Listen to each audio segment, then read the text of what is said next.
It delays the project because NASA doesn't have the resources that they need to scale up building a gigantic launch vehicle.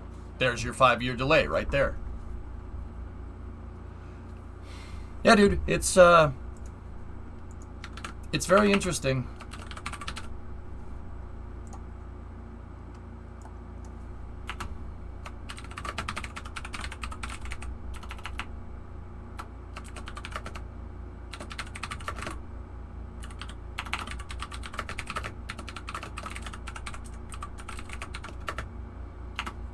All right, I'm going to switch this over to Kerbal. I'm going to take 5 here.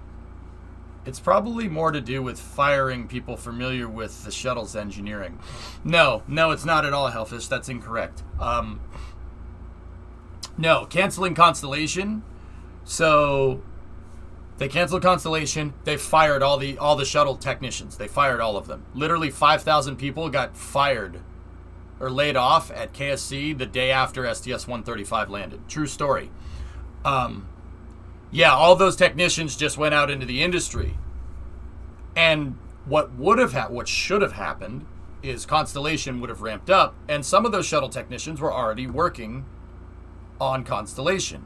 And the idea was that you retain your technical expertise, right?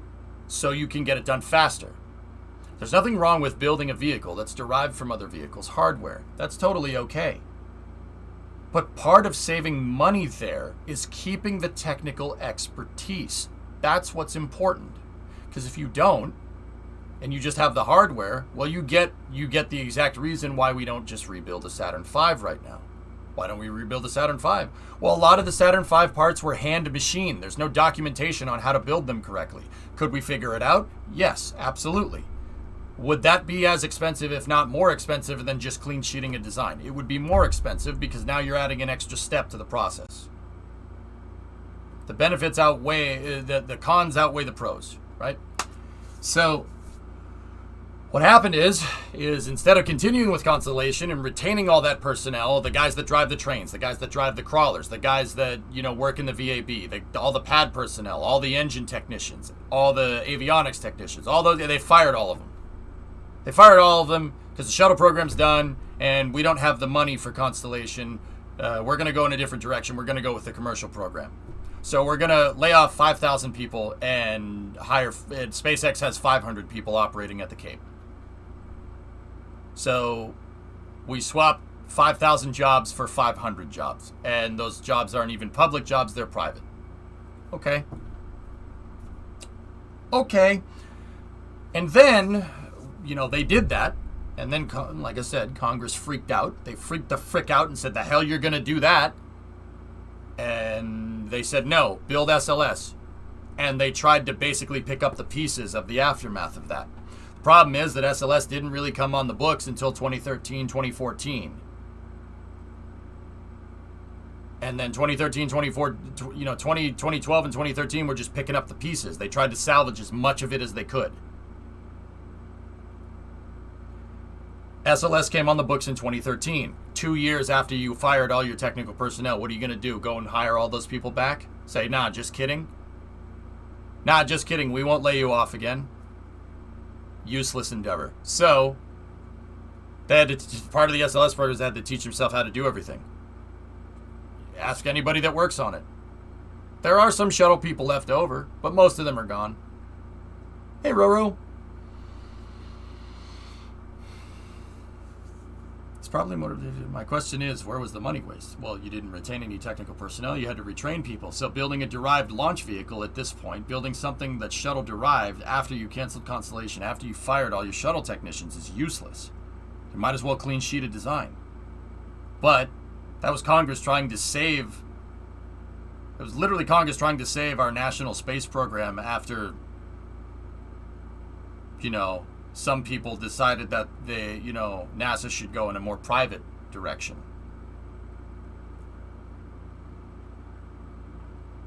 And don't get me wrong, the commercial endeavors that NASA has gone on are great.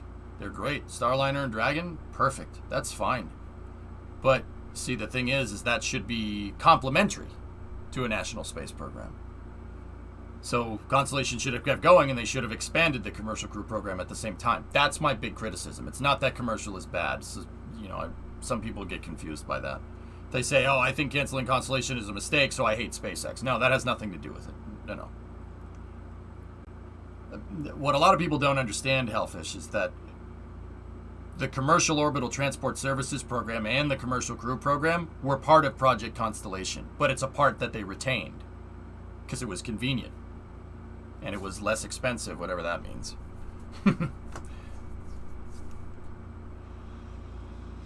But yeah, it is what it is, dude. Anyway, I'm gonna take 5 here, and I'm gonna take 5, and then we'll go play some KSP. People forget that SLS finished CDR 6 months ahead of schedule. That is where the overfunding delivered. Then it was underfunded in the transition from design to production. Bingo.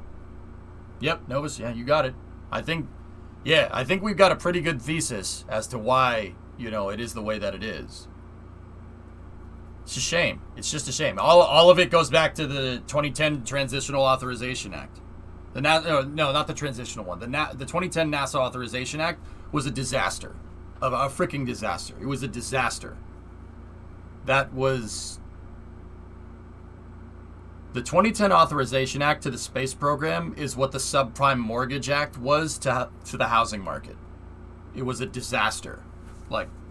It was a disaster. No one would accept the code. Entire rockets were lost.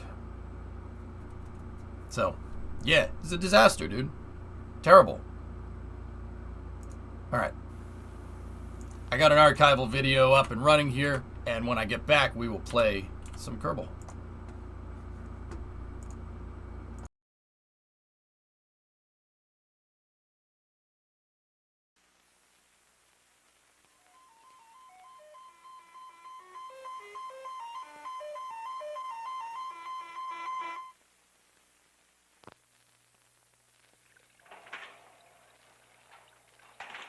The assignment was specific.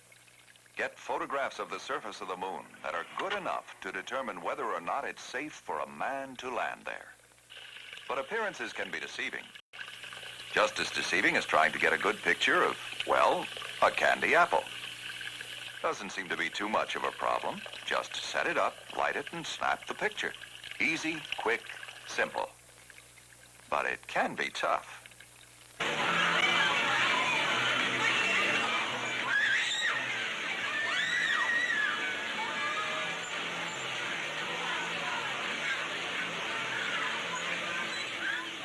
To begin with, the apple is some distance away, so you can't get to it to just set it up, light it, and so on.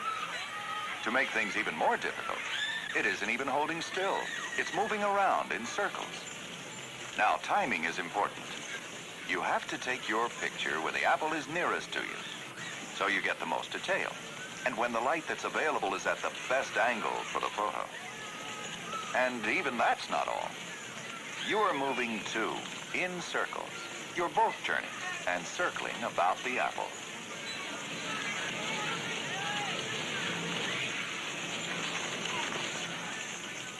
Now, about that assignment.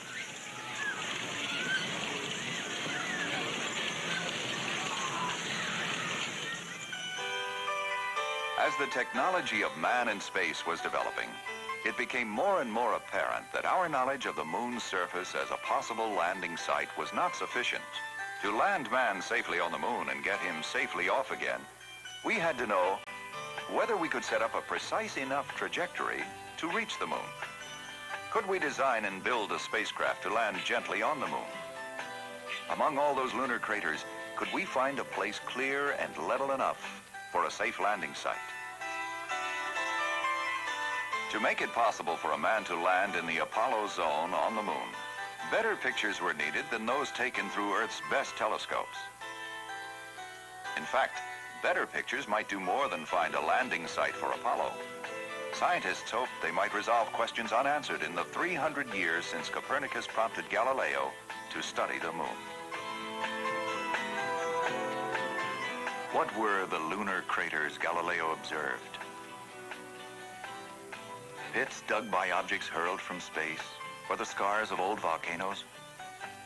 Telescopic photographs, far from answering these questions, scarcely reveal features on the moon as big as the meteor crater in Arizona, almost a mile across and several hundred feet deep.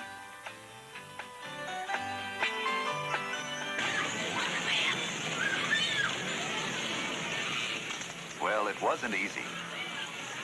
But 3 shots in a row hit specific targets on the moon, exactly as they were planned to do. And the photographs started coming in.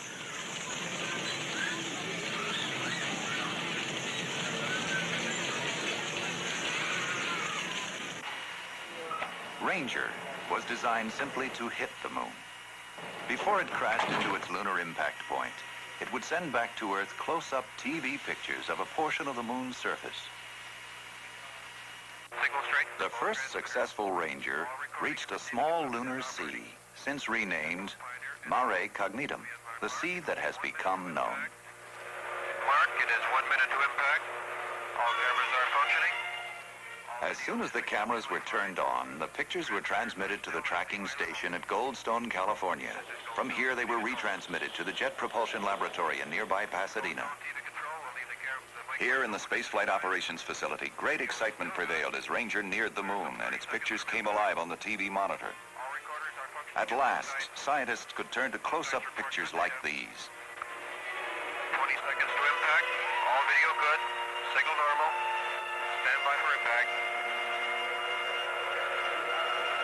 10 seconds to impact. Video still good. Excellent signal strength. 3, 2, 1. Impact. Impact has occurred. Prints of each picture were made for immediate study by scientists and engineers. On the theory that all lunar seas were flat and would offer the best landing sites, Ranger examined the surface of 2 such areas. Surprising to some scientists, the photographs at first showed little evidence of any volcanic activity on the moon. No boulders, no rubble, no crevasses, no dust. Pictures of craters covering craters suggested that the surface of the moon was long ago dug into and loosened by repeated impacts.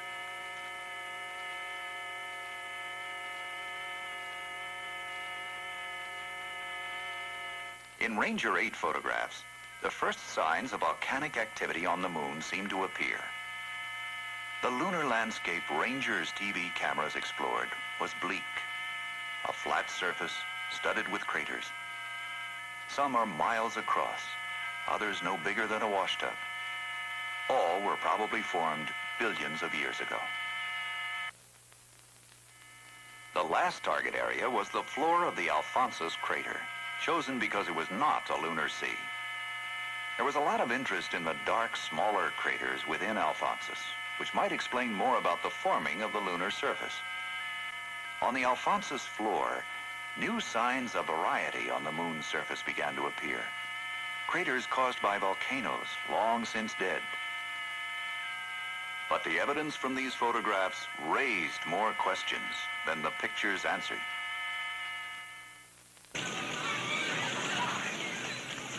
It was obvious that some different perspectives were required on the subject. Perhaps a new camera, one that could get very, very close. And another to cover a lot of ground in detail.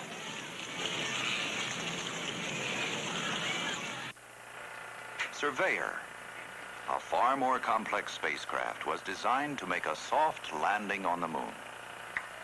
But once safely down, it would also send back TV pictures of a possible Apollo landing site.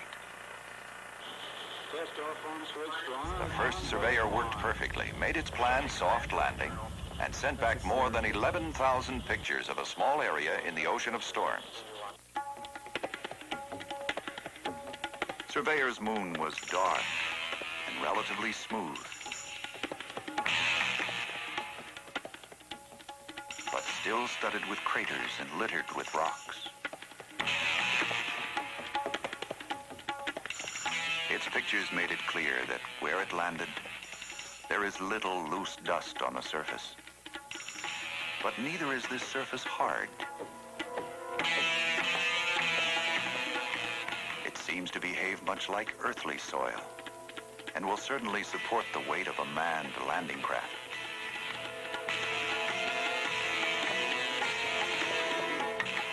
It supported surveyors' weight and offered a glimpse beneath the moon's surface, where the shock absorber sank slightly into the material on which it came to rest.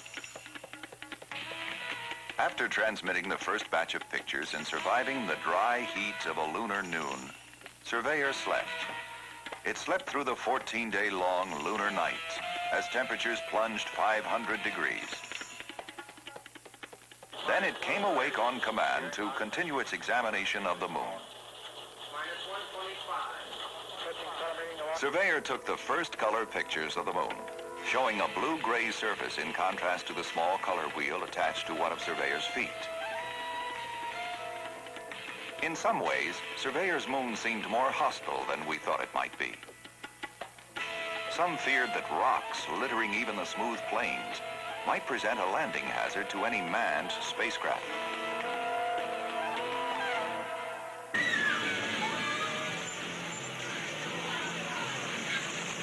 Well, the apple that started all this was still there. Our pictures were beginning to give us some of the answers we needed, but our coverage was spotty. We needed more pictures, more detail, more information. It hadn't been simple to hit the moon with Ranger, and soft landing Surveyor had been exceedingly difficult.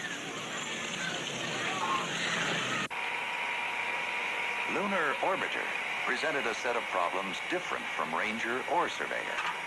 It was designed to circle the moon with a pair of cameras to photograph large areas of the Apollo landing zone and give good close-up pictures of many possible landing sites. Somebody called it the flying drugstore because it develops its own film. The spacecraft also carries an electronic readout system to scan its photographs and send them back to Earth. Lunar Orbiter was an impressive advance in lunar photography.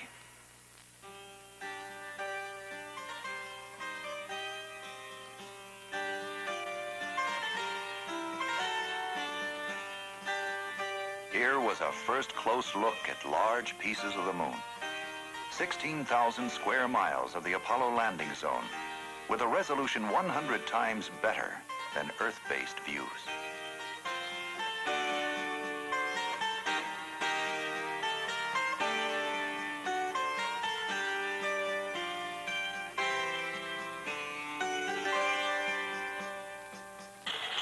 For the manned lunar landing, scientists hope to find a string of sites in groups of 3, each group a series of 5-mile-wide ovals strung out in a straight line.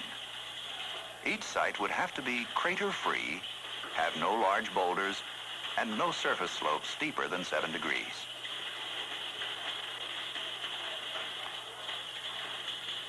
Of all the areas photographed by the lunar orbiters, only a few were expected to prove smooth and level enough to meet all the Apollo landing requirements. The spacecraft photographed several suitable areas. Working with the photographs, scientists observed that the smoothest terrain appears to be the darkest. Using degrees of brightness as a yardstick has made it possible to measure the roughness of the moon's surface. Really smooth areas are hard to find.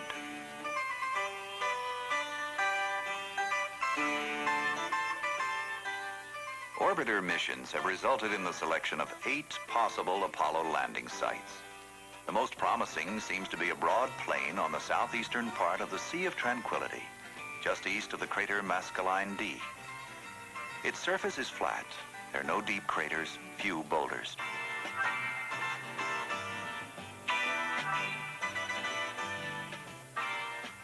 The other 7 sites stretch along the equator from the Sea of Tranquility to the Ocean of Storms.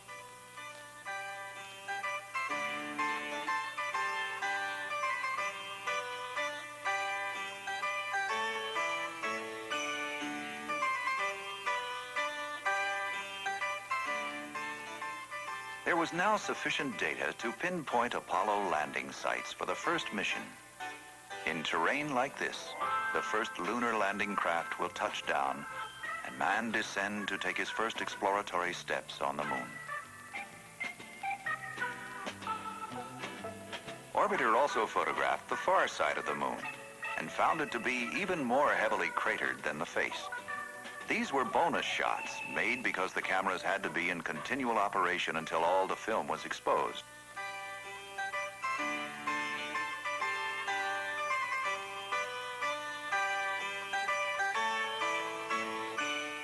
The first high-quality pictures taken of this area, they covered 80% of the moon's hidden face.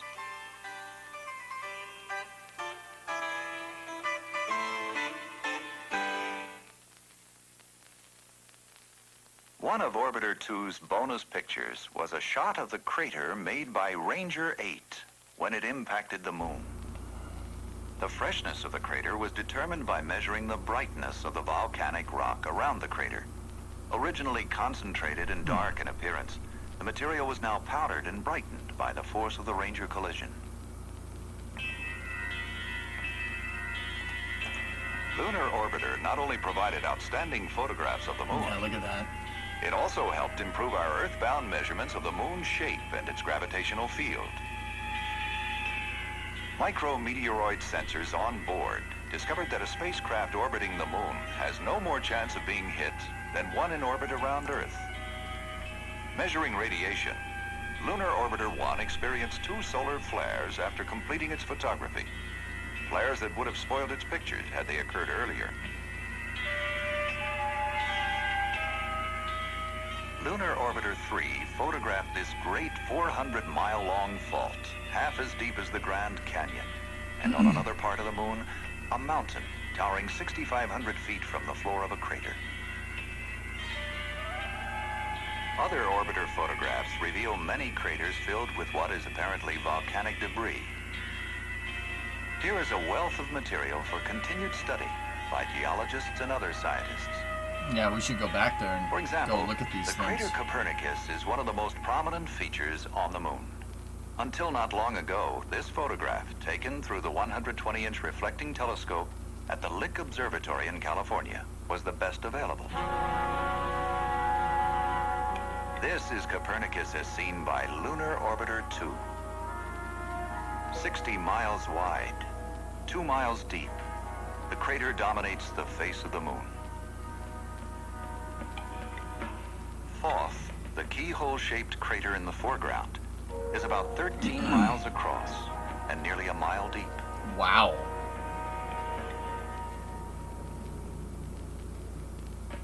Thoth is 33 miles from Copernicus. Much of this distance is covered with debris blasted from Copernicus by the impact of a giant meteorite, billions of years ago.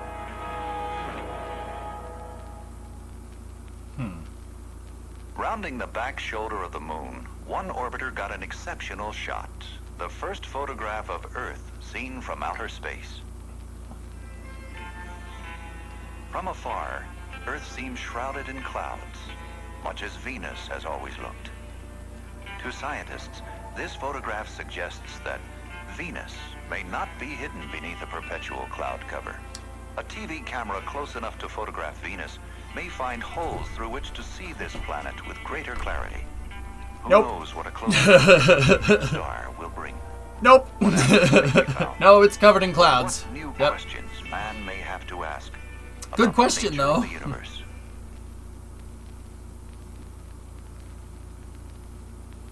Other surveyors have touched down near the Landsberg crater in the Ocean of Storms. And in the Sea of Me too, Tranquility, Dash Guy. Yeah. pressing their unmistakable footprints into the lunar surface. Like their predecessor, these surveyors took a good look at themselves, The bongos, though. then turned their television cameras on the lunar countryside.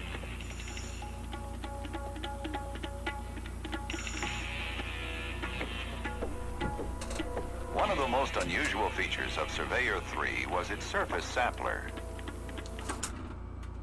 Oh. Sound's gonna get overdriven here in a second. Oh. I hate this headphone cable. I had a longer one, but it broke. We should go buy another one. There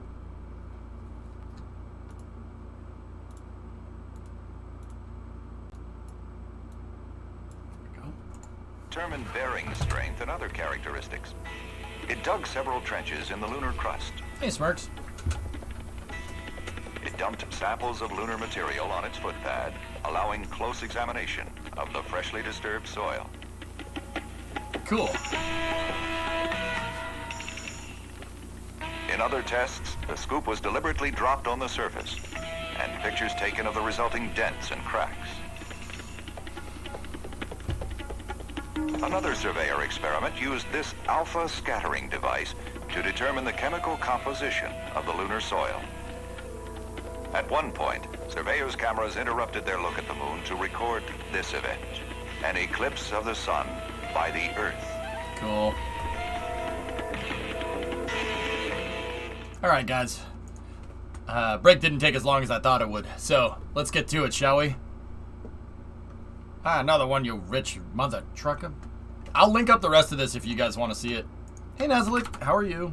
Alright, so, I'm going to do something a little bit different today. We can discuss any space news today, but there's not a lot. So, I think, I'm going to try something a little different. We're just going to play Kerbal. We're just going to play Kerbal now. Just play Kerbal now.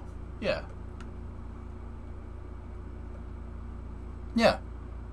So, let's get into it. We got an MLV to work on, don't we? I think we successfully proved that hybrid tech works correctly. And it can be very strong. And I'll show you what we made. I'll show you what we did up here.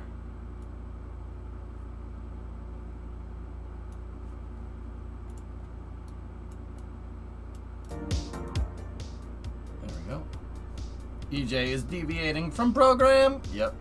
I'm good, thanks for asking. KSP, right on time. But a shuttle rant. Nah, I'm good.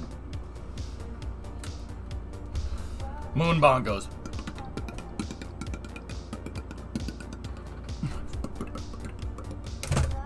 My favorite crash, BMW. It's the Nürburgring, Sebi. I don't know what you're expecting.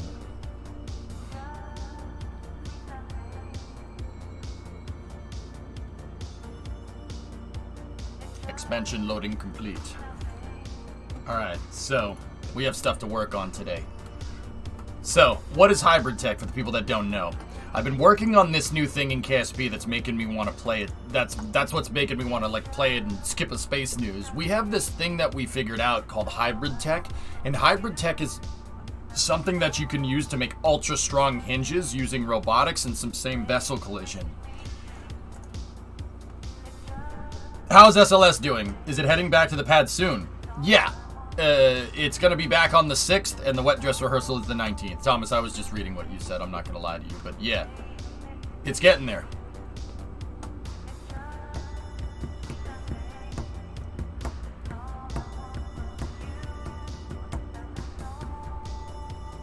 Alright, let's load this up here.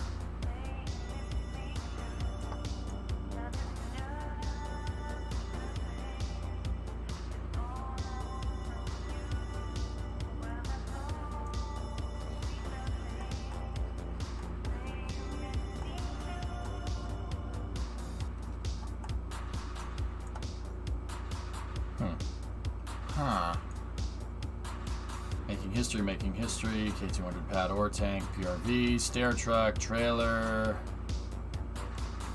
Oh.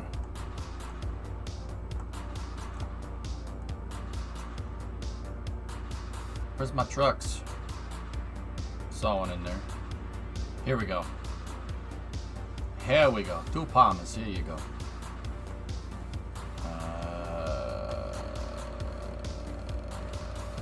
Here we go. So check this out. So this doesn't look like much, but this thing's actually really freaking cool. Take a look.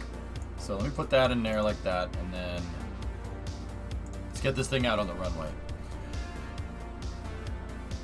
Where is SLS? Is it safe? Is it alright?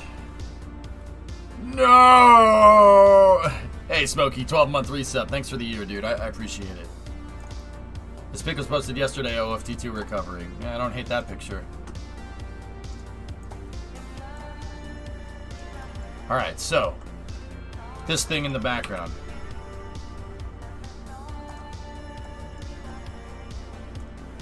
What we made here is, well, it's a recovery crane, but it's like a next level recovery crane with this thing. This thing can lift up whatever, and it has slightly overclocked. Oh wait. We were picking up 1,100 kilograms with this thing, and it's using small little dinky, it's using the dinky hydraulics. It's not even using the strong hydros. It has the little dinky ones on it. Little danky ones.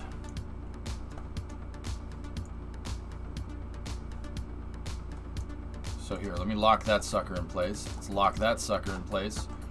Now let's go right here. So basically the idea was to prove out that our hinge system, the Hybrid-Tech hinge system, is insanely strong.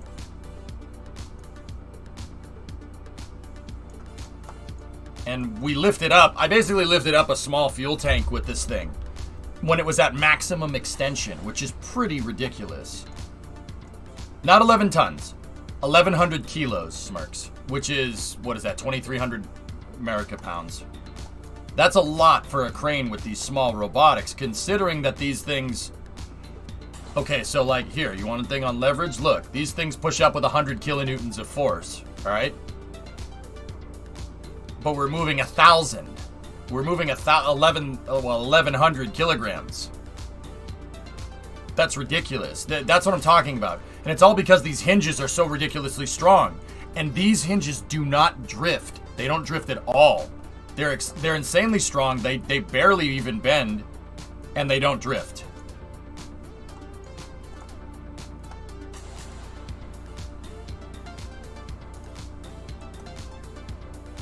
Look at that.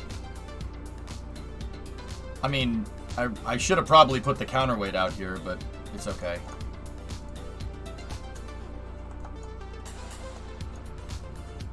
Oh, I gimbal locked it, and now it's gonna break. But anyway.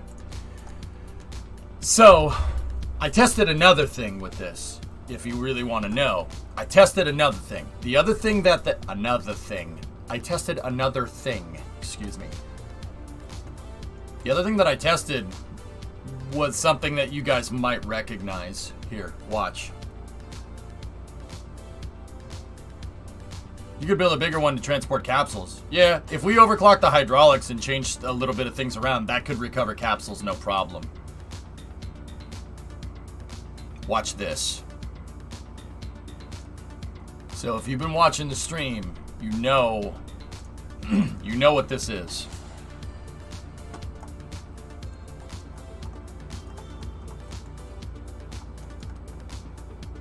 I made hinges for the pad. We made complementary hinges to the pad using Hybrid-Tech, and I made hinges that don't drift.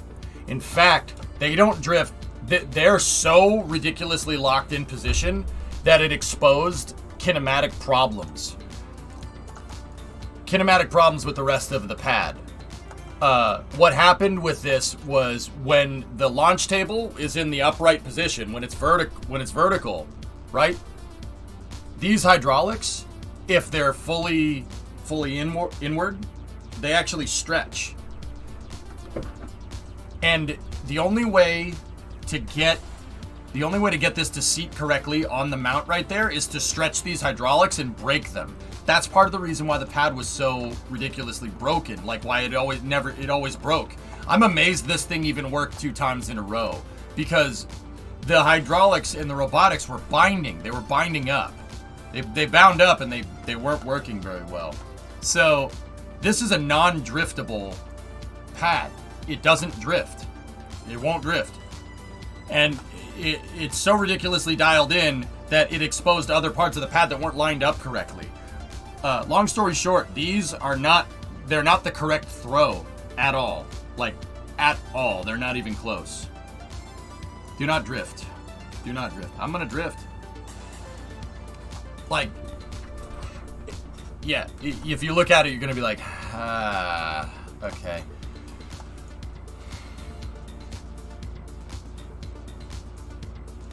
So I think I've made we figured out sufficient ways to make hybrid tech and make hybrid tech work really, really freaking well. I made I can make hinges that don't drift. They just don't. They don't move. Because the load is being put on the Kraken bearings via same vessel collision. I've talked more about it. The last time I played KSP, we talked a lot about it. I won't bore you to death today. Let's get to work. What I want to do is work on Ares MLV first stage. I want to work on this. We're going to make hybrid tech hinges today, and they're going to be insanely strong. Now, what I've been really working on with this pad is hold down points. I want hold down points to work. I want them to work to hold the rocket in position. So, here's what we're going to do. I'm just going to shut up, and I'm just going to engineer this out real quick. And I have a theory. I have a theory that I can get this rocket to hold in position with the smallest hinge in the game. I can do it. Or at least I think I can do it. So, that's exactly what I'm going to try. I'm going to try having this rocket being held... I'm going to try having this rocket held in place with probably the bare minimum hybrid tech here. And we'll see what it does. So I'm going to go in here like this. No damping. We want a good throw on that. Do not drift. Do not drift. I'm going to drift.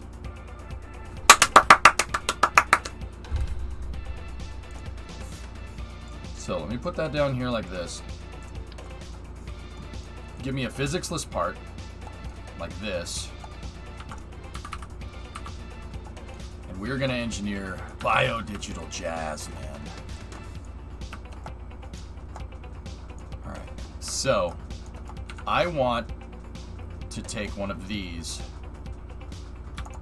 hinges and do this. Alright, then we attach the hinge here. Guys, this is not gonna be much Q&A right here. What I'm doing right now is just putting the hinge together, and then I'll explain it later, okay? So we're gonna go in here like this.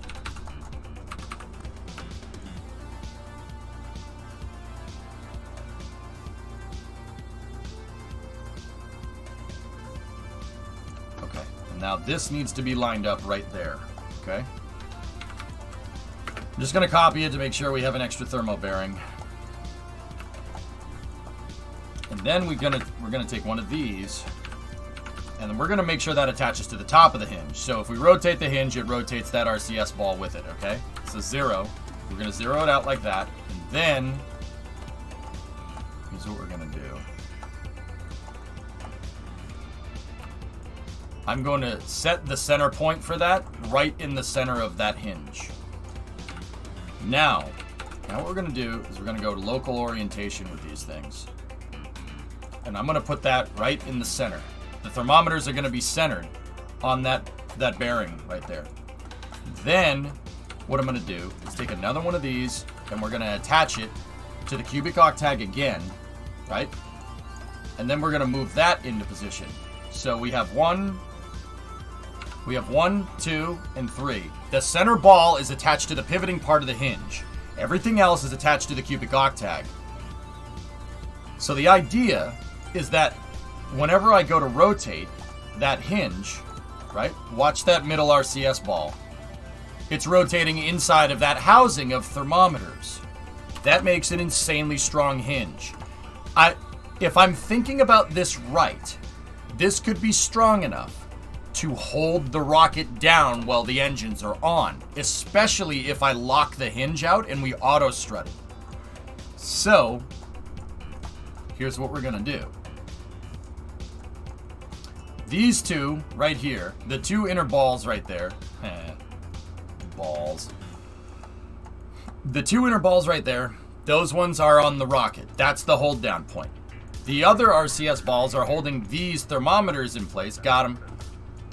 And those ones are cradling the rocket. They're holding the hold down points up.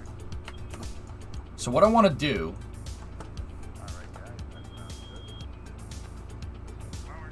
What I want to do is we gotta figure something out here. I need something that can hold this together. Cradling. Cradle them. Cup them. Okay?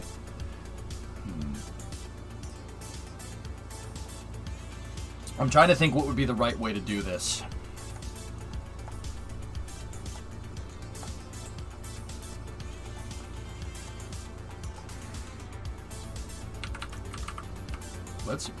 Let's try doing this.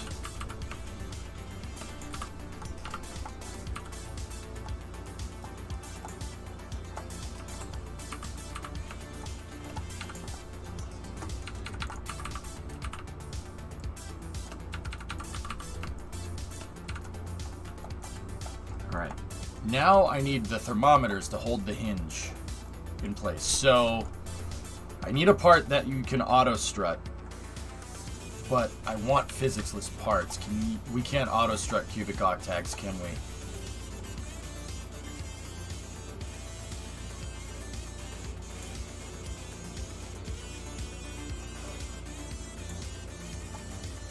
I'm not sure this hinge can be exposed to that kind of shear load. We would need something that needs to be that can be auto-strutted. What about you? Grip pads can be auto-strutted. Cool. Alright, we can use the grip pad. That's fine. Alright. Now, so if I set the grip pads to heaviest part, right? That means whenever we lock this G00 hinge out, this will auto-strut to the rocket. It'll auto-strut to the rocket because the rocket has fuel on it, right? So, yeah, it'll auto-strut to the rocket, which has fuel. No, we gotta be careful because it won't. It won't auto-strut to the rocket. It could potentially auto-strut to here. So we have to figure out another way to get that thing to auto-strut correctly.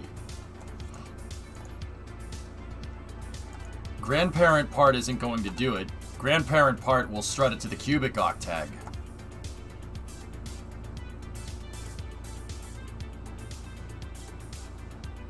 Ground anchors suck. They're not. No, Shady. No, I don't want to use that type of part. The reason why I don't want to use that type of part is because ground anchors are a physics part. The idea with these hold down points is to use physics-less parts. Physics-less parts, they don't drift. That's the idea. So if you have a physics-less part that has same vessel collision that's holding a robotic part in place, because physics-less parts don't move around, because they're not physically simulated, you'll have a robotic that'll never drift. Ever. Like, ever. It'll never move. And I confirmed that with the SSTO pad. Or I haven't done like a total scientific thesis for this, but I'm pretty damn sure. So, you know what? Let's just start off by doing this. Just get this out of the way. Take this.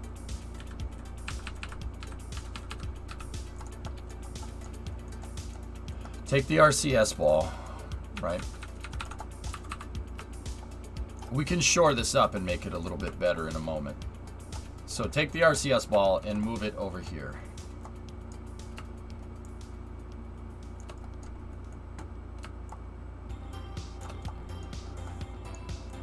And now give me another one.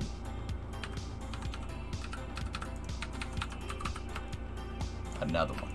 Another one. The other crazy thing about physics-less parts is physics-less parts don't collide with other physics-less parts. Only if they're clipping, they won't do it, which is weird, but it does work. So now what we got to do? There's our hold down point. That's it. So this thing has to be at 0 because we don't want tilting forward, but it should do that, right? That's gonna get in the way.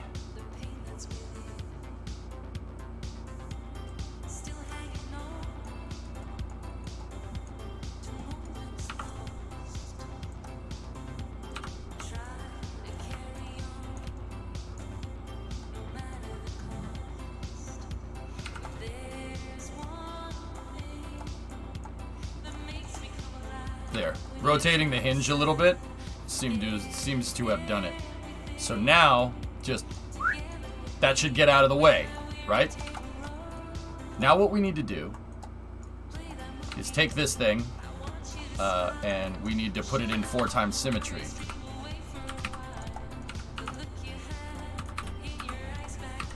And because most of this is made out of physics-less parts and or robotics, it shouldn't move. This should hold it. It should hold it, but I wouldn't be surprised if it didn't. Let me put it that way. But it should do it.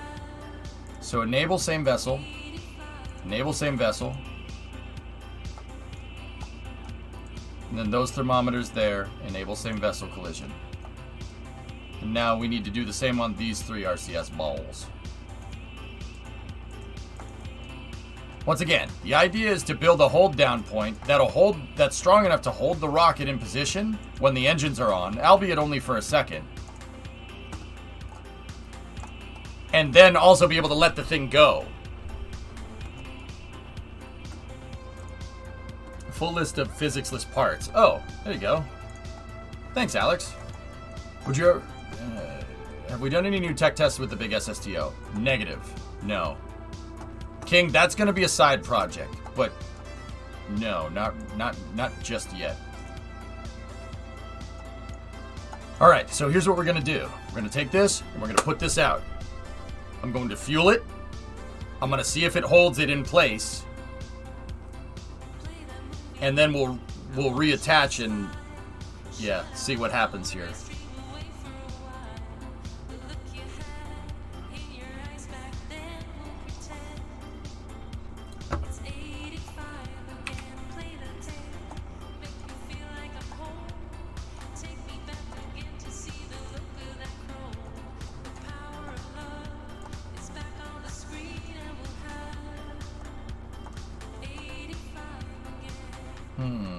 That's new behavior.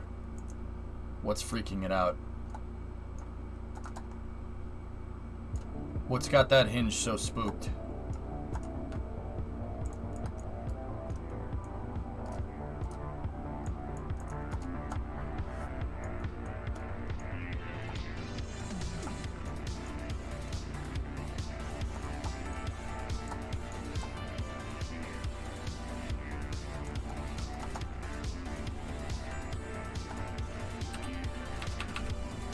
The thermometers. It's the thermometers.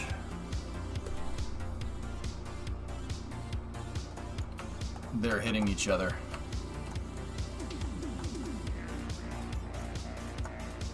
They're not clipping far enough for the game to understand that they're two different things. So what we got to do...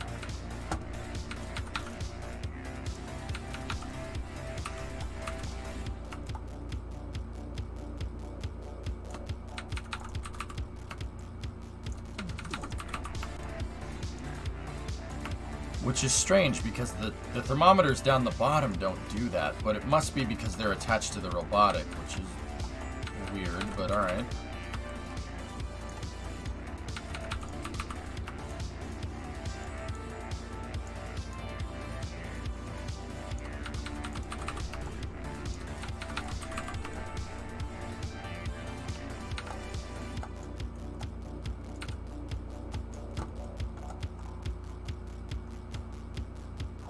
Try that.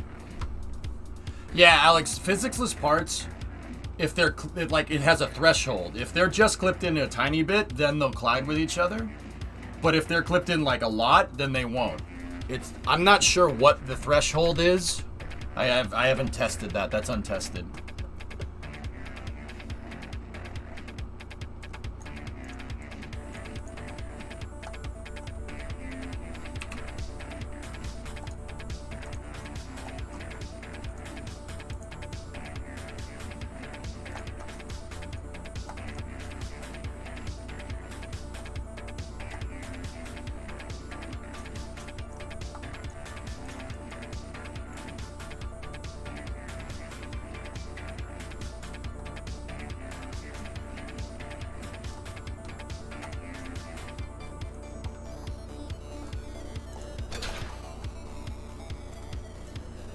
Okay, she's free floating.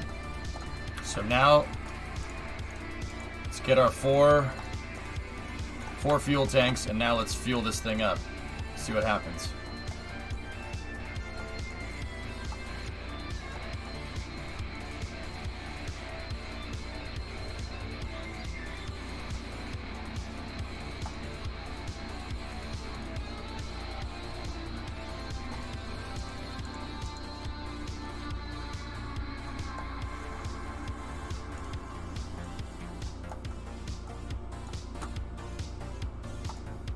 Nope, I noticed something's wrong. Hold on. So I got to see IMS for the first time today. Cool, Vulcan. Big, isn't it? Big.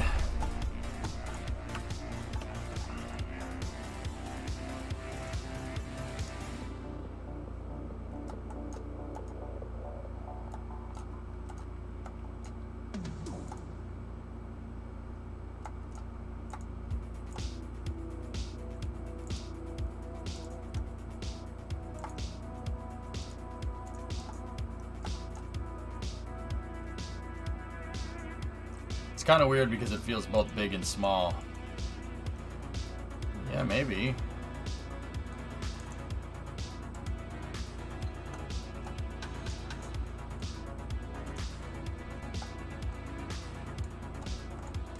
Huh.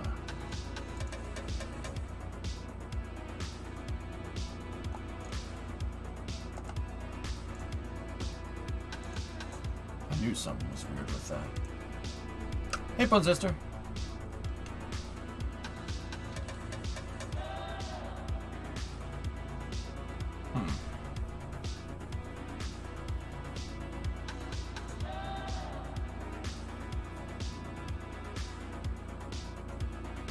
That's right, Canadian.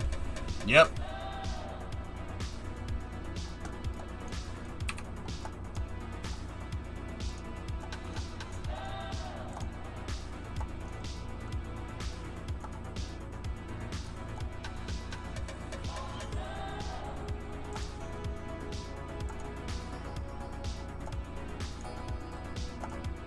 Interesting.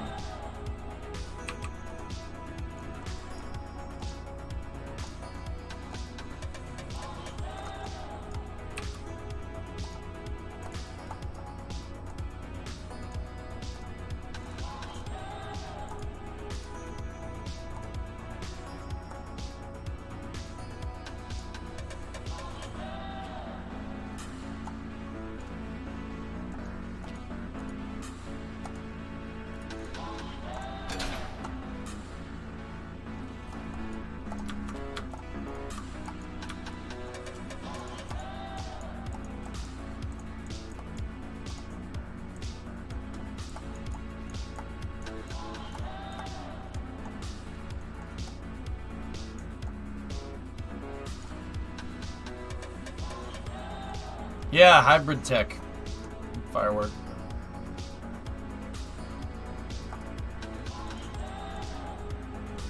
Oh, fully reusable. Oh, you're talking about the second stage. So, Canadian, my plan is to make the second stage reusable later, expendable out of the box. That's the idea. Yeah, that's the idea. For now. The first stage I intend to be fully reusable, yeah.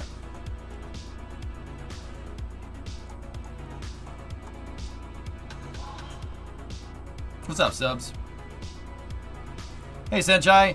Any progress on the pad today? Yeah, a little bit. It's bending. They're freaking out a little bit because they're getting loaded up. But yeah.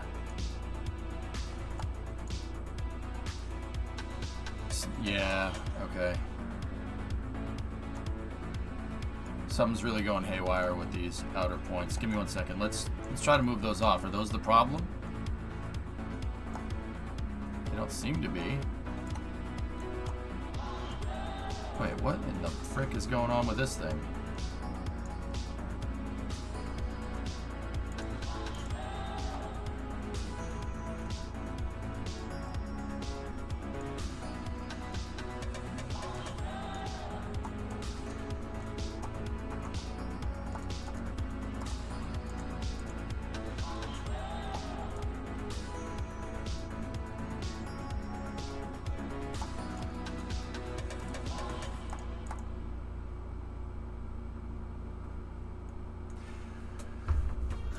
Canadian, I was much more privy. I'm much more privy with this rocket of doing something like that. Yeah, doing something like second stage reuse. Like aces or something. I'm not sure about coming back down and landing. I don't know.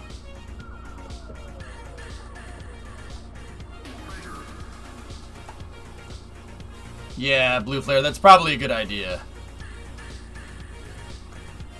Yeah, something's wrong with these hinges.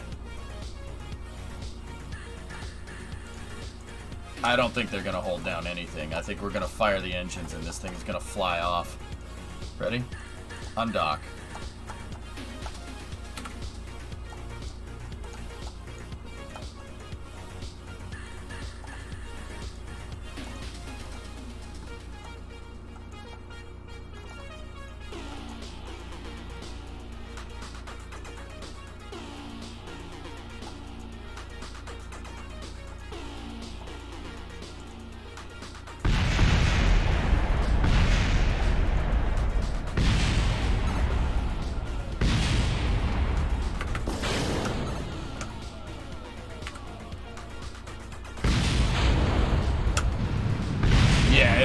It ripped right out of the hold down points.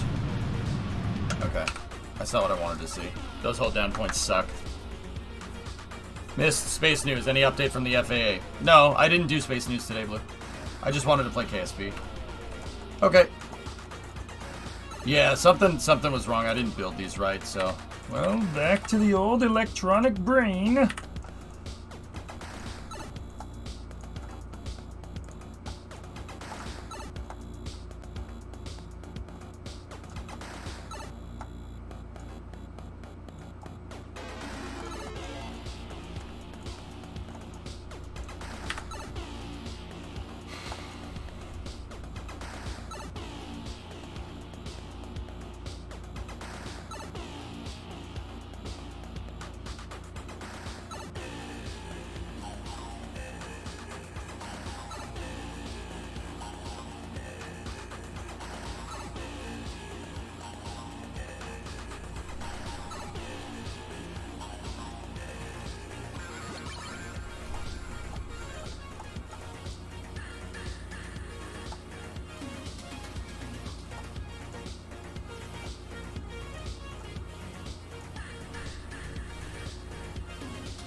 I know, 62, but I'm not happy with the amount of movement from this thing to begin with, dude.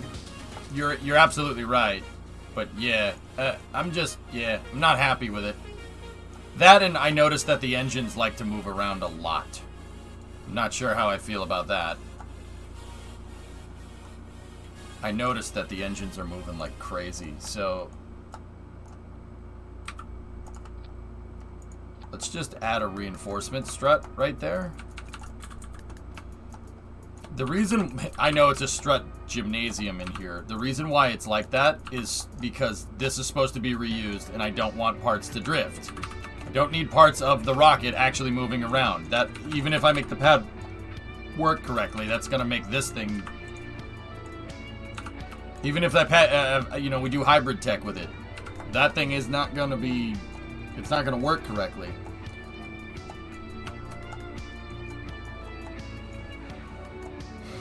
Alright, these cradle points do work, but yeah. 62, even before, they were still wobbling around. I'm not really that big of a fan. So let's get rid of that. Let's figure out something else. Figure out another way.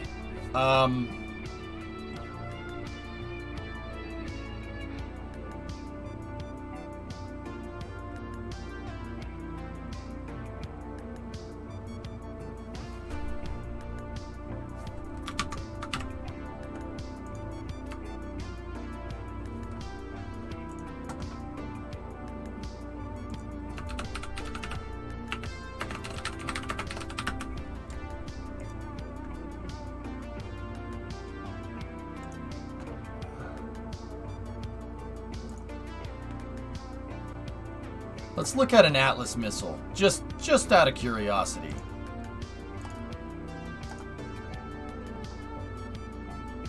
Also, this model is really freaking cool. Wow. Wait, what's the scale on this model? It's 30 bucks?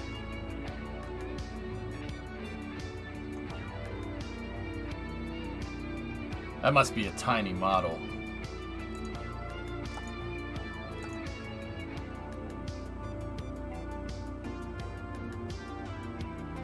Side hold downs. What about your credit card? Nah, I'll 3D print something like that if we're gonna do it, Jim. Actually, you know where we can go? Let's go over here. Let's go see what our buddies at ULA are up to. I remember they showed a picture yesterday of Atlas's hold downs. We could see them. It's in this shot right here.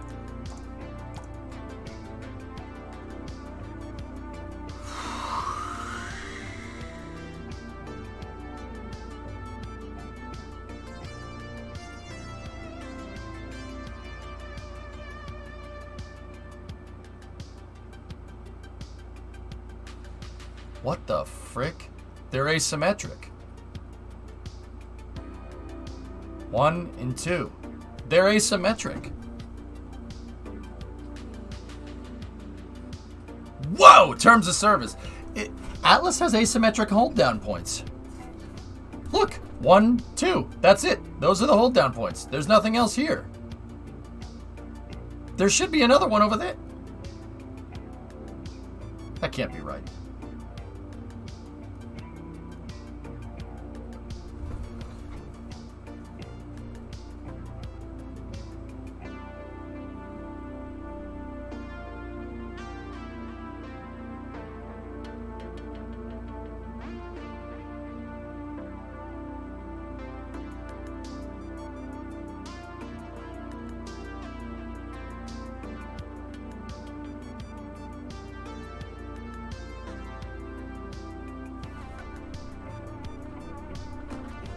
Discovery, go at throttle up.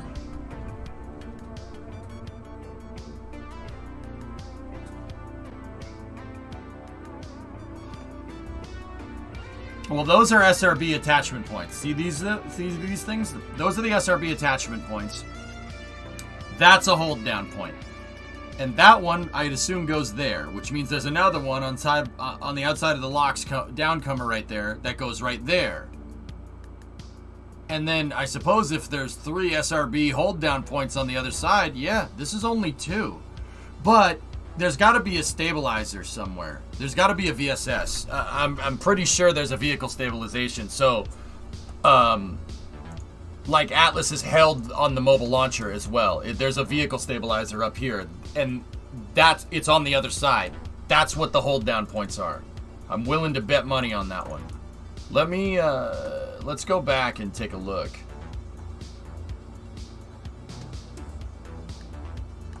Let's see, do we have a shot of Starliner on the pad?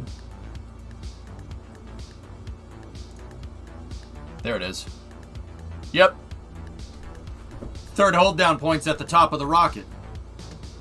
In the form of a vehicle stabilizer.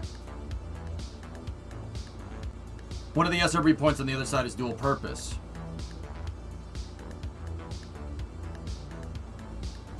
Look at the squirrel. The opposite side is one retract. Oh. They. Okay, I see. There's 3. Okay. Yeah, they retract. All right. Okay, yeah, I see what's going on here. Those things can...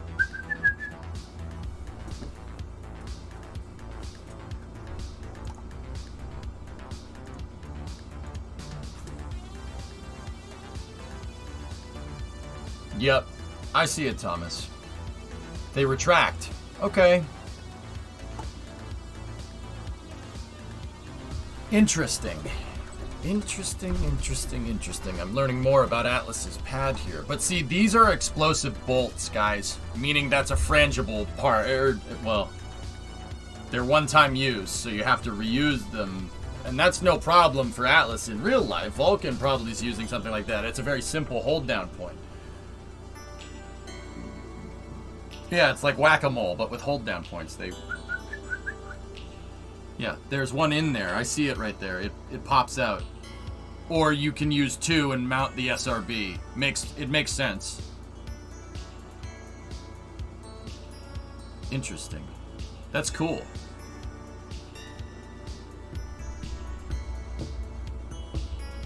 Man, what a design this thing is. Okay, so yeah, that'd be hard to make. I could make hybrid tech that would do this. It would be hard to do with physicsless parts, so that's not really what I'm looking for.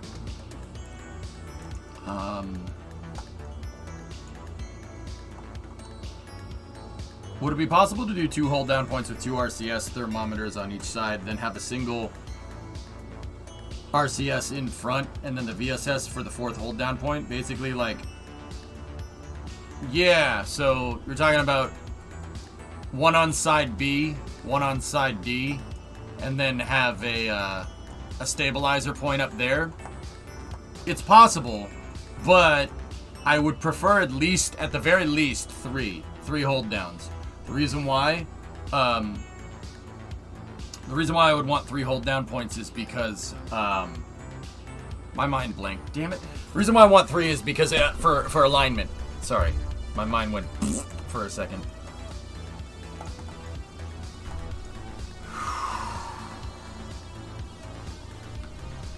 All right, let's go back over here. Something like this.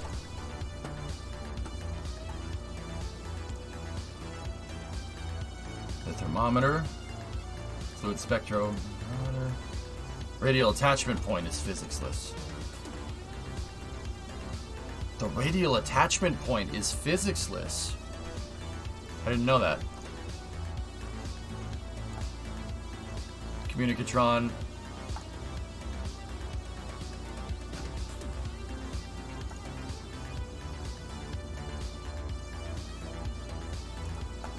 Seismometer.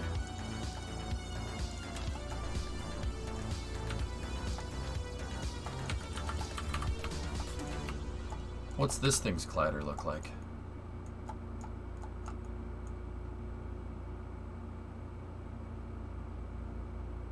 It's a cylinder. Collider's just a cylinder. Want to see a cool picture? I mean, it's really cool. Yeah, that's a nice picture. First time I've seen a pic like this. LOX umbilical connected to the core. Yeah, they show these pictures. If you know what to look for, man, you can figure it out. Yeah, look at that. It goes into the downcomer?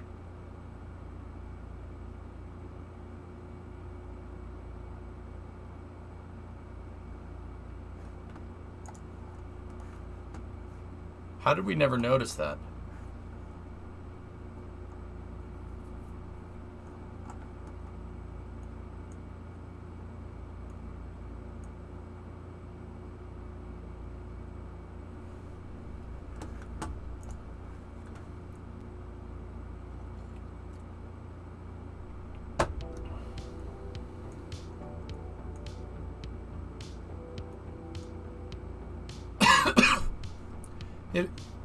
It plugs into the downcomer. I never noticed that, dude. I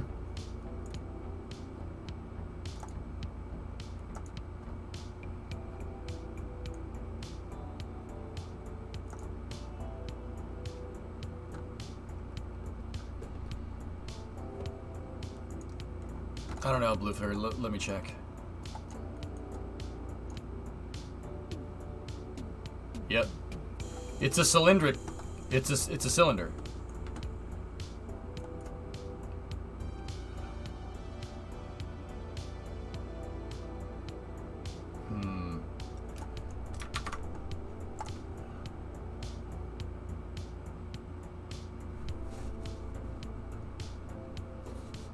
The flags are physicsless.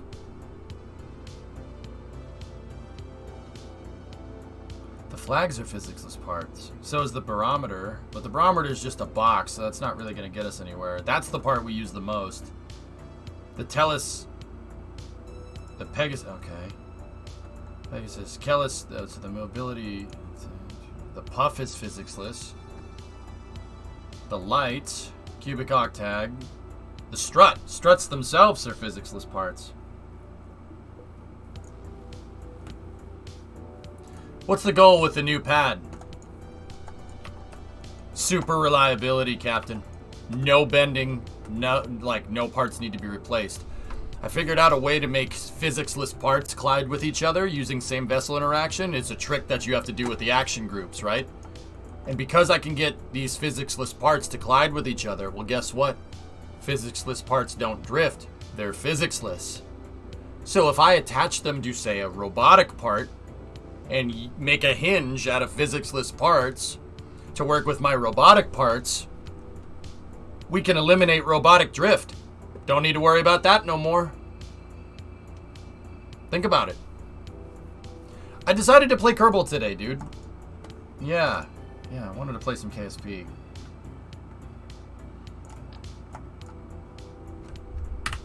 Yeah, so, yeah, that's what I'm trying to figure out. I'm trying to figure out, like, can we do that? And yeah, the answer seems to be yes. Okay. Alright, get rid of those for a moment. So I have this kind of stupid pad here that I'm just messing with, right? And I'm trying to figure out nice hold down points. Now before, what I did was just a fairing, and the engines were kind of hanging inside of the fairing, but yeah. Let's see.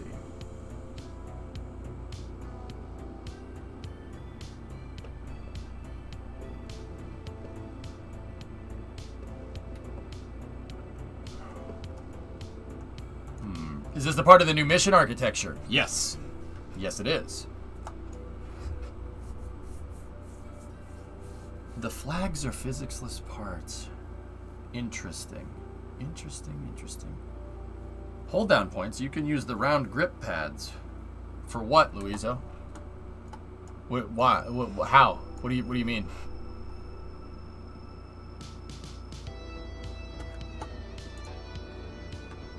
What's that, Phil?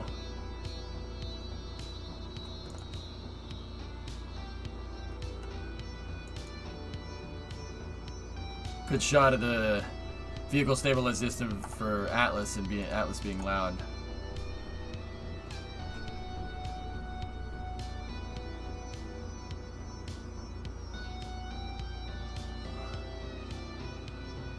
Yeah, do you see it fall in? It falls into position. Okay.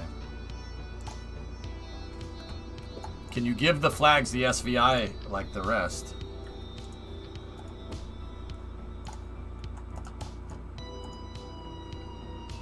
Yep. Dude. That's good to know. That's really good to know.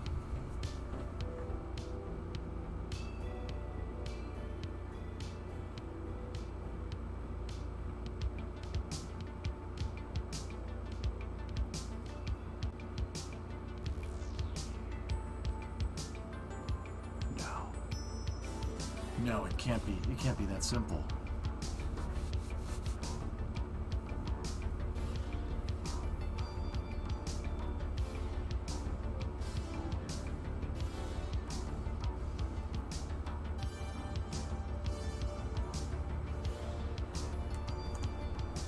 Hang on.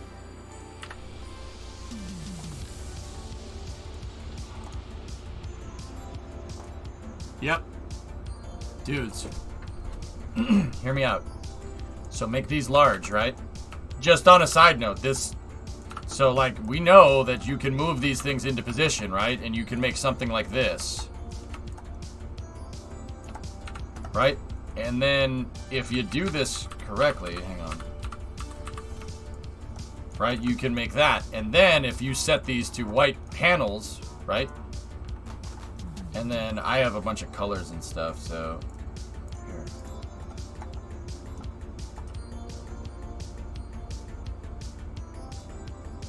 I'll be damned. It is, DV, yeah.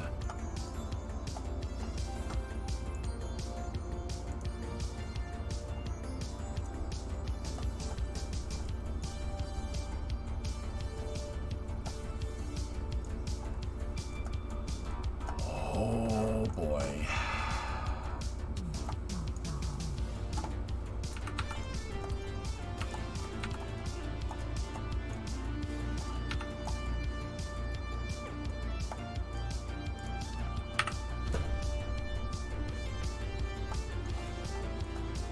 Well, that idea has a lot of potential. Yep.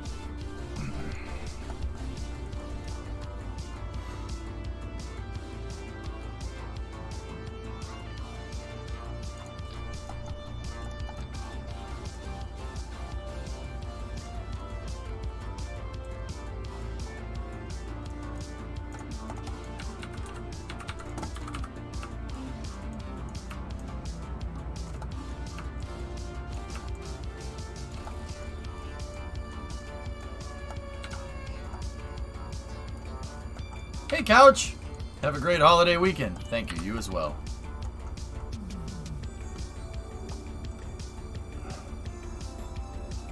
Any physics-less part STX, you can the FLA5 adapter.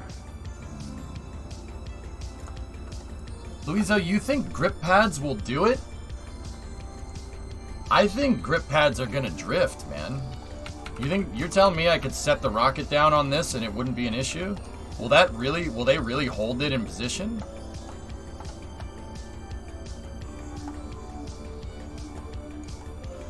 Let's set it to like super extreme grip. I'm interested.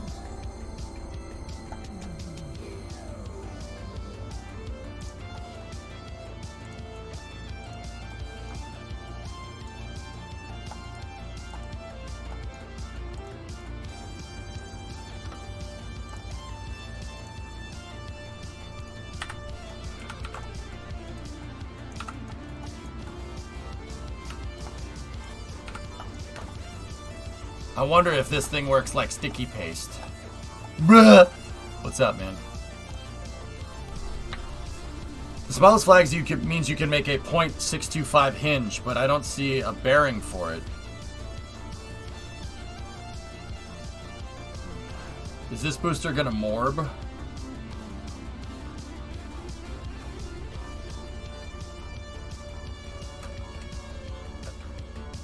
It's morbin time. You know because of that stupid freaking meme, Sony said make another one of those movies, right?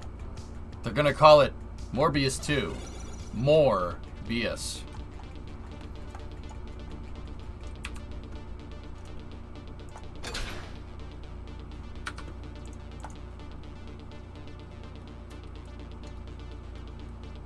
It's terrible.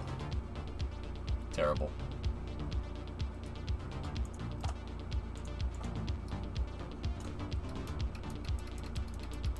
You need to tip us for that joke? No. It's not a joke. Morbius is one of the movies ever made.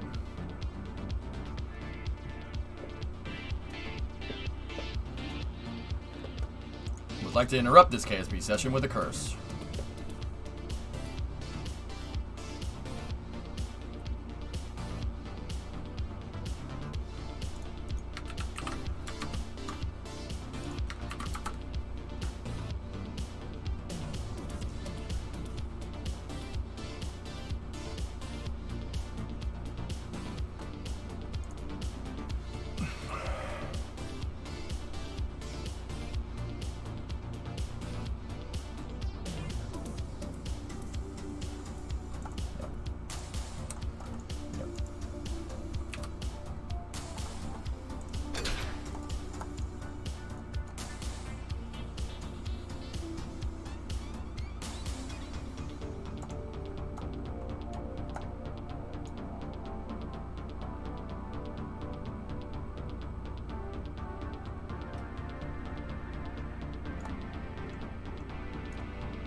It's moving.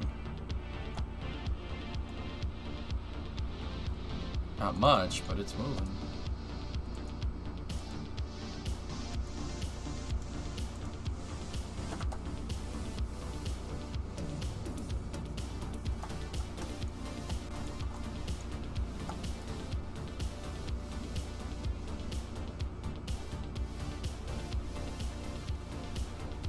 It's Morbin. Die.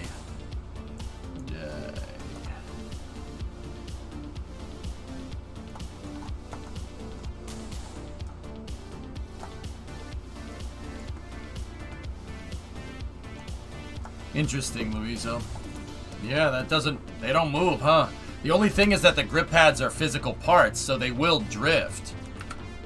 Which is... I'm not sure if that's a good trade-off or not.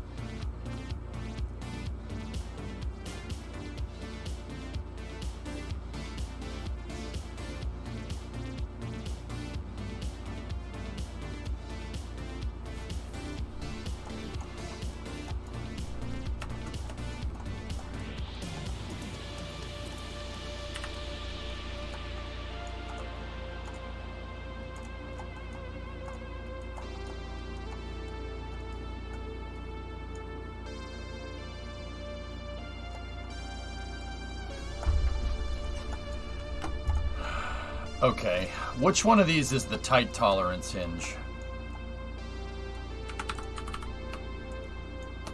I got an idea. Luizo, that might... No. Tight tolerance?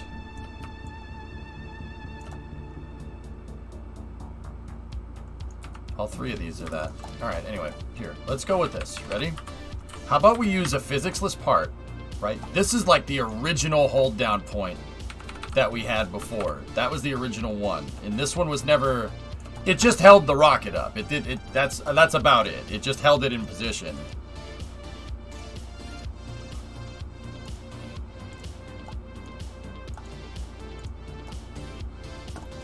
What are those thermometer RCS things? Hinges. Ice King. It's a hinge. So the one is a cup, it's a housing, and then the RCS ball fits inside of it. So now let's go into structural, right? And then get me one of these grippy boys right here. Set it to circle and set it to extreme grip. And then take this thing.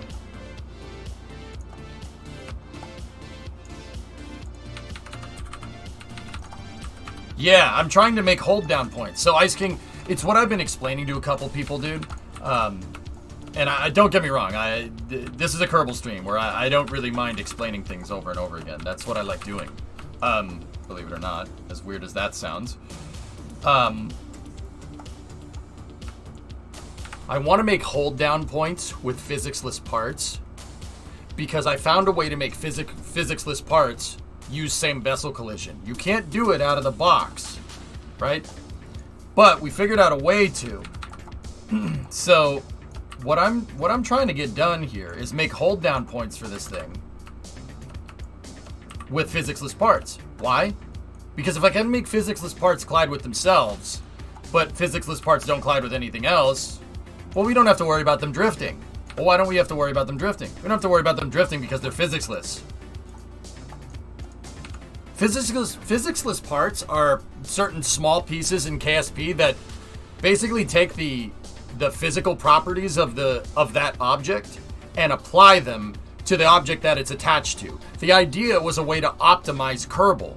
So there are parts that are not really susceptible to physics. They're still susceptible to collisions, but they don't have they're not aerodynamically simulated. It's an idea. It's a way to basically make Kerbal a little bit more optimized. RCS, you're not going to need to calculate the aerodynamics off that because that's not going to affect the vehicle too much. What that thing does is it takes its physical properties and applies it to the part that's attached to, and the aerodynamics is calculated off of that. Because of that, physics-less parts are not really susceptible to physics. And if you use them as hold down points, they won't drift. We know that. Could you make a bucket out of flags for the pins?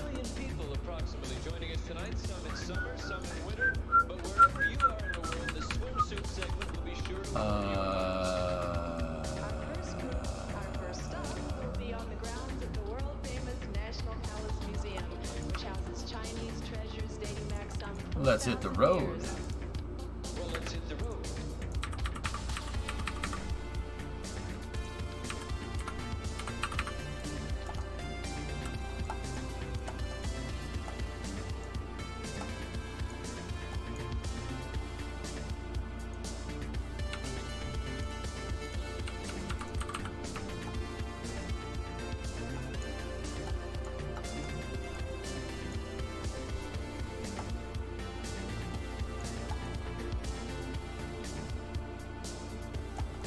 I would say that this is absolutely doable.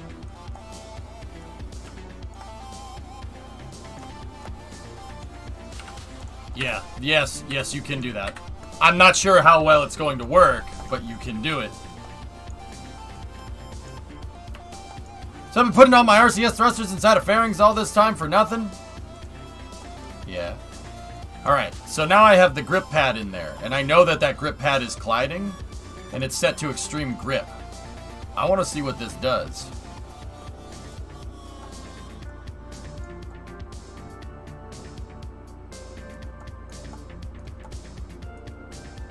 I think that one. Hold on. You know what? Just get rid of it. Just get rid of the strut. Let's see what this does. Hey, Urban, what's going on? Great stream.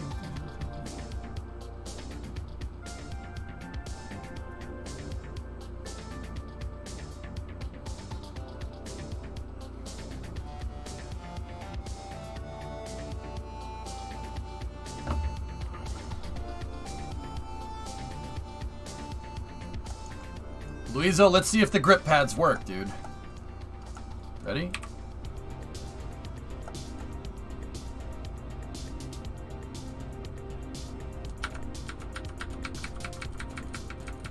Wow. They seem to be working. The rates here are almost nothing. That thing is about as straight up as it can be, but I have to undo the struts first.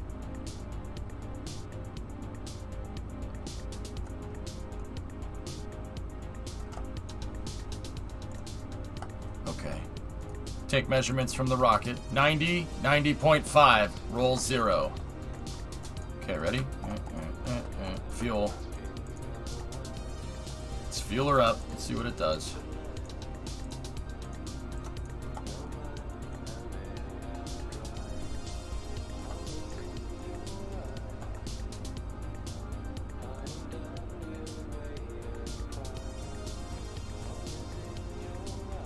I will be morbidly surprised if it works.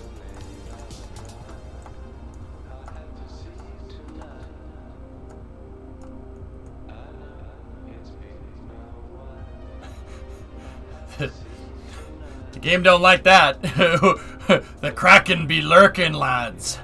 The Kraken be lurking. You understand? The Kraken be lurking around there, mates.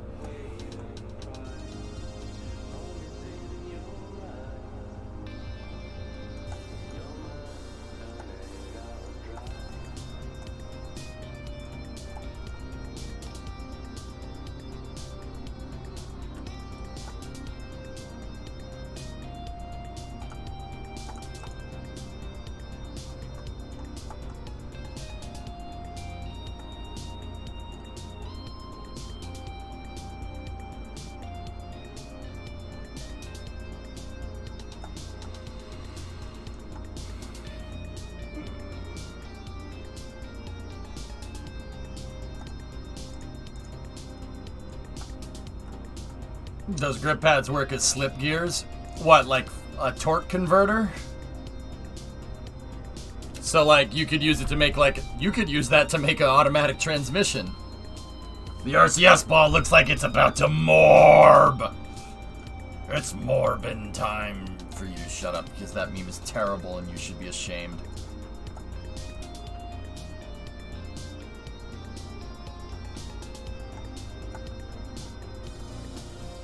I'm going to run that meme into the ground. Please do. The sooner the better.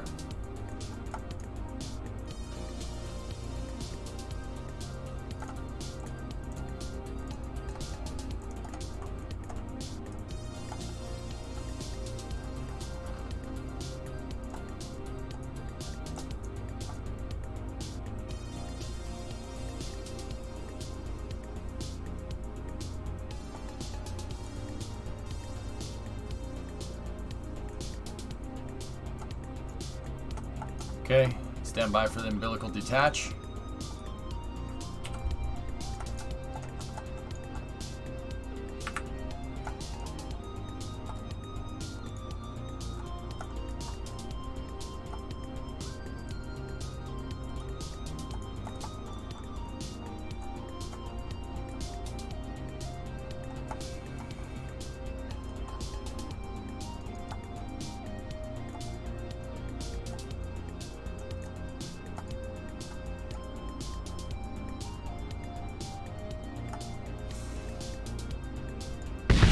Too late.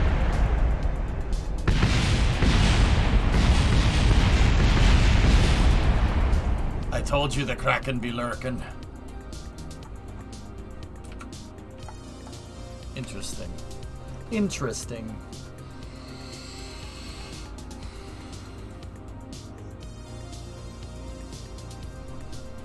It squished them.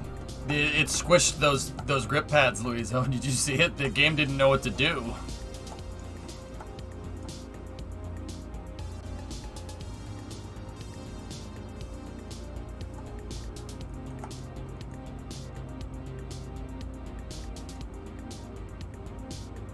I didn't see much difference there, to be honest.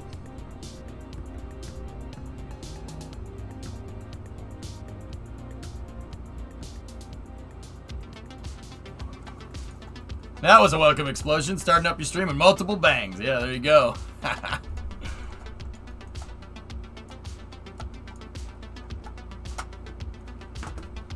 Okay. I really would ideally want 4 STX. Yeah. Ideally, 4 would be more preferable. Since grip pads mesh better, you think you could make a grip pad joint? It would drift because physics, non-physicsless parts. Wookie, but yeah, it's doable.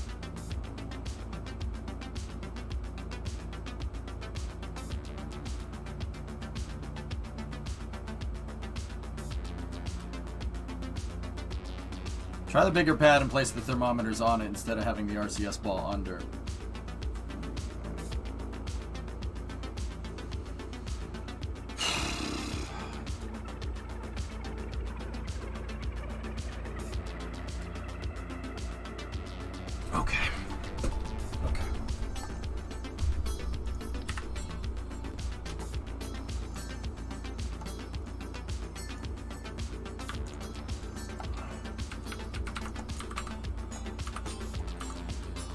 I don't want the thermometers on the vehicle, Luizo, because when it comes back through re-entry, the thermometers will pop. Don't. Well, they have the potential to, but then again, they never did on Condor.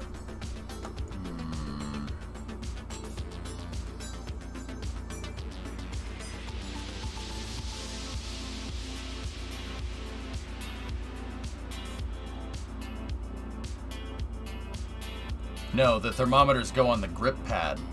Grip pads are physics parts, man. They're gonna drift. The whole point was to make it out of non-physicsless parts.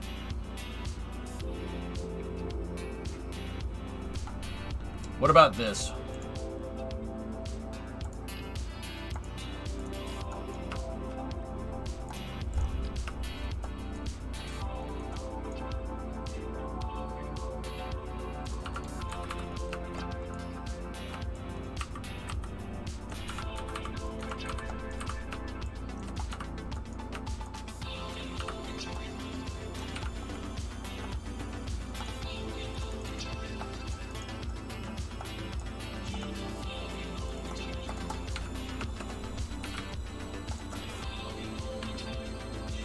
What about that?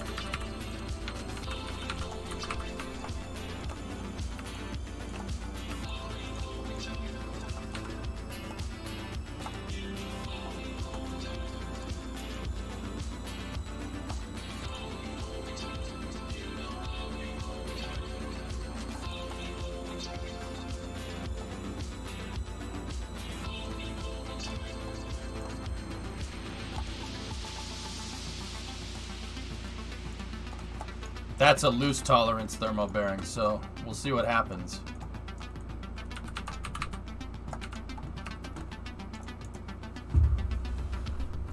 I just wanted to say, good luck. We're all counting on you. Good luck. We're all counting on you.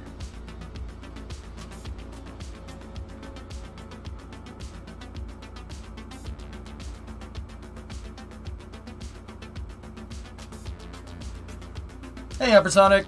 How did you like Tin Can? Is it worth a buy? It's fun. I'm not sure the longevity of the game, Hypersonic, but it is a good time. I enjoy it, yeah.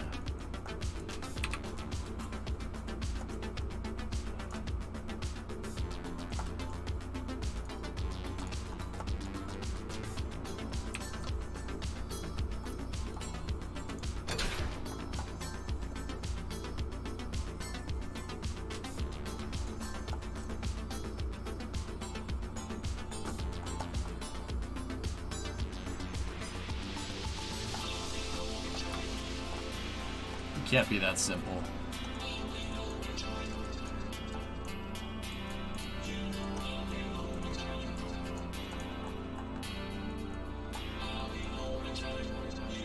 I got it. I got an A on the carrier landing SDX. Yep.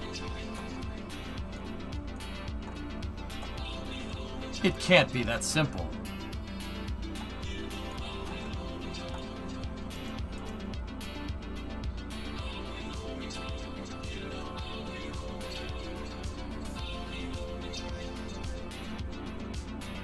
I haven't undocked it. We gotta fuel it.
Nothing.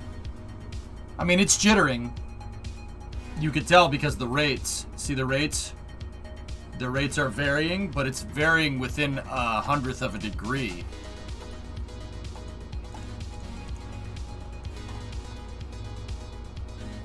Oh.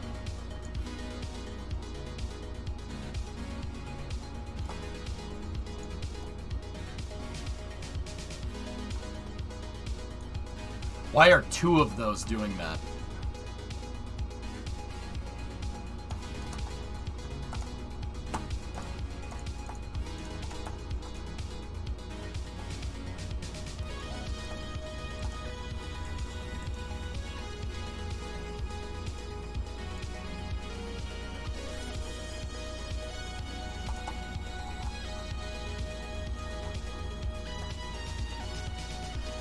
Clip gliders. But only two of them are doing it, dude. But it's still holding in place.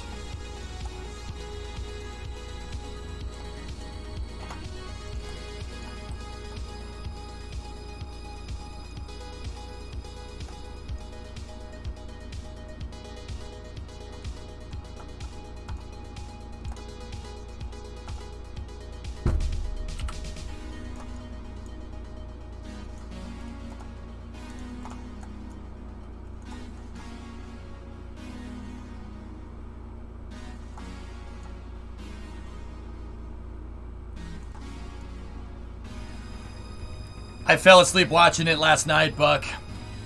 That goat is cool, and Mr. Johnson seems like a good dude.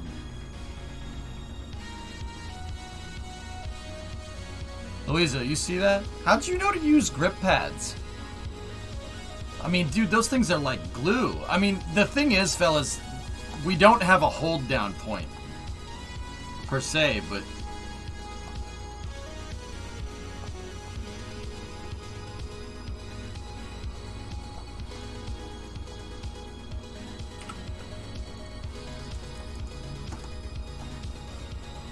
Nah, it is moving, Wookie, but 89.8 on the pitch, which means we're just doing this a little bit, and it's doing that a little bit. But it's not pitching? That's so weird. Guys, that booster is fully fueled. And it is barely moving. I tested grip pads to make wheels, landing gears, slip gears. They simply work. Yeah, no. This isn't even like Todd Howard, it just works. They're actually doing what I intended them to do. I'm just wondering about that. Is that movement damping out the movement of the booster? Those things moving up and down might be preventing the thing from doing this. I don't know for sure though. But I can't believe how, guys, that vehicle is not connected. If I turn on the engines and hit the go button, this thing is separating, which is interesting to say the least.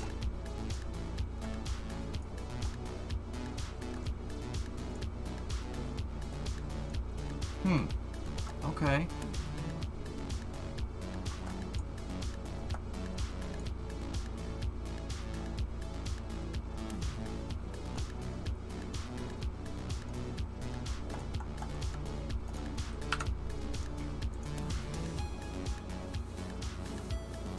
How would you restack this in the future? A crane, just pick the booster up.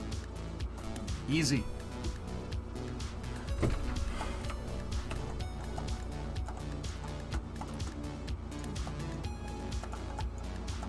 Okay.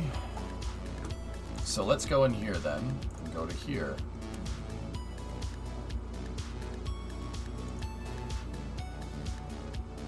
And then let's disable same vessel collision.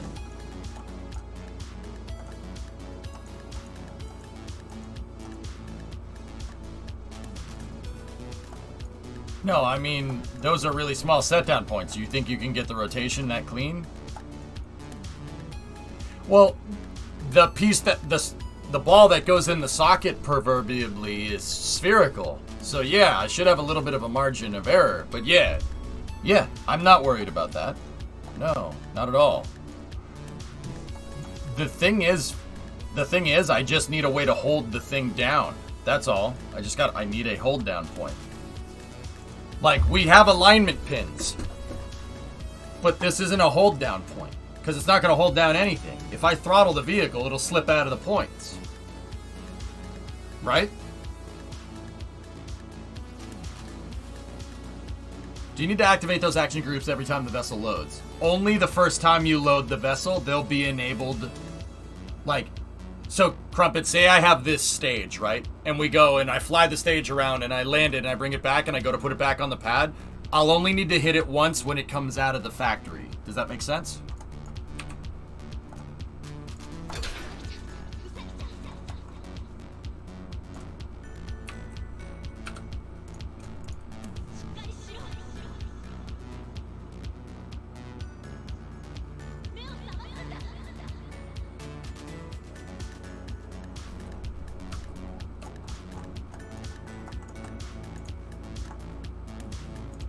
I didn't remove these from the AG, did I? No, just the bottom ones.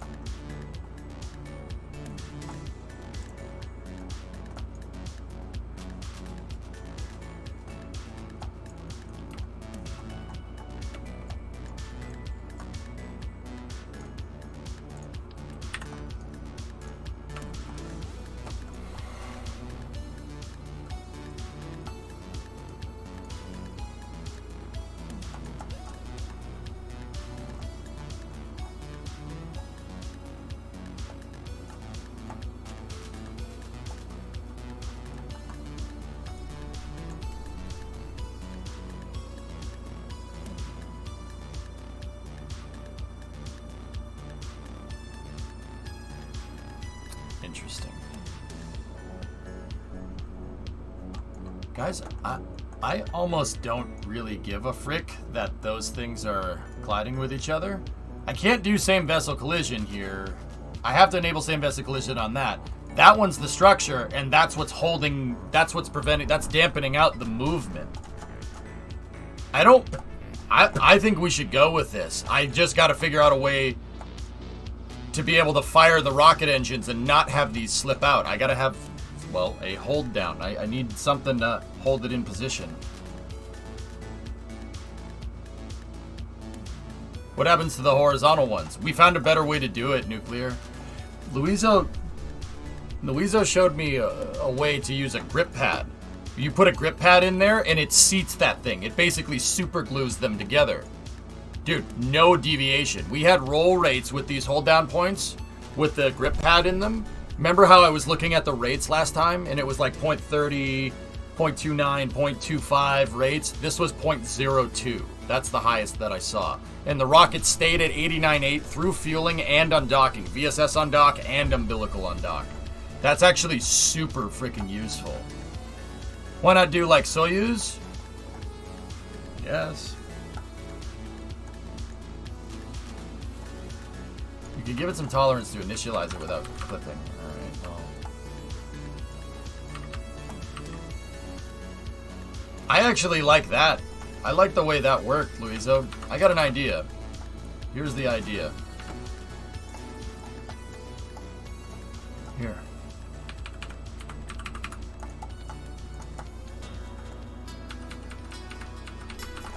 So, let's take a strut, right? Put the strut down here like this.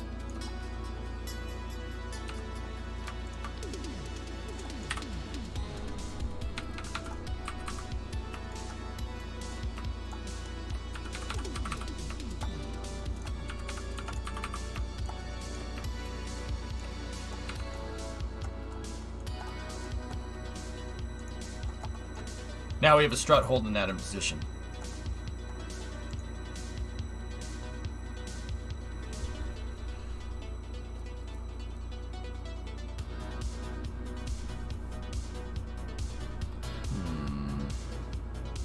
Huh.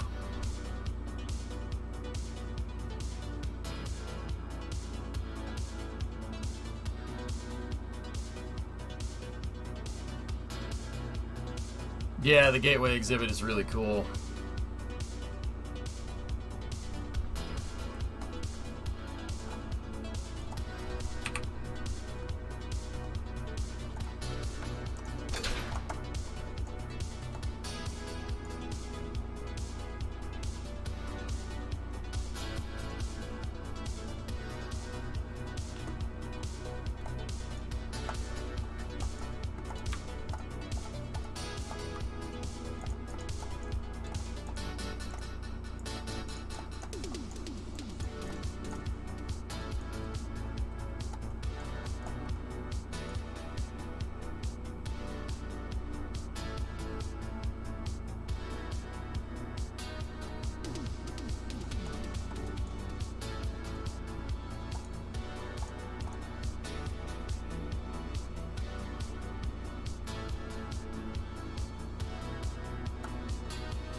Yeah, imagine we could use that to drive a crank.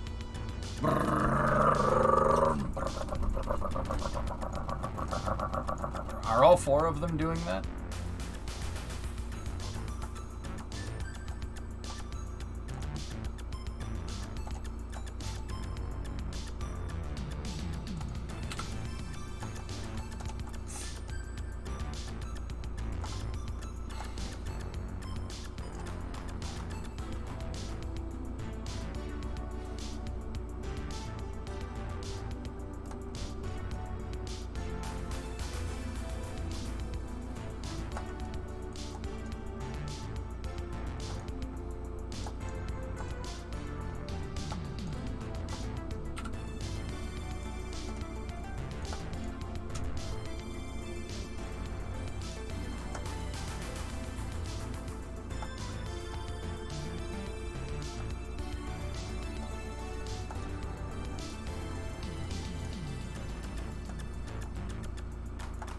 By the way, I moved to Massachusetts today. Very confused by all the road work. It's literally everywhere to the point where the roads no longer work.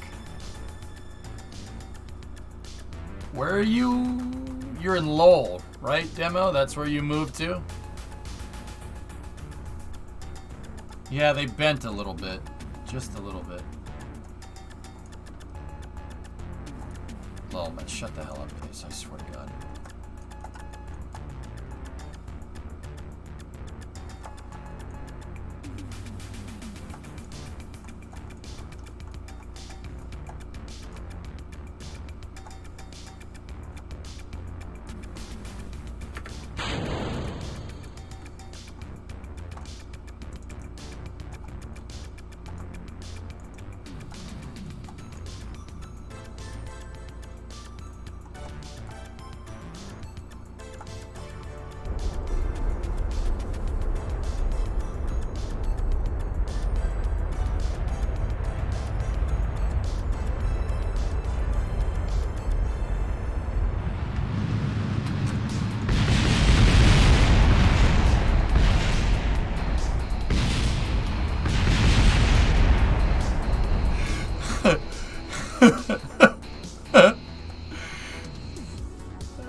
Shoot. That's pretty funny. Yeah, the grip pad's bent out of shape. The grip pad's bent, dudes. That was funny, though.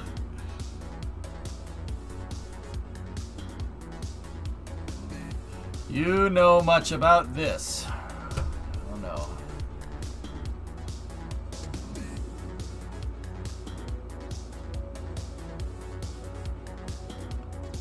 Oh, Venera 8, yeah.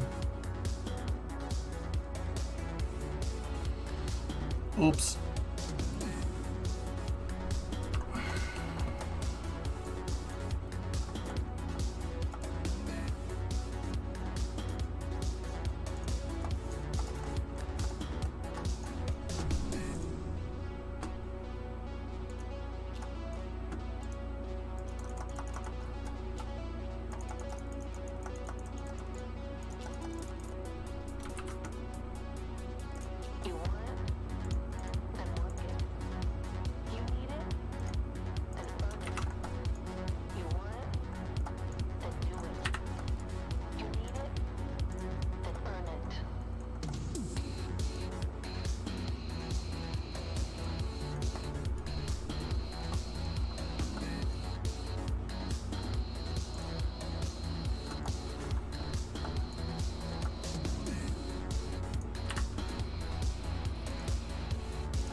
Hey, Racer, what's going on? No, Hellfish, I actually think not strutting the grip pads might be better. The reason why I think it might be better is because Well, that absorbs most of the movement of the rocket. Them moving up and down absorbs all the movement, and because it's a grip pad, it dampens it all out. Giving them play actually keeps it dampened down. I saw more work during the first hours on the Mass Pike than I saw in my entire 4-hour drive on the New York Thruway.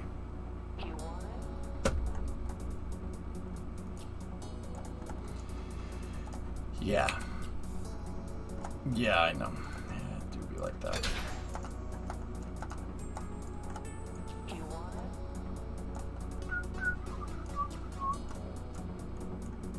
Do I? I mean, yeah, kind of.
I don't know, Wookie. It'd be kind of cool. But I didn't know nothing about that.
Night Sun Temple.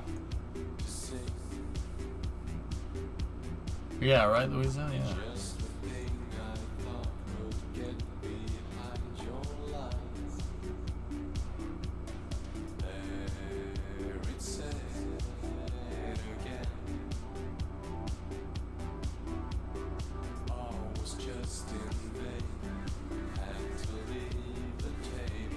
Wait, I thought a rule of a space program is no new launch vehicles. These are the last these launch vehicles are going to be the last launch vehicles that I engineer for a long time, Nova Raptor, because these ones are going to they're built for purpose.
not really, Novaraptor. I'm just having some fun right now. Thought you guys would want to see some fun.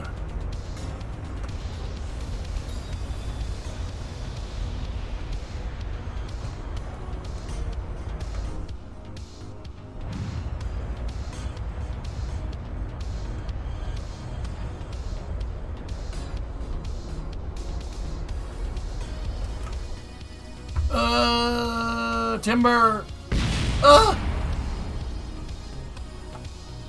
Neat.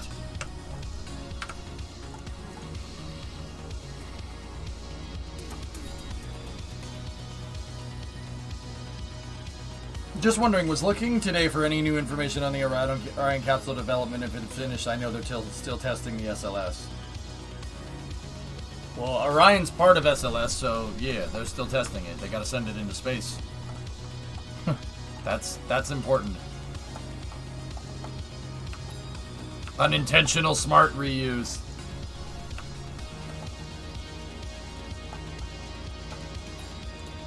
I want to try something. This is with no same vessel collision enabled. From what it was looking like there, it looks like those grip pads were working regardless, which is very weird. I don't know why that would happen if there's not same vessel collision. But the grip pad was working, which is, once again, weird. So, I don't have SVI enabled on the grip pads out of the box this time.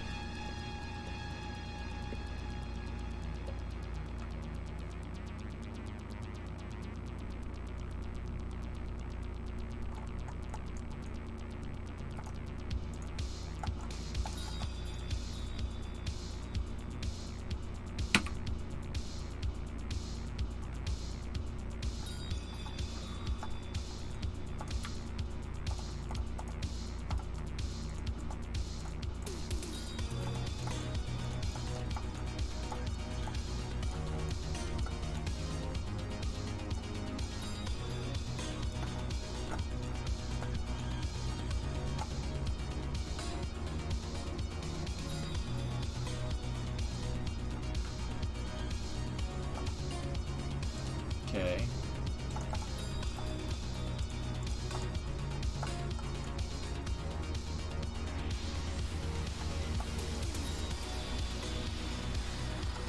I've been trying to figure out how to make a Virgin Galactic spaceship into an orbital class space plane.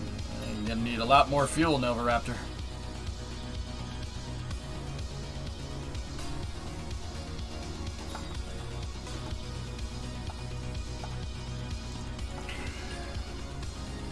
Hey Vaxlock, what's up, dude?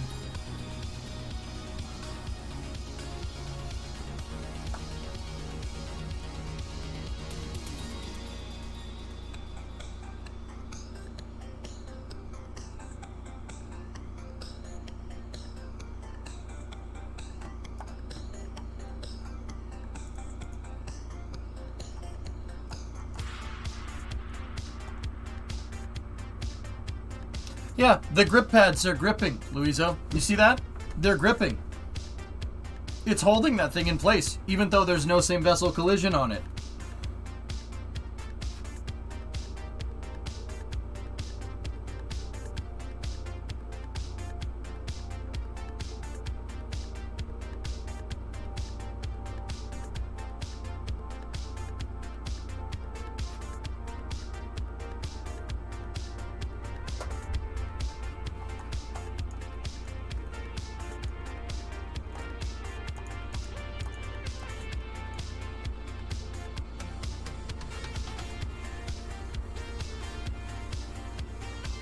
It must be on a different layer, Hellfish, yeah.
I'm good with this.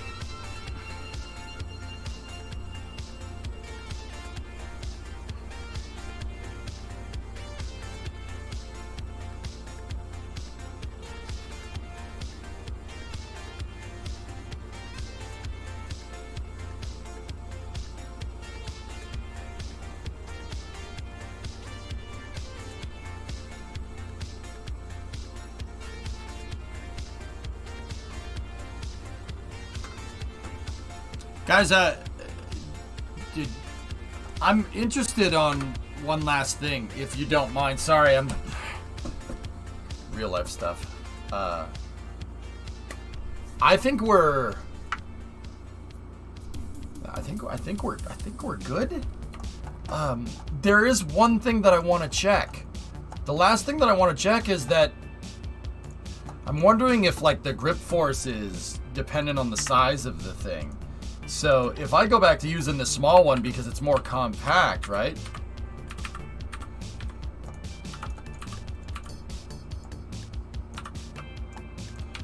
And we don't set it to same vessel collision, but we set it to extreme grip with the circular variant, right? And then we move that into the exact same position.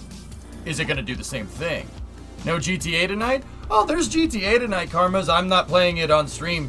Too many hackers. Too many freaking pieces of trash see the stream and they're like, haha, I'm gonna ruin this guy's stream because I want to give him a reaction. And yeah, it ruins racing. We are gonna GTA race tonight, but I'm gonna stop the stream at 11 and then I'll go play GTA. What we have been doing is going into Discord. Just going to Discord. Just watch somebody stream from there. Yeah. So we're still gonna do it, and if you want to chill and race with us, yeah, it's no problem. All right, here's the test with this. Ready?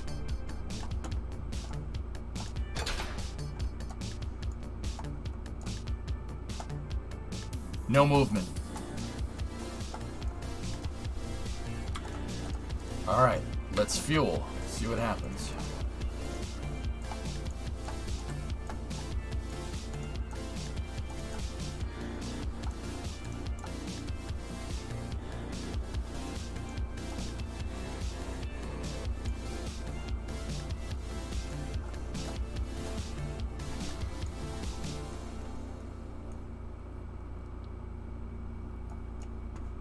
We could, Wookie.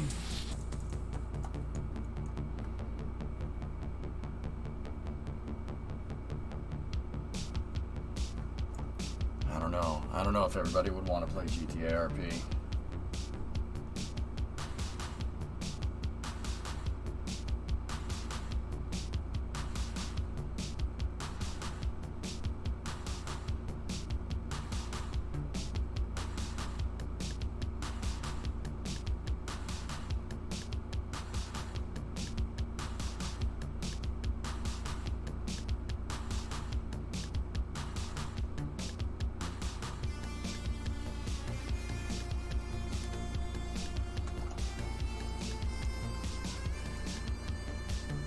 I know, public servant.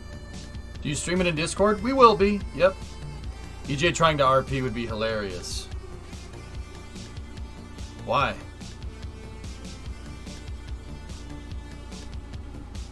Wait, why would what? Why would that be funny? Funny how? Funny like a clown? Like I amuse you? Like I'm here to amuse you or something? What am I, funny? How am I funny? Hey, you know what you said. How am I funny? How am I funny?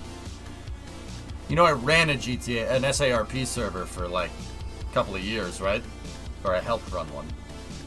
I know how to do that if we need to. It's just acting. Easy peasy. Funny how? How am I funny? Funny like a clown? Like I'm here to amuse you? What the frick is so frickin' funny about me? Funny like a clown? How am I funny? Get out of here. You really are a funny guy. That's it. That's it, Hadri. Oh, Tommy, he knows what he said. Yeah, I mean... Oh, she's jiggling.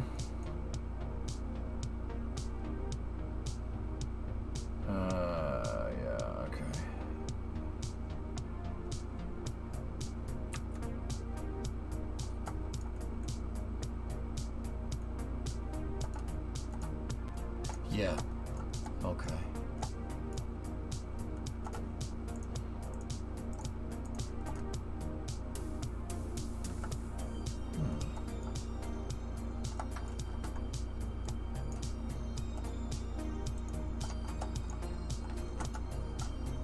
I can do voices and stuff, Elfish. That's no problem.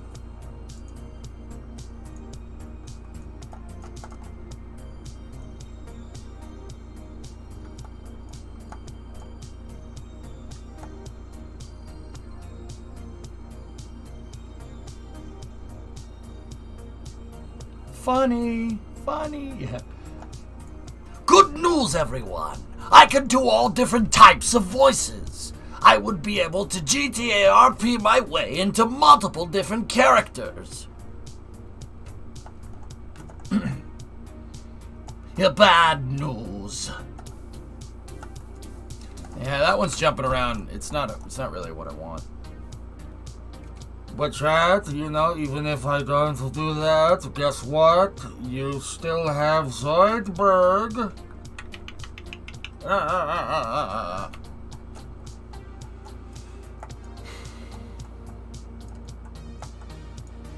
All this constant exposure to radiation is making me thirsty. Do Leela? What makes you think I can make that voice come out of my mouth? Look at me, Dr. Zoidberg, homeowner. Challenge? Nope. No! I refuse to accept! At all.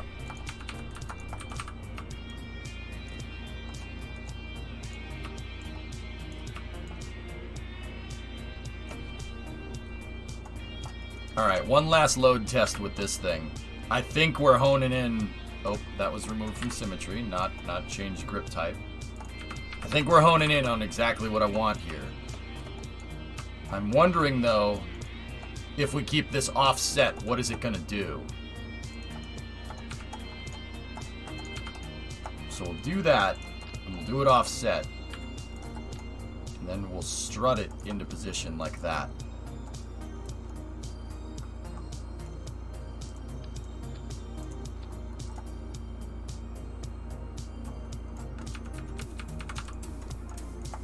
You aren't a homeowner just yet. Yes, that's fine. But at least you still have Zoidberg.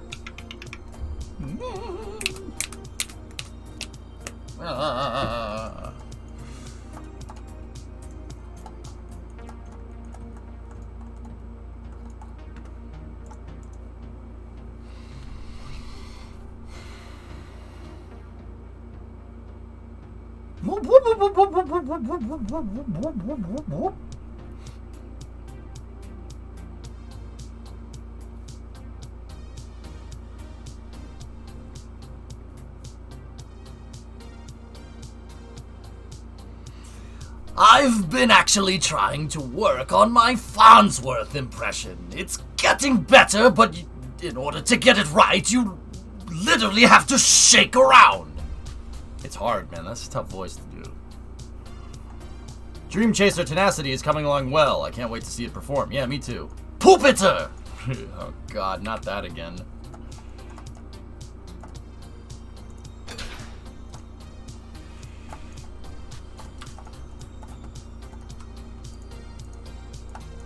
No, I was talking with Haas yesterday, another streaming buddy of mine that does GTA RP. He's a GTA RP streamer.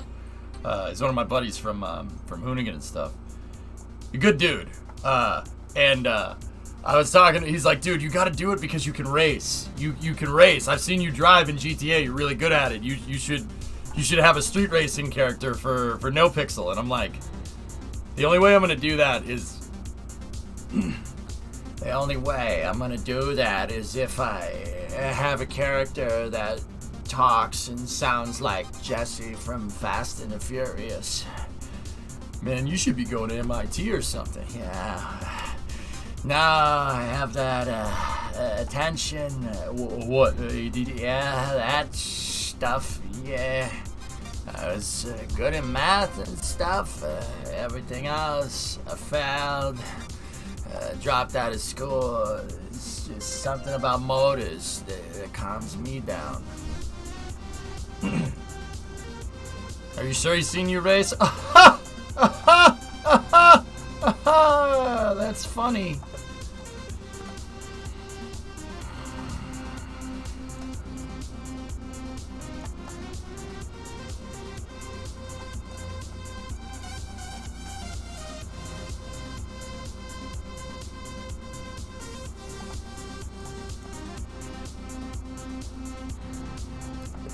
We could put the docking grip pads at the bottom of fins. They would look awesome using the long pads and might even give you better alignment.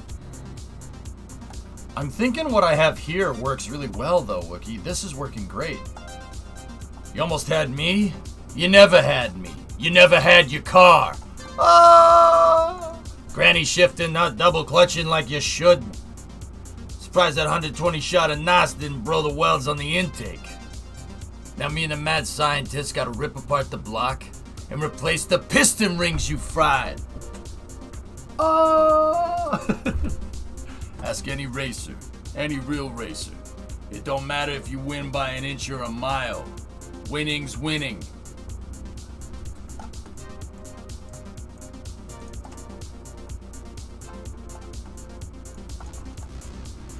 Throwing down the pink slip, just like you. You can't bet your dad's car. No, it's all good. This fool's running a Honda 2000. I'll win. That way, me and him can roll together when he gets out of prison. It's all good. We're gonna throw him right back in prison after he kills you. Bottom sixes. Unreal, dude. Family. Family. Alright, here we go. Rocket is fully fueled.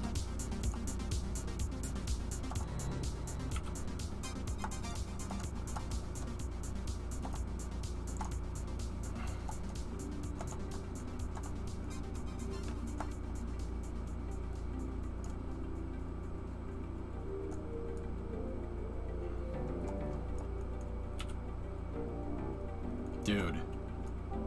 It does not move. That's kind of nuts. Look at that. 89.9, almost dead 90. Unreal. All right. That's too good to not use.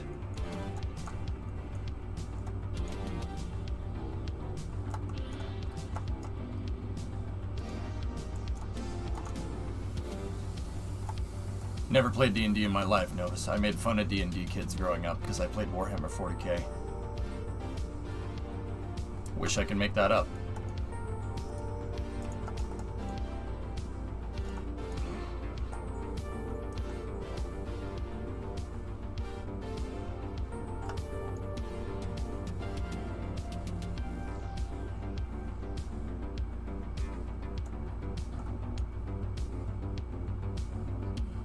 What's wrong with D&D? Oh, nothing. But in 2005, I thought it was stupid. Nothing's wrong with D&D. D&D is cool. I don't have a problem with it. Not anymore. 15-year-old me who didn't know any better did. Uh-oh. Hello? Hello?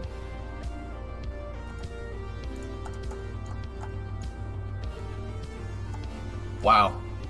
That's impressive. But 40k wasn't? Bro, because 15-year-olds make sense.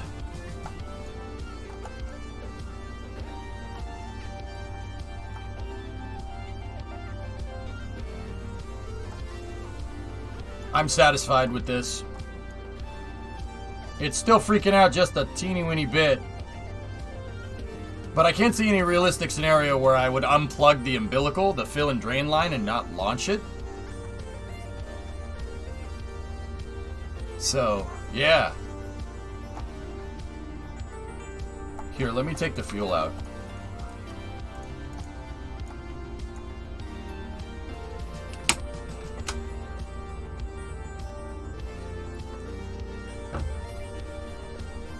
You never abort? Well, Umbilicals in real life on most rockets aren't designed to detach until after the hold down points, Crumpet. Think about it. Think about it. You have a rocket, and your umbilicals are attached to it. You don't detach the umbilical and then launch the rocket. No rocket does that, not even Falcon 9. Why? Well, because if you detach the umbilical, you have to send somebody out there to go and clamp it back into position, right? So why the hell would you separate that? Most umbilicals on rockets don't separate. They don't separate until the rocket is actually off the pad. Watch separation footage, dude.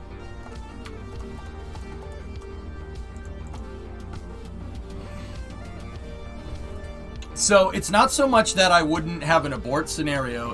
It's that thing will become undocked probably if I do an auto sequencer, right? And I have a Cal controller controlling my separation mechanism. If we do that, and that's why I want a hold down point. I want hold down points to clamp that rocket in place, right? The hold down points, for me in Kerbal it's a little bit different because I don't have much play on my umbilicals. So I want that thing to pop off and then the hold down points to go. It needs to happen like, it needs to be an auto sequencer. It needs to happen very fast, a very quick sequence of events for the thing to launch. If we do an auto sequencer and I do it right, then this thing could work really, really well.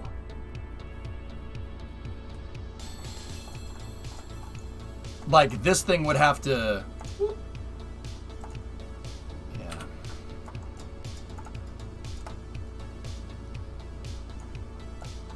Is this launch pad going to have sparkers? I hadn't really planned on it.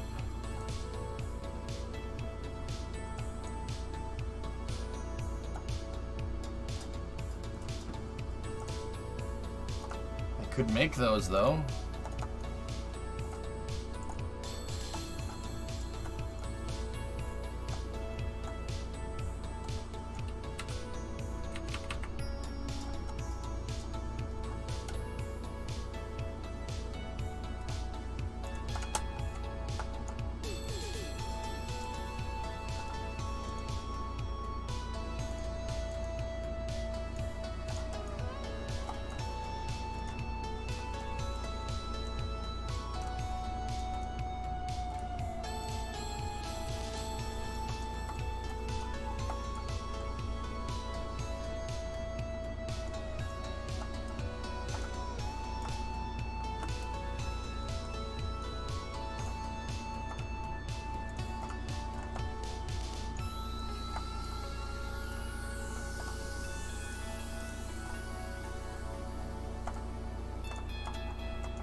Something bent. We're at 89.6. Something's bent. And it came from that docking port. Yeah, see, that one's bent too.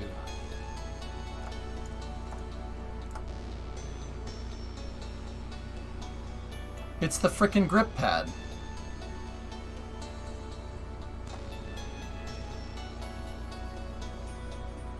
Look!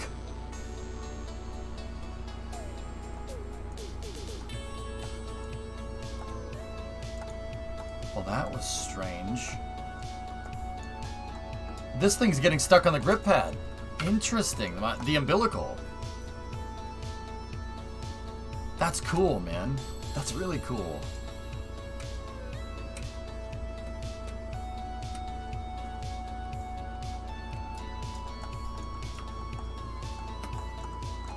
Did you see that, Louiso? It gets stuck on the grip pad. The hinge gets stuck on the grip pad. That's weird, man. But I do think we have a winner with these hold down points. These work fantastic. They work very, very well. I just need to redo the umbilical. That's the real big one.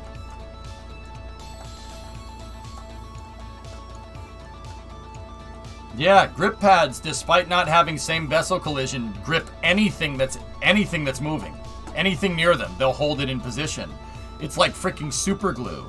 That's really, really, really interesting. Excited for a full day of racing tomorrow? Sure. Oh yeah, absolutely.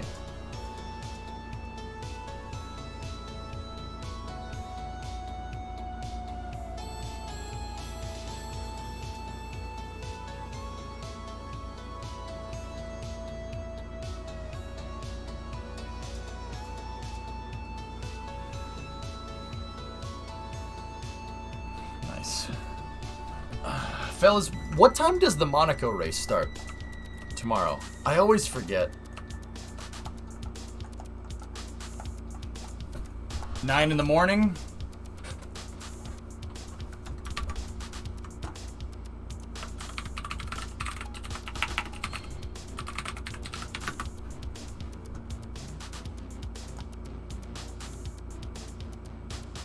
Yep, 9 in the morning. Okay.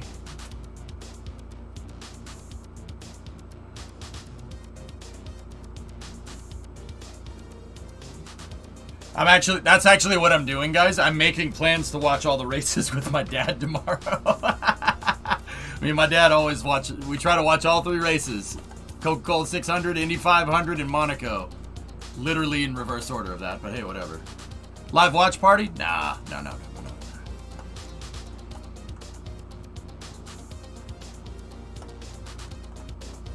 Yep, we're gonna watch all 3. So, fellas, that's a good hold down point design. This thing is great. So, what I'm going to do now, this is the first stage craft file. I'm gonna rename this one Test Stand Master Craft File. This one was modified on 5/28/22. I'm gonna go to the air show in New York tomorrow, so I won't be able to watch the races. That's not a bad problem to have. Yeah, we have threads. Guys, if you want a live watch party, Jackal, go into my Discord. My Discord in the car and motorsports thing. Oh yeah, they're always there. All the guys that race in Friday Night Racing and Saturday Night Racing, they're all there watching the race. Anyone's welcome. You guys can just jump in.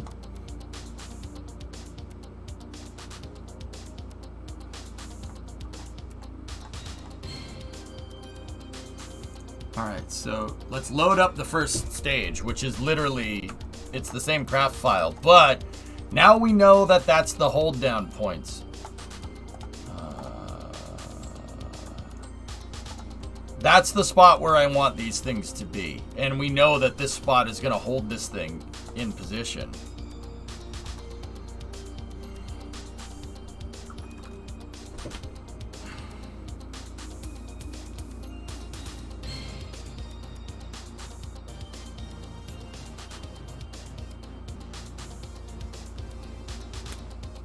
So, now we got to find a way to clamp this thing in position.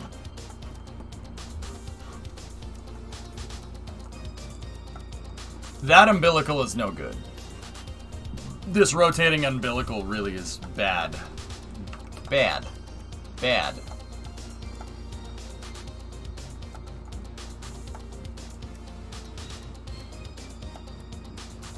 Gonna have to figure out another way to do that.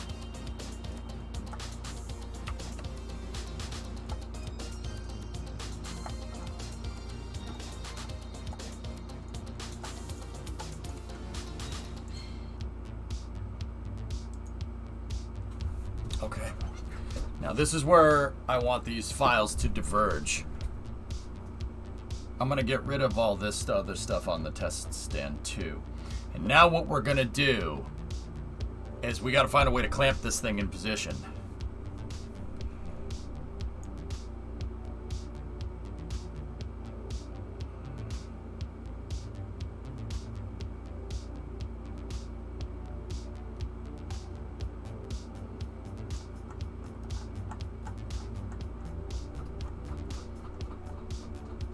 Small claws? I hate claws, Louiso. Those things suck. They're terrible. those are horrible for... Yeah, they're horrible. What do you... Why would you want that?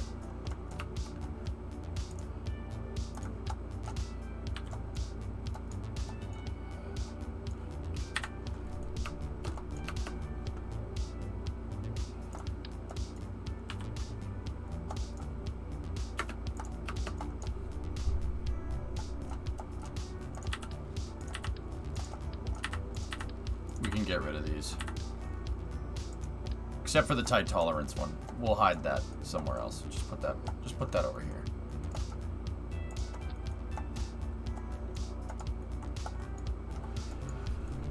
I want another shot at this three bearing design here. So give me this.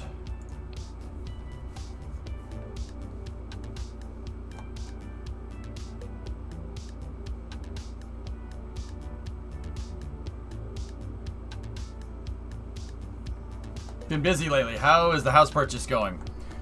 Our offer was accepted a little while back, Double Nuts. We're in appraisal right now, so dealing with the bank. Fun.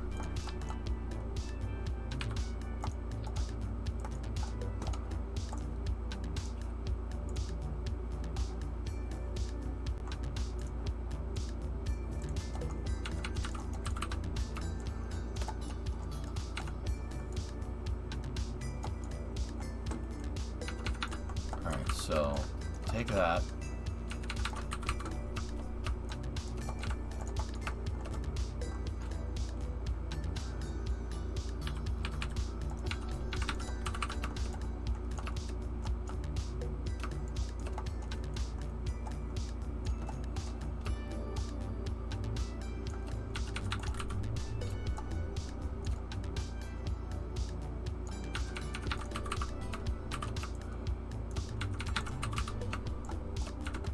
Now go here like this, and then take this. All right, that's enabled. That's already enabled, and those are enabled now. So now we take this thing, right? Move that into position.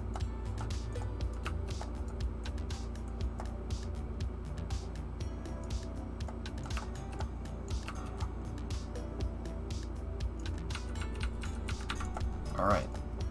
Now this, in itself, should be insanely strong. That should be a really strong hold down point. That's what I was trying to figure out before. This is what we were trying to do.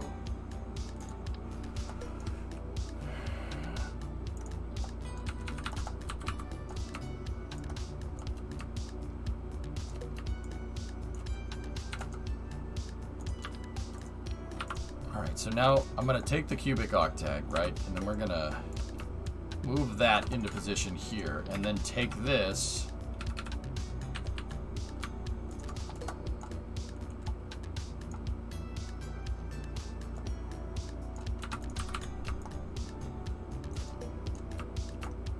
no, that's gonna slop the grip pad. That's no good.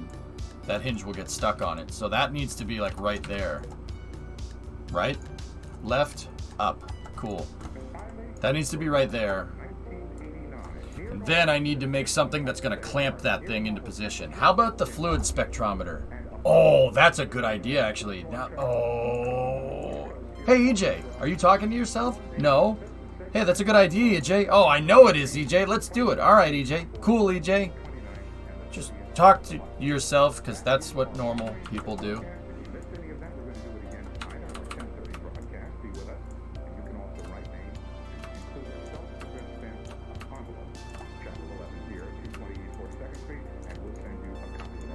Back to story.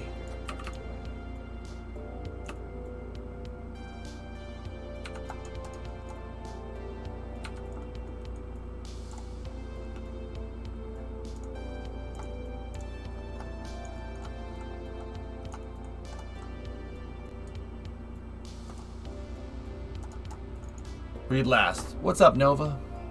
I have an idea, but it probably won't work. Put two small pins above the rocket with SVI on, then put a hinge above it so when the hinges are open, the pin can pass.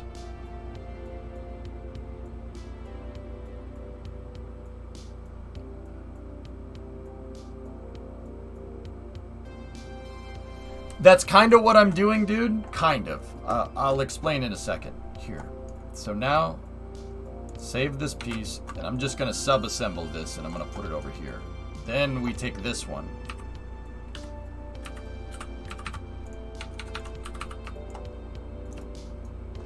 There.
Now let me just dress up the umbilical here. I still don't want to use a side docking umbilical. We should go up-down with it. That would be the right way to make this happen. Like, I should have my umbilicals, instead of swinging out like this, they should go up and down. Falcon 9's fueling umbilicals actually go up-down. They're vertical fueling umbilicals. Now, I don't know if a lot of people know that. It's actually the opposite of what Starship is. Starship has a more run-of-the-mill umbilical where it's like attached to the side, and they have an umbilical carrier pay like going up to it. Falcon 9s actually do this. They're vertical. They go like that on the very bottom, underneath the landing legs. Yeah, I don't know if people know that. If you don't know, well, now you know. Chat.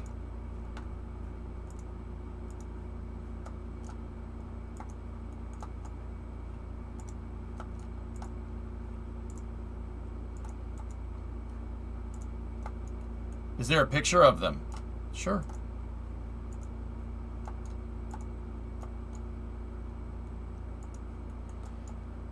Just look at the bottom of any Falcon 9.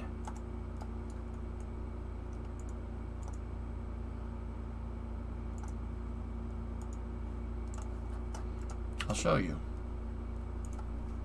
I show you. Here, we fly first. Boop. Marco, Polo. Polo, I show you. Very nice. Now, here, take a look.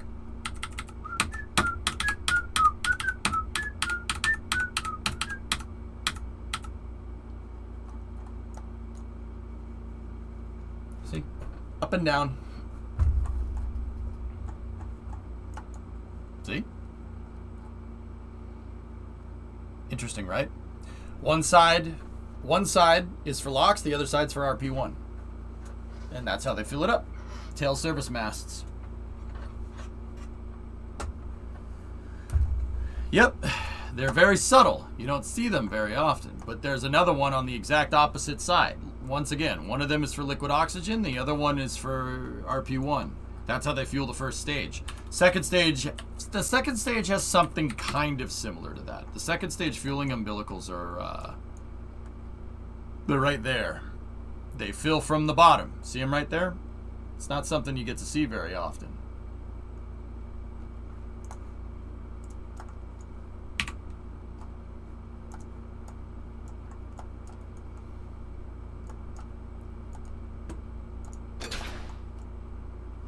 Okay.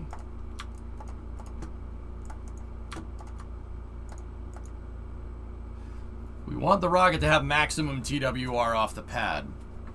If we theoretically have like way higher TWR when the rocket is held down, so I'm only going to fuel one of these things. If we have like maximum TWR when it's held down, it should be able to hold this. Like if I fill up one, right? So we fill up one of these things.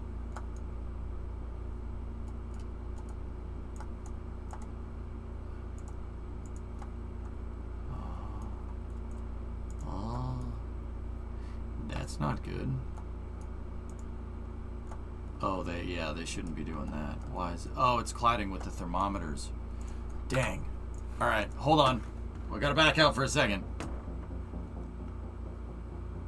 They could use that same system if they continued with that, but the refueling with the butt refueling stars. But they could use that same system if they continued with the butt-to-butt refueling on Starship. That's what I thought they were going to do, Novacon. I thought they were going to do that. They decided against it for some reason. I thought that they were going to fuel Starship through Super Heavy. Like Super Heavy was going to have a fuel line that goes all the way up. And when Super Heavy is fully fueled, then it'll fill pipes that go up to Starship. I thought that's what they were going to do, but they ended up not doing that.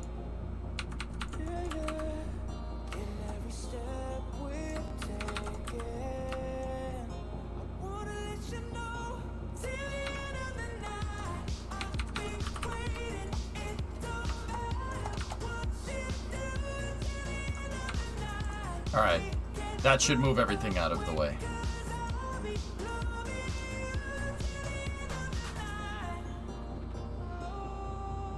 Maglev? No.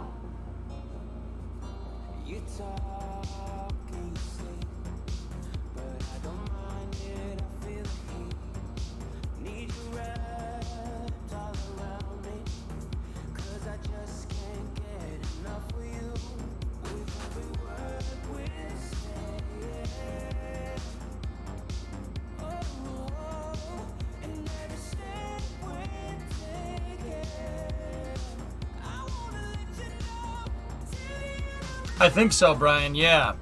If you're going to reuse a vehicle, it makes sense. If you're going for expendable, then fueling through the first stage is not very smart.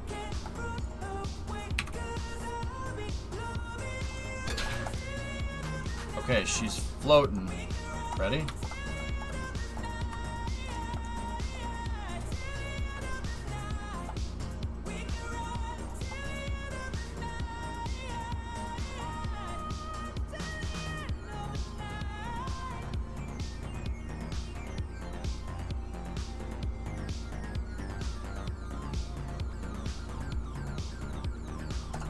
Okay.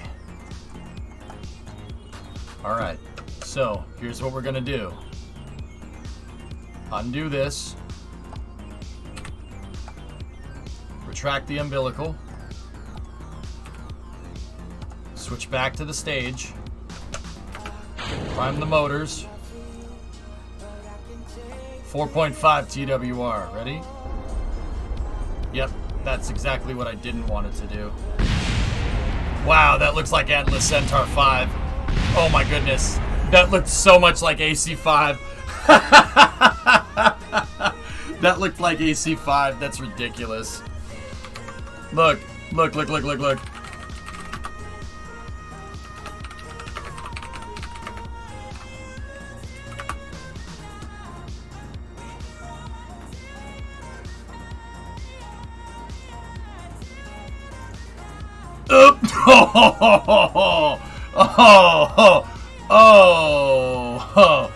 Oh, yikes.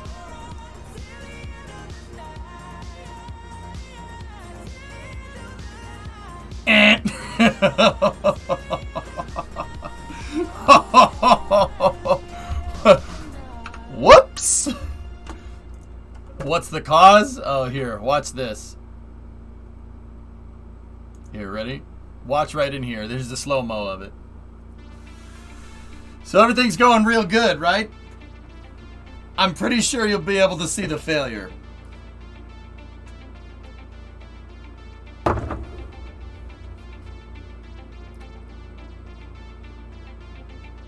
Loss of thrust. Oh, no. Seeing it in slow motion just hurts so much more. Oh, no. The Vernier's like, no, no, we're not supposed to be going down. I love that little Vernier engine. It's trying so hard. The Vernier's like, it's trying. It's like, we're not supposed to be doing this. Oh, don't.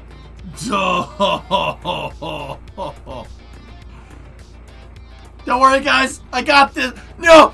Oh. It's so bad, dude. It's pretty funny, man. Yeah, all that happened in about this quickly. Click. Nope.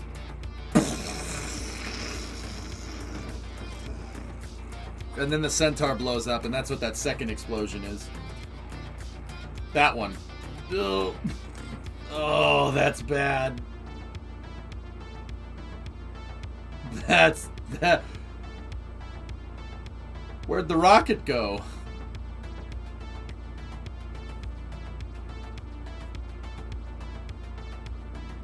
You can tell that's Centaurs because the soot goes away. You're right. You're not wrong. There's another Titan failure in 58 where a Titan 1 just... Yeah, here.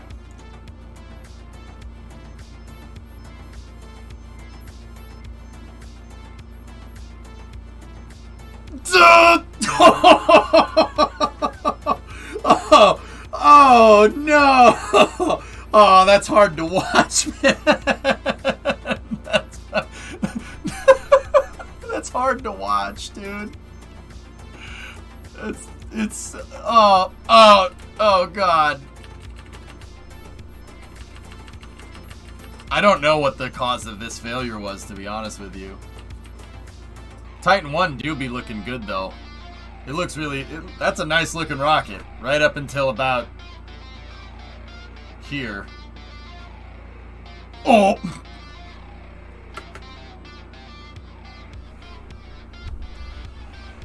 So... I don't know what happened here, but I can wager a guess. Vibrations set off the flight termination system. Wowzers.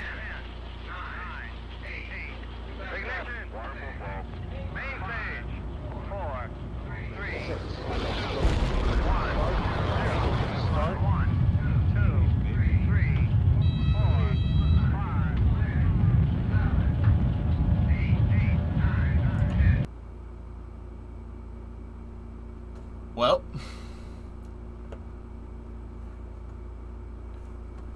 Vibrations set off the flight termination, huh? Oh. Where does the explosion originate from? Yep. Yep, it's right on the raceway. Right on the det cord. Boop. Oh, that's so bad. Worst part is that Titans were hypergolic. It's a Titan 1. It's not hypergolic. Carolox. True story. Yep, it unzips the tank pretty well.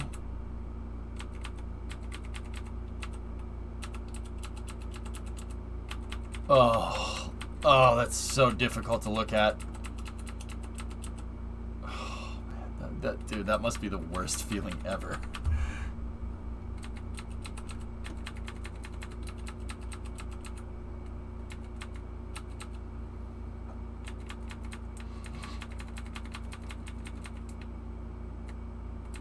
Just looked it up.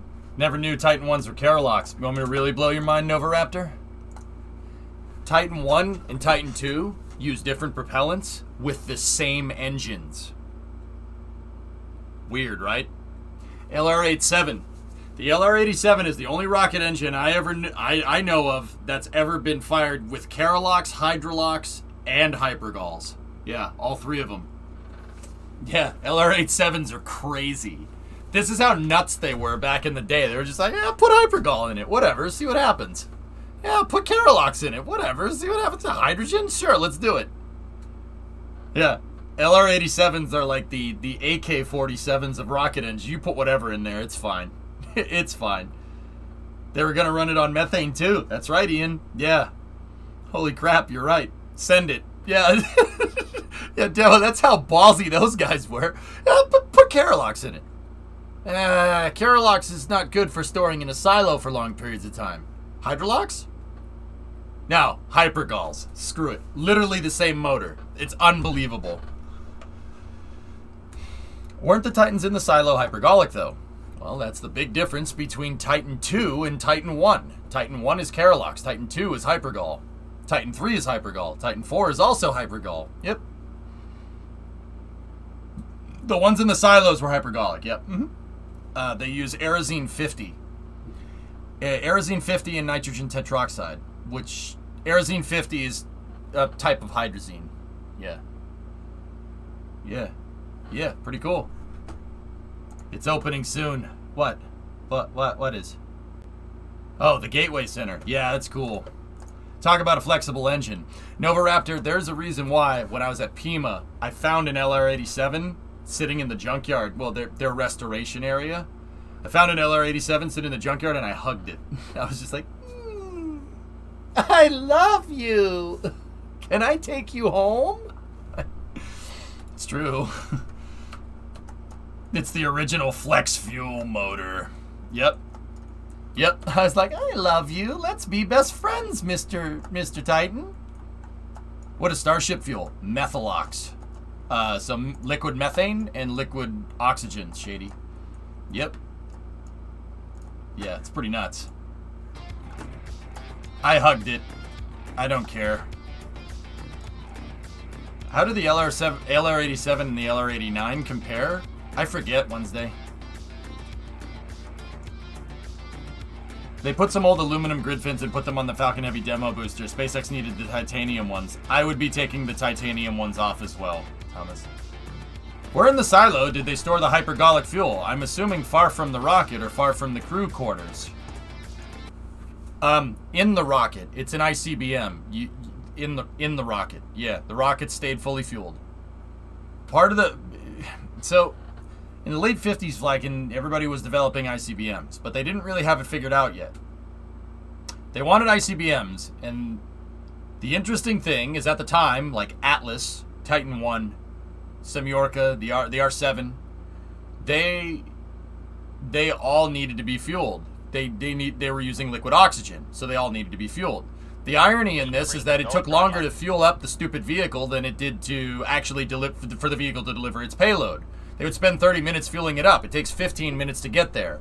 The Air Force looked, and the Strategic Air Command looked at that and said, well, that's kind of dumb. That's kind of dumb, because if it takes 15 minutes to get there, and you detect it right after it launches, before your rocket is fueled up on the pad, you're vaporized. Bye-bye. So, by the early 1960s, they were trying to figure out ways to have a rocket where you could just keep it in the silo and you could just keep it fueled. That's part of the reason why hypergols even exist.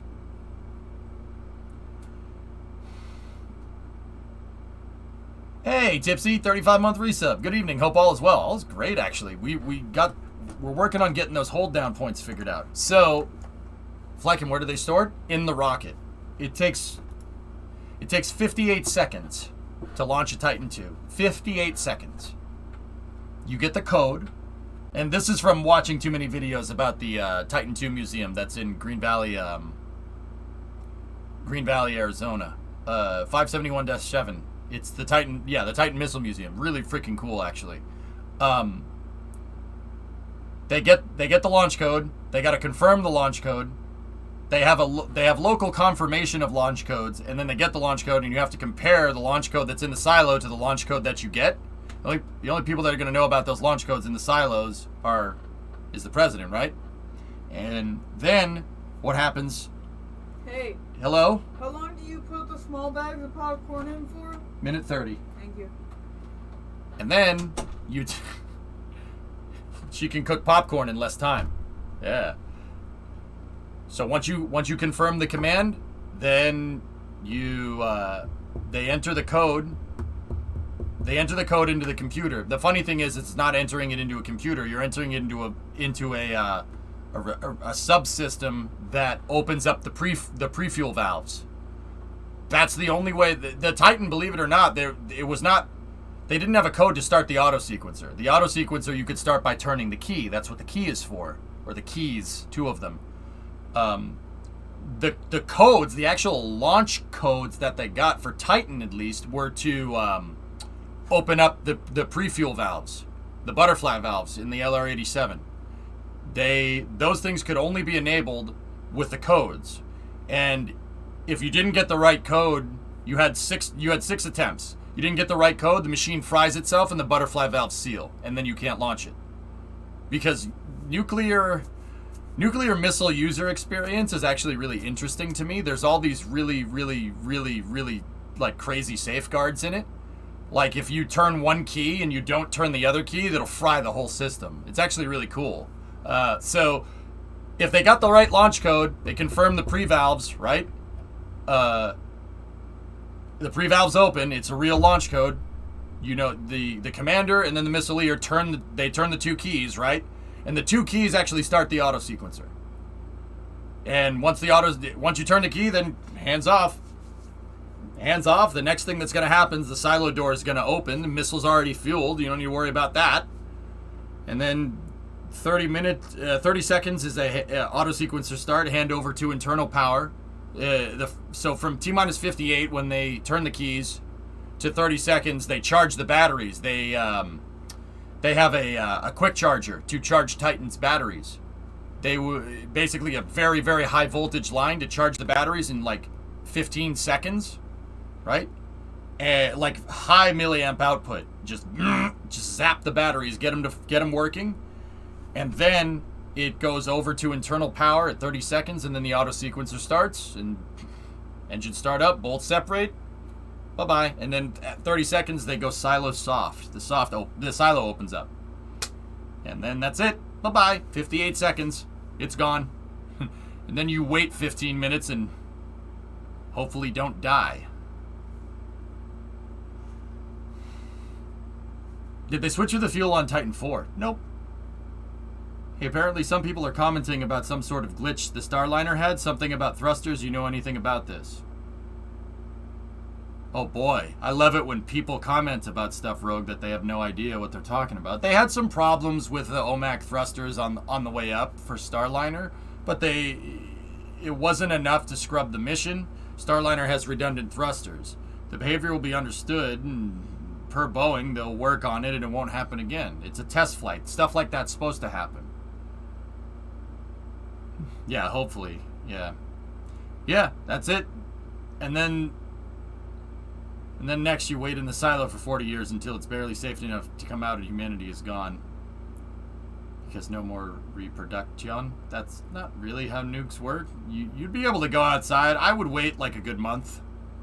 I'd wait a good month.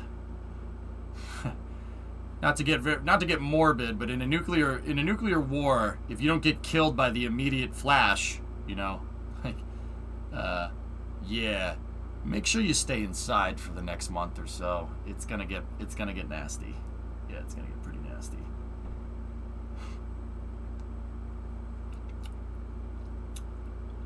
Yeah. Nuclear bombs don't actually leave a huge lasting amount of radiation. Yeah. You wait about a month. Because there's gonna be a lot of fallout. A lot of radioactive particulates are gonna get spread around. But those radioactive particulates decay very easily. They have a very short half-life. We learned about that the other day. And then there's other things, like there's the nuclear winter that's going to come. Spoiler alert, letting off insane amounts of energy like that can cause climate change. And then there's nuclear rain. Yeah, the rain and stuff that's going to happen after that, you don't want to be near that. That's all irradiated. Yeah, make sure you just stay inside. Yeah, stay inside for long periods of time. Be prepared to stay inside for like a month. Yeah. Don't go outside. Don't even look at the windows. Because the fallout will get you. The fallout is So something happens similar to like what happened to Chernobyl, only not as bad. But like you can't see it. It's just radioactivity all over the place. Oh yeah, no, it's no good. You don't want to go outside like at least a month. Make sure you get a Geiger counter too. Wait, was the COVID lockdowns a test? We didn't listen.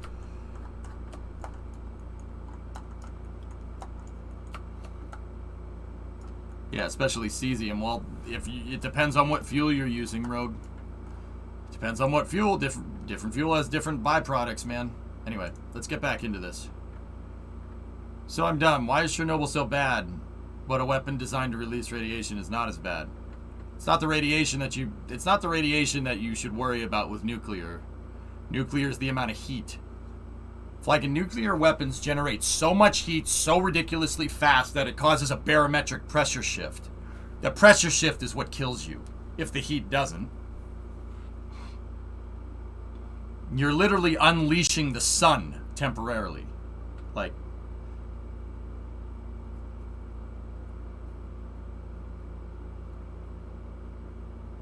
at first I didn't know why they gave me this Geiger counter, but then it clicked. Nice.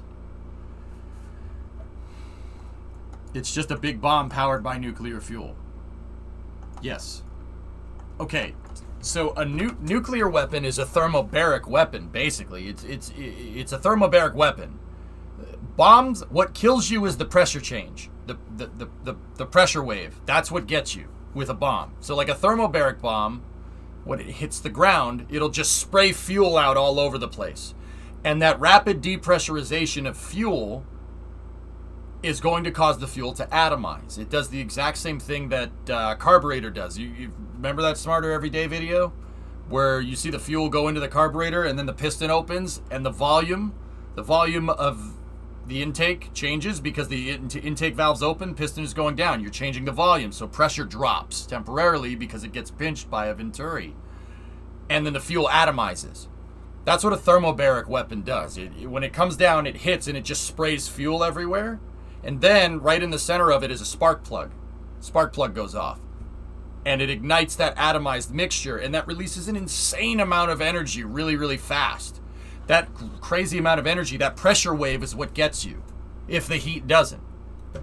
Nukes are the same way. It creates a pressure wave that will absolutely obliterate anything. And on top of that, the heat is so ridiculously hot. It will just melt. It'll atomize anything. Literally re-entry heating. Just bye-bye. Zip! Gone. Like, if you put a nuke on the surface, right, and it's strong enough, and you blow it up, it'll leave a crater in the ground. And the crater won't be because it pushed the dirt out of the way. The crater will be there because it literally atomized the dirt. Trust me. It atomized the freaking ground. It just got rid of it. Just deleted it. Like, think like in Minecraft, if you have MC edit and you select an area, you hit the delete button. That's what a nuke does, but it does it with heat. It just atomizes it. Nothing. Gone.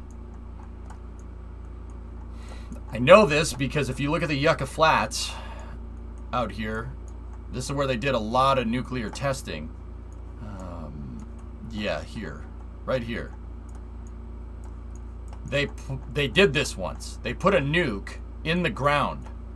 This one wasn't on the surface. This was in the ground.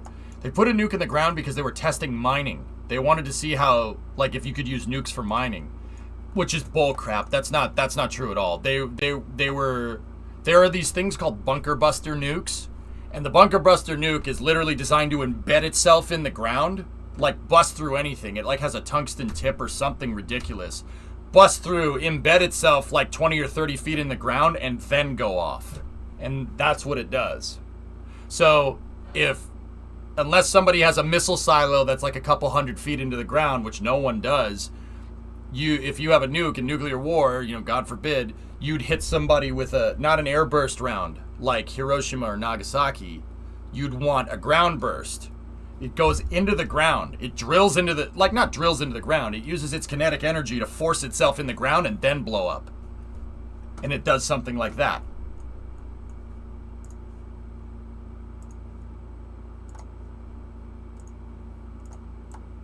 That wasn't even a powerful nuke.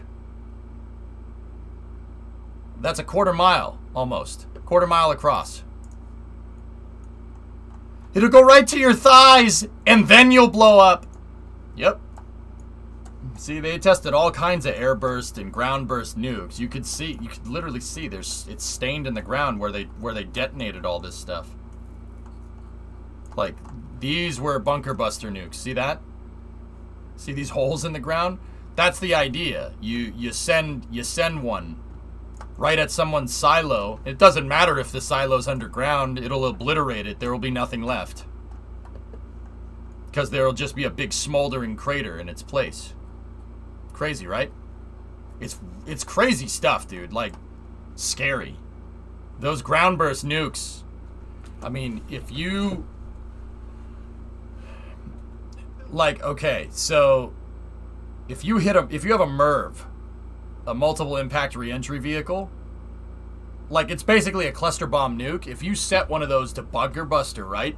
And like 20 nukes go into the ground and then blow up, there's no city. Like, if it does that over a city or into a city and it goes into something and then it blows up, there's no city left. There's just a big crater. Any buildings or anything would get vaporized. And what doesn't get, well, atomized is actually the right way to say it. What doesn't get atomized will get blown away by the pressure wave. It literally leaves nothing. The crazy thing about it is that Hiroshima and Nagasaki were both air bursts. So the heat really only affected right where they went off, like right under where they went off. The pressure wave just blew everything away, which is nuts. The bunker buster nuke would be even worse. Bunker buster, not bunker buster, excuse me. Kinda like that, yeah. Alright, let's see what happens when we lock this in position.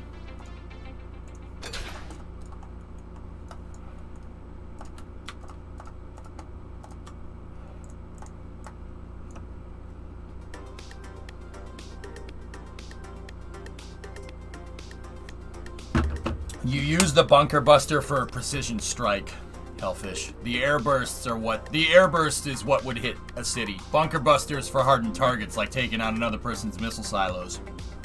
Or hitting a submarine, if you can find it. Nuke plops through the water. Dude, that's what's crazy. Alright. This one's cool. Not cool. It's nuts. I've told people about this. So that's what happens when a nuke goes into the water and blows up near the bottom of the ocean. I mean, granted, this blew up in shallow water. What this thing did, they had the nuke just submerged and then they blew it up.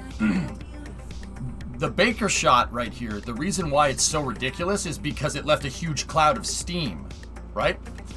And what that steam is all the water literally, all the salt water literally being boiled off. Yeah. So think like you blow up that nuke and anything that was in an immediate, like a certain immediate area of the nuke, there's no water there. The surface is what's left. It blew a hole right down to the bottom of the ocean. Blew a hole in the water. And the remaining water got shot off in different directions.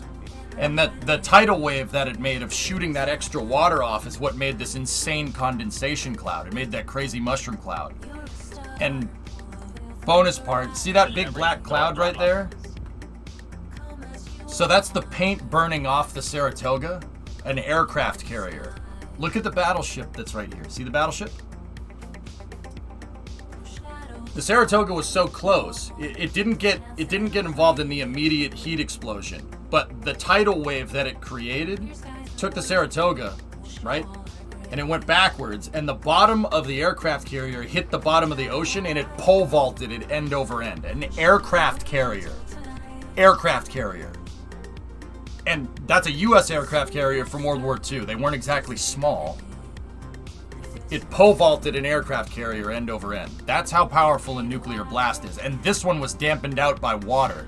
Dampened. That's the Saratoga, with the aft end of the ship in the water. Like it's actually at the bottom of the ocean being driven into the ground, and it flipped it over. Unbelievable amounts of power. Like just I mean, we think rockets are powerful. That's a lot of energy getting released all at once. I'm assuming the Saratoga didn't survive. No. No. I mean, it did better than you might think.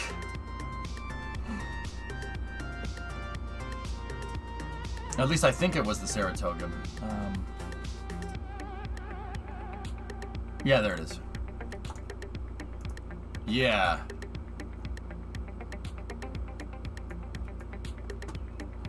I don't know. I think it capsized or something. Oh no!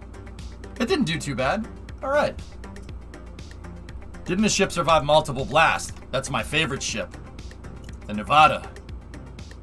Our favorite battleship of World War II. That thing survived 2 nuclear blasts. Direct hit nuclear blasts. Still was fine. Yeah. One of the best ships, one of the best American warships ever designed, right there. I'll give you the short story. That ship was at Pearl Harbor. Actually, it was built during World War I. It served in World War I, shelling targets in Europe. Served through the interwars. It was at Pearl Harbor in World War II. It got bombed by Pearl Harbor. It sank at Pearl Harbor. They refloated it. They refitted it. It shelled targets during D-Day, supporting D-Day in 1944. And then it fired, at that point it had fired its guns so freaking much they had to put new guns on it, so it went for reshelling, and it was available by 1945. It was at Okinawa and Iwo Jima and the surrender of the Japanese in Tokyo Bay in 1945. One of the gnarliest ships ever. This ship is one of the only ships that was at the beginning and the end of the U.S. involvement in World War II. Unbelievable.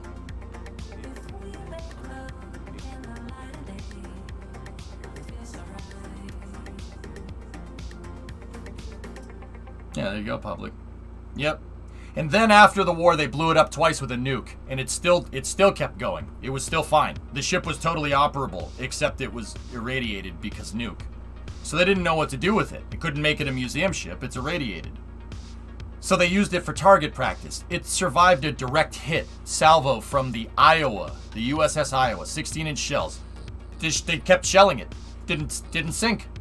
It was like something like 6 rounds or six direct hits or something ridiculous. Didn't sink.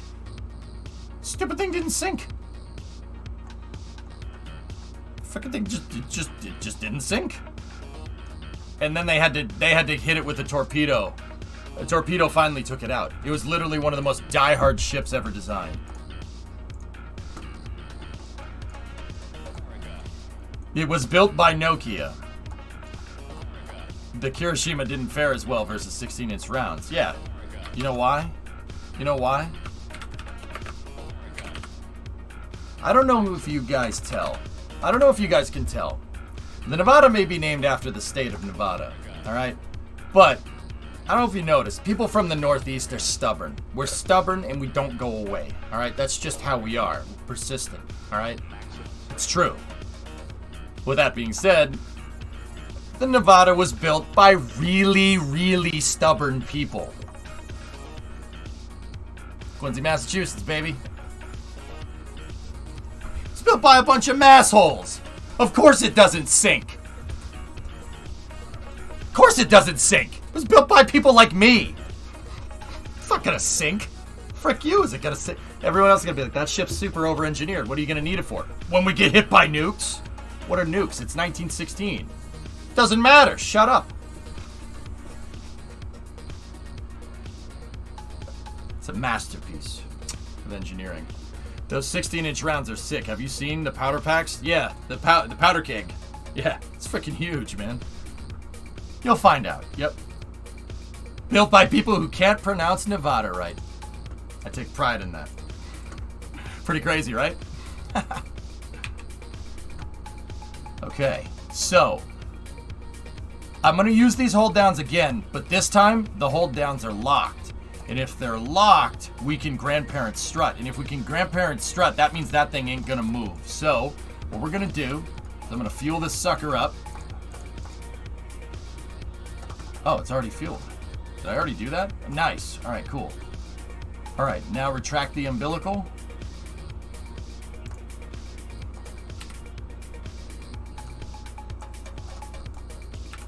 Switch back over to the rocket. SAS is on.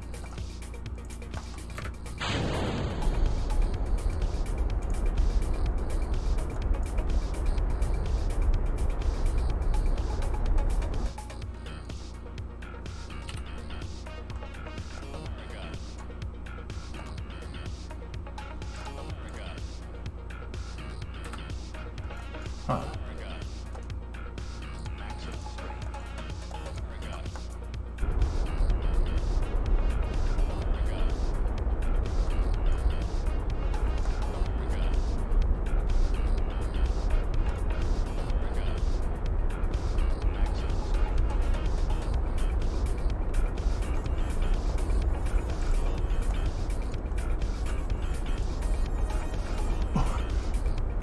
Hello?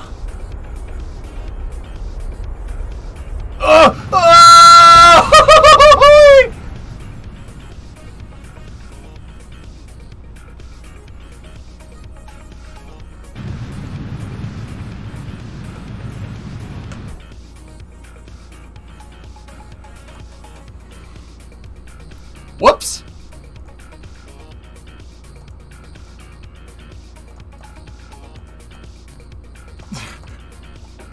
Well, it works.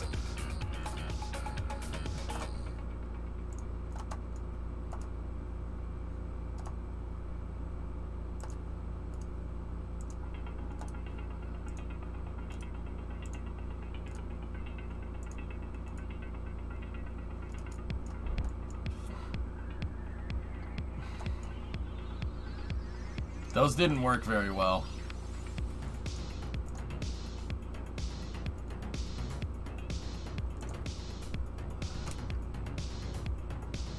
Uh-oh.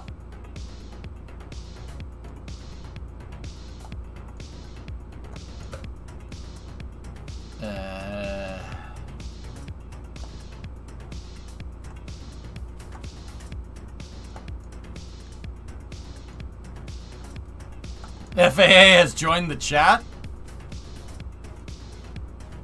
You going to land it? I don't think we have the fuel, Fotch.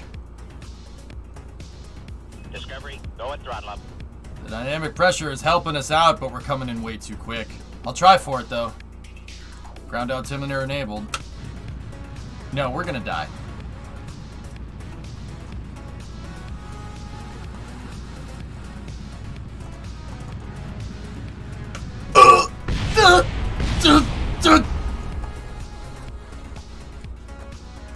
Hey, that part's pretty durable. Never mind. The probe core is still alive. The probe core is still standing. Interesting that that thing did that. I didn't expect that to happen. TGG, thanks for so many months of entertainment. Right on, man. Thanks for the 54. I appreciate it. Enjoy.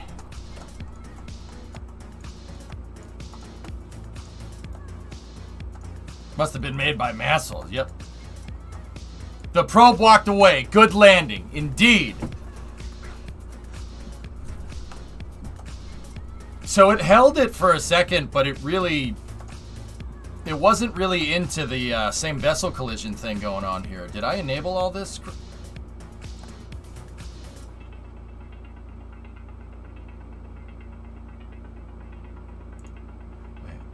what? Really?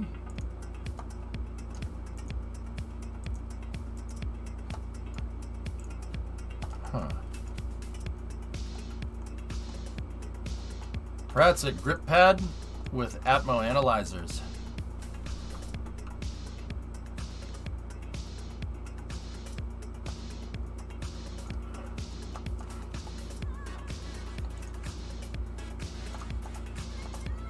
I don't know. Let's try it again. Need some grid fins. Haven't gotten that far.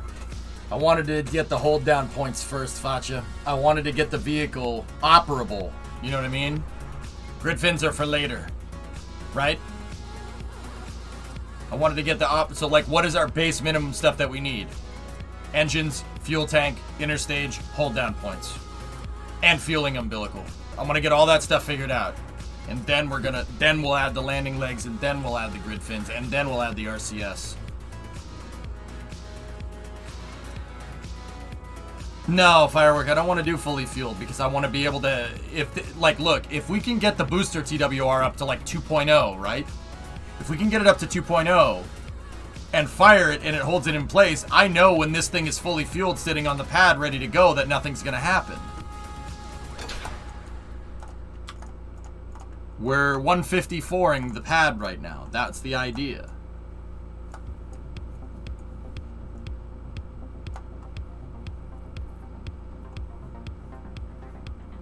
It's kind of supposed to be like Falcon 9 Blinga. Yeah, a little bit.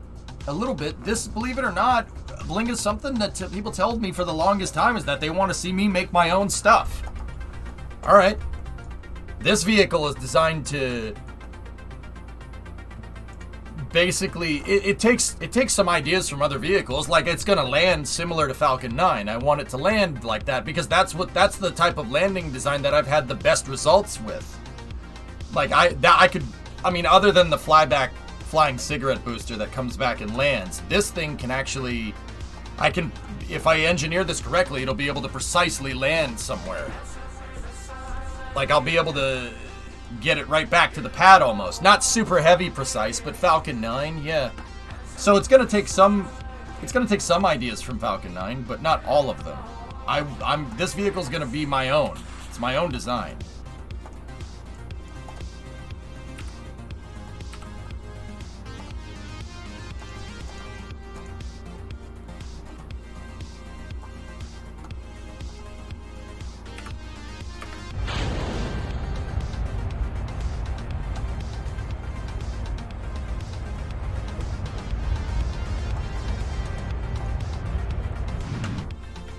Well, I didn't really want it to do that, but alright.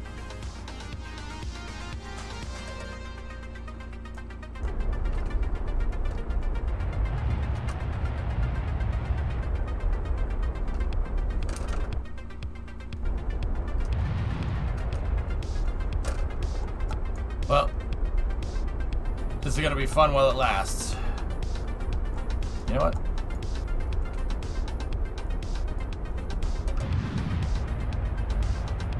If a rocket could do this in real life, I'd be very impressed.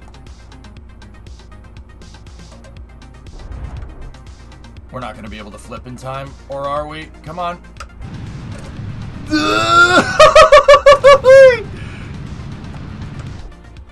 Come on. Come on.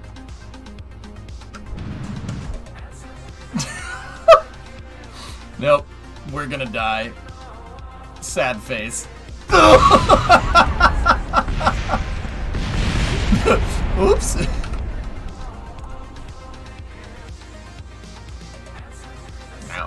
No. It was a 360 no-scope.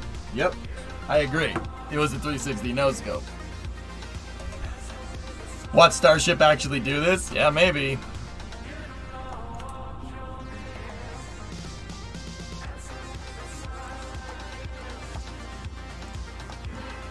So that didn't really hold it, which is annoying.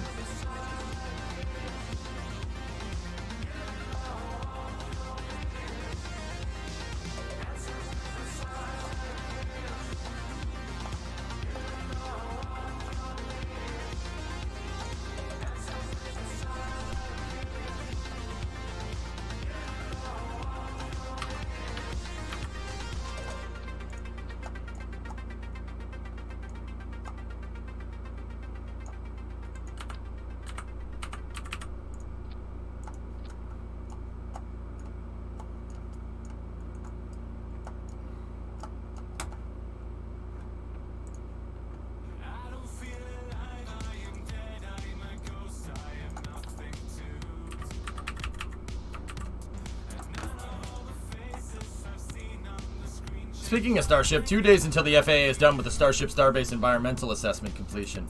I know. You guys ready? It's gonna be sick. You could replace the thermometers with atmospheric sensors to strengthen the hinge. I don't think it's the hinge that's failing, Jaka. I don't think that's it. I just think it's not. It won't hold it. It just bends. The hinge, that's just to strengthen the hinge to make sure it doesn't drift, but it still does drift a little bit. Yeah. There's a lot of things that we can tweak here, dude. That's the good part. But the best part is that we have hold down points. Luizo told me, Jaka, I don't know if you saw this part. Check this out, dude. Look. The grip pad. The grip pad seats this thing in place. It was the problem that Homing Pigeon and I were trying to solve the other day. It seats it in place perfectly. It doesn't move, which is awesome. That's really, really useful.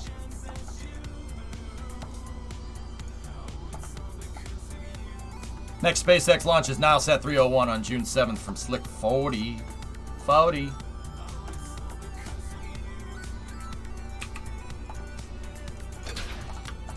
We're making bio-digital jazz here, man.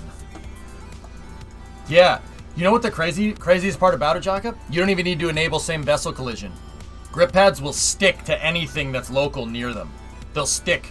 I don't know what they did with that code for the grip pads, but I was having, my hinge was right here, and part of the hinge was clipping into the grip pad, and the hinge wouldn't move. And then I got it to move a little bit by over-torquing it, right? And it was like, True story. All right, let's try undock.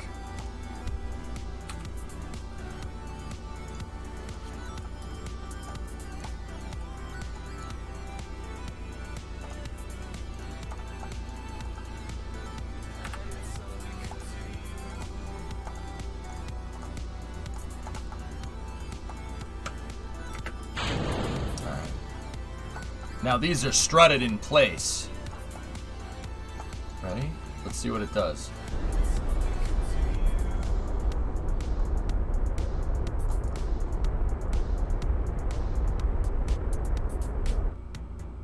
Interesting.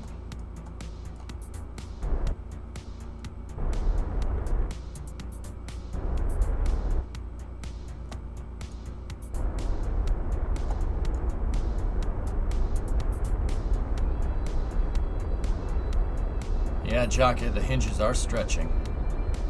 They are. EJ, I have a few questions related to early launch vehicle development programs, and I figure you might be the best person to ask. Hit me. I know I probably should have asked these during Space News. I'm sorry. Didn't do Space News today. Don't worry about it. What's on your mind? Rocket launch is launching Capstone on June 6th. Cool.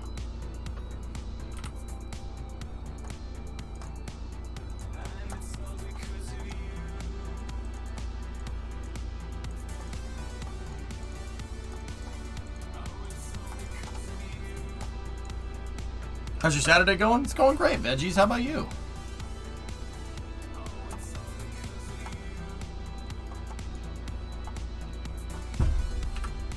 Now, I want to see what this does when those are locked out. Now what? Now what does it do? Well, it slipped out of its launch mounts, so, you know, that's good.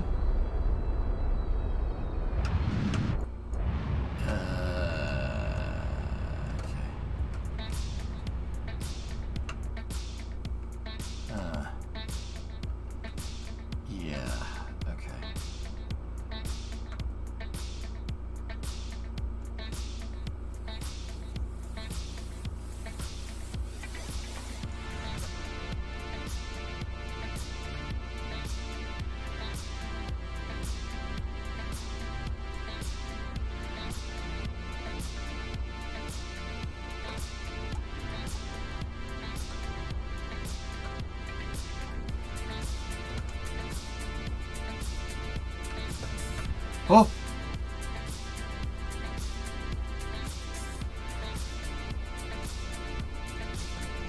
Okay.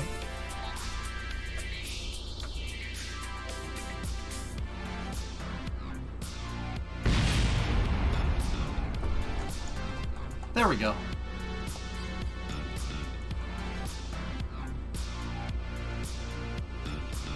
That's pretty intact. I'm just saying. FYI, you can make an extended hinge now using the small diameter SRBs.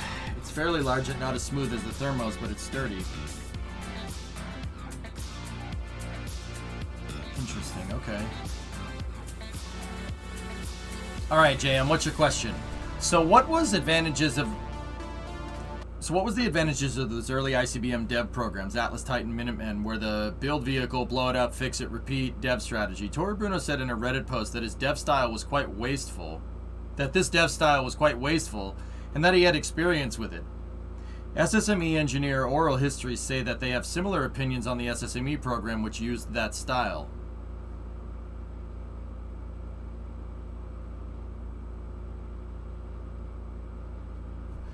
It's wasteful, JM, but you learn the most from it. Like, yeah, you can learn the most from a bigger failure. And as stupid as that sounds, but it is wasteful. Tori Bruno's do it once, get it right type of guy, which is totally fine. There's nothing wrong with that. I'm pretty sure his company speaks volumes as to that type of design mentality. It's really pretty damn smart.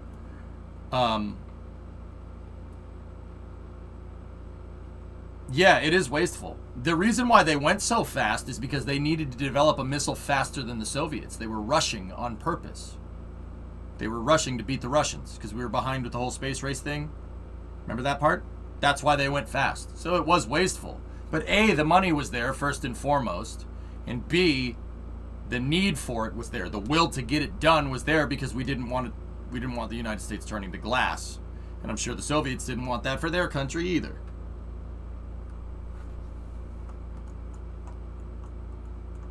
Yeah, Jack, I got you. Also, why did Apollo and the shuttle do so many flights to validate aerodynamics? Wouldn't simulations be a better option?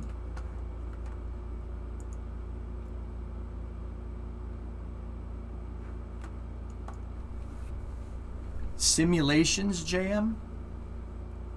How are you gonna simulate something on a computer in 1961?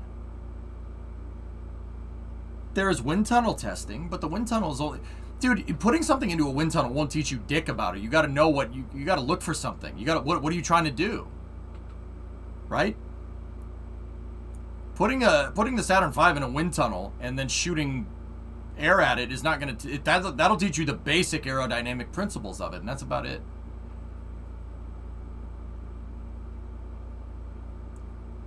I mean, that would be the closest equivalent to that type of testing. That's the closest thing that you can get to simulations, a wind tunnel. And wind tunnels are even still valuable today. Because aerodynamics scales pretty dang well. There is, don't get me wrong, it's not like if you have something that has a 0.26 coefficient of drag and then you double the size, it won't have a 0.52 coefficient of drag. That's not how that works.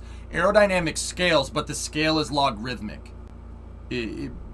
But they will scale. So they did, basically. That's what they did. That's part of the reason why the Apollo program carried such a ridiculous budget. It's not just building the damn rocket. It's building all the facilities to learn and understand it. Does that make sense? I know it sounds dumb. Understanding what you made is the pinnacle of rocket science. That is the big one. If you can get that into your head, then you can understand any concept in rocketry. Anyone. It's all about understanding what the frick you made. Just think about it like software. You write out code. Oh, I'm not sure if this code is going to work. Boop. Why does that code work? And let me forget to put a semicolon in. Boop. Why does that code not work? That's what it's all about. It's understanding what you made. The thing is that when you're writing code, it's just a syntax error or something if you forget a semicolon, right? With rockets, there's 1,000 other things going on, and you have to troubleshoot that. That's really, really hard to do. It's all about understanding what you made. That if you can get that mentality into your head, what Tori Bruno is saying makes a lot more sense. Because Tori Bruno ain't the type of guy to design something and not understand what the frick he just made. Does Tori Bruno seem like that kind of dude to you? Hell no. He's going to oversee the project, and he's going to design it once, and he's going to design it right, and it's going to do exactly what he wants to do. It's just going to take a little bit longer, but it's not as wasteful. And Tori Bruno has worked on a lot of rockets. A lot of rockets. Oh, yeah. He worked on Venture Star. God damn it. That's science in general? Well, granted, yes and no. It's the scientific method of proving a hypothesis is kind of at odds with rocket science. It's like being scientific versus... It's scientific testing versus engineering testing. Two different things.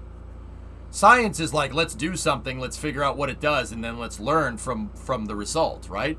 With engineering, you don't necessarily do that. With engineering, your hypothesis is gospel, right?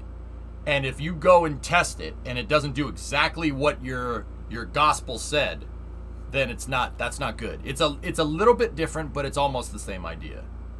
The idea is that you shouldn't learn anything during testing with a rocket. You still will, because there's always unknown unknowns. There's always stuff you can never predict.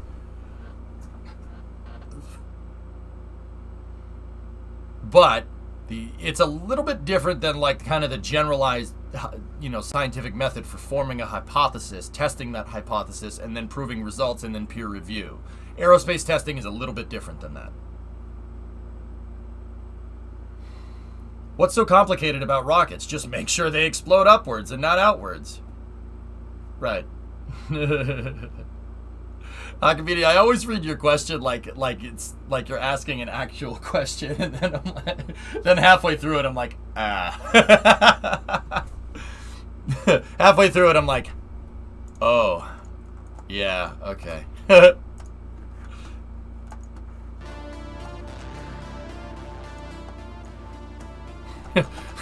Oh, it's Akavidia. All right. Sorry, man.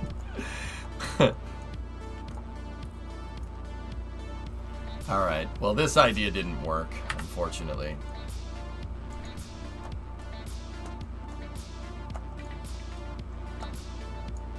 That's a shame. I thought that one was going to be good.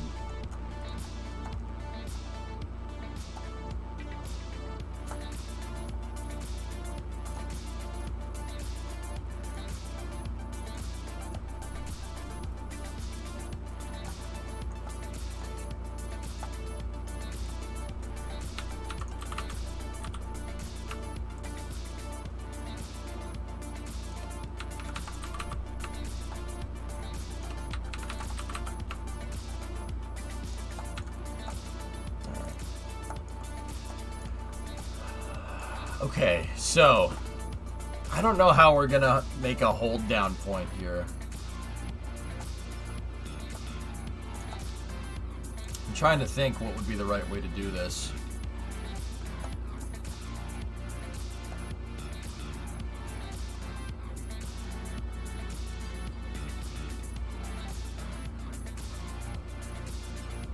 Hang on, got a message.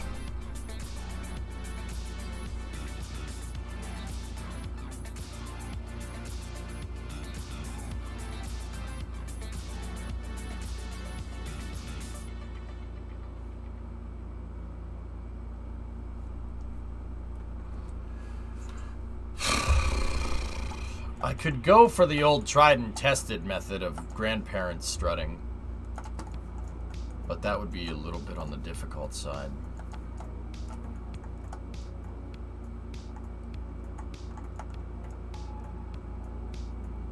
But did they do small testing from Apollo to the shuttle area? I don't understand what you're trying to ask, T-Man.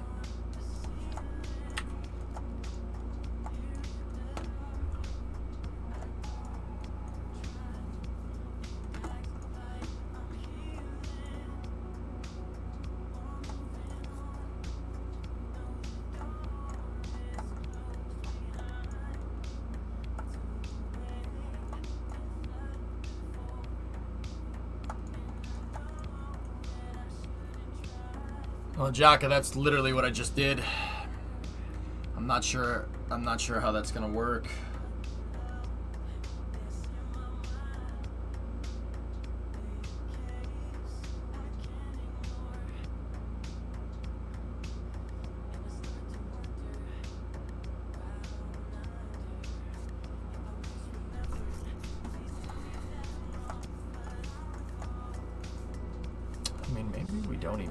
one, you know? Like, maybe we don't need one.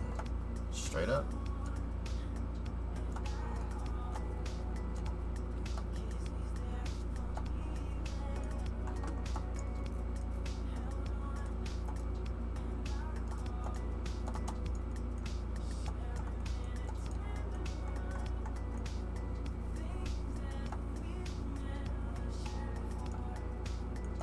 Yeah, it's interesting.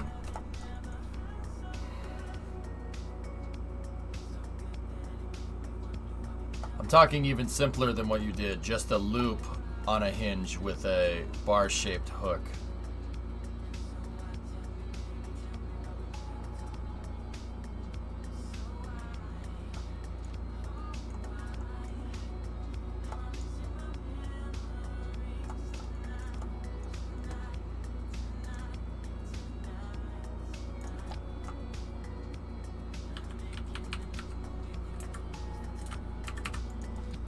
This isn't that, Jaka. I just wanted to test something.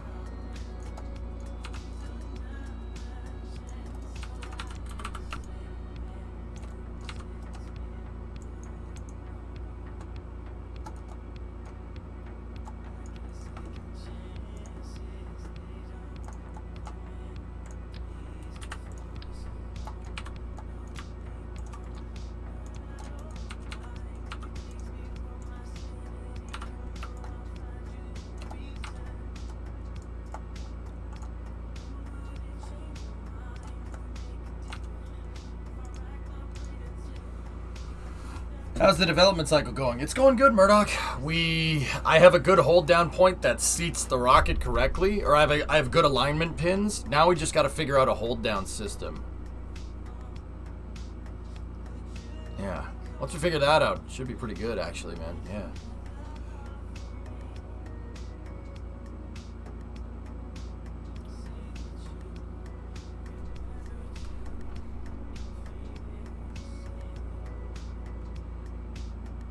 The pins are great. Yeah, Murdoch, we figured out that if I put my design was pretty good. I just needed something to prevent the RCS from moving around. Grip pad.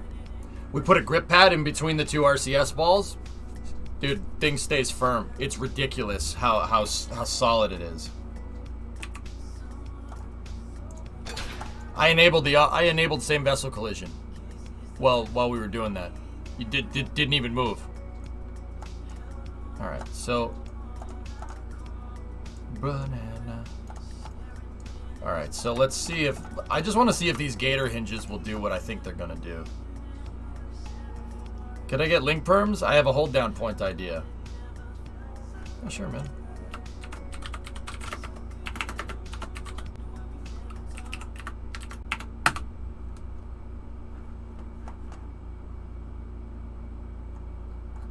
Nightbot.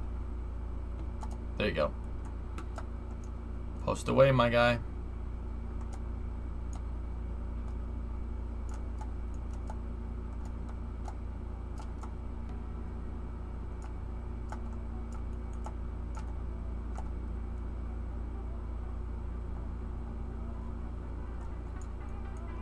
You got 60 seconds, dude.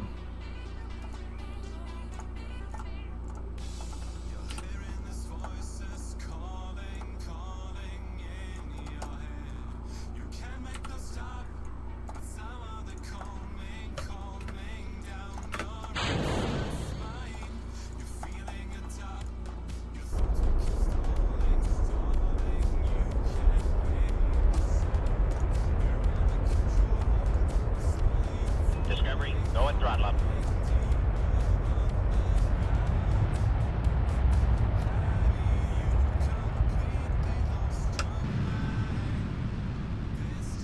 See ya!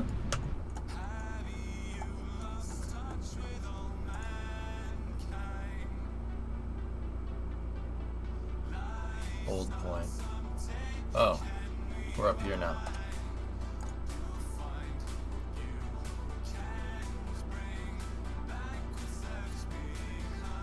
Oh, yeah, I see what you're saying.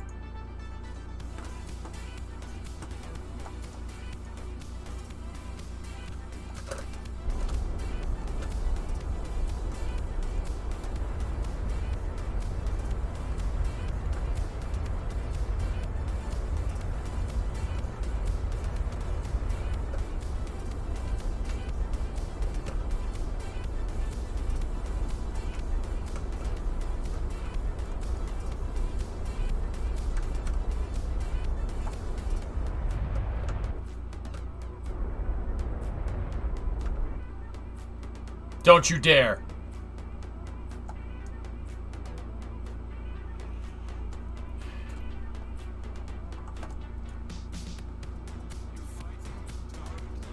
That's a pretty bruh moment. Now land it! Okay. Talk to it louder this time.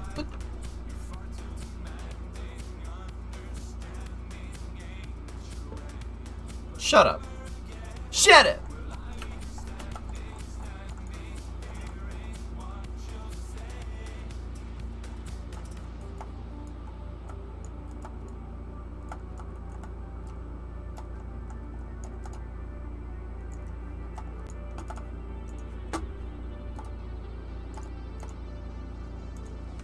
Okay.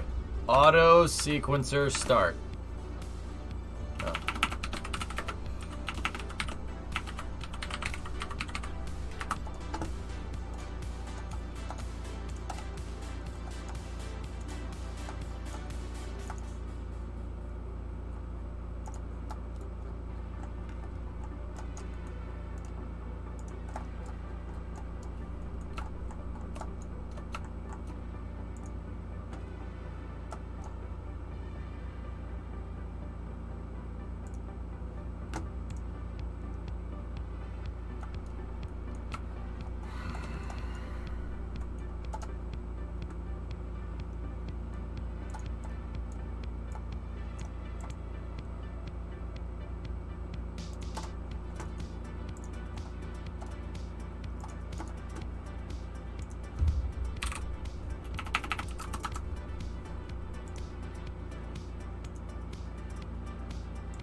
Let's try it.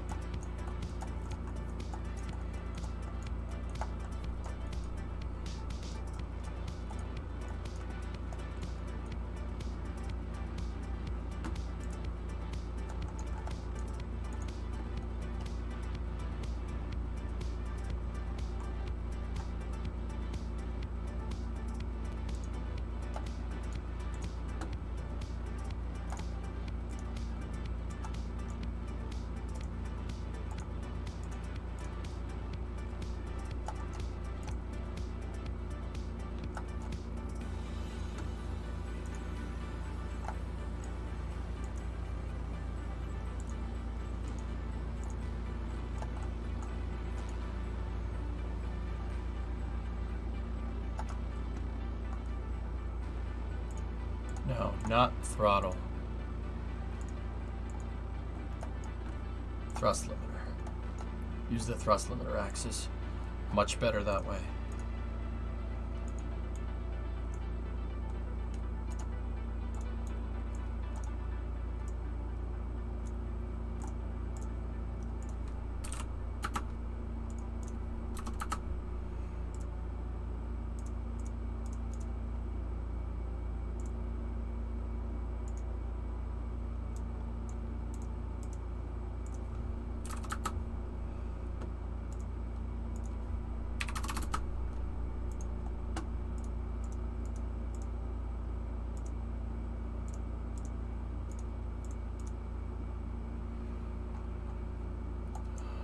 Okay.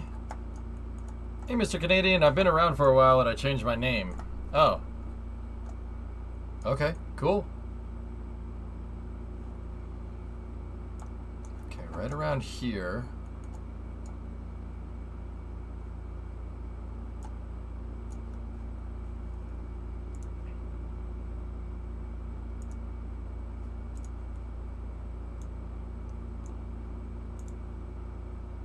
Undock. Undock.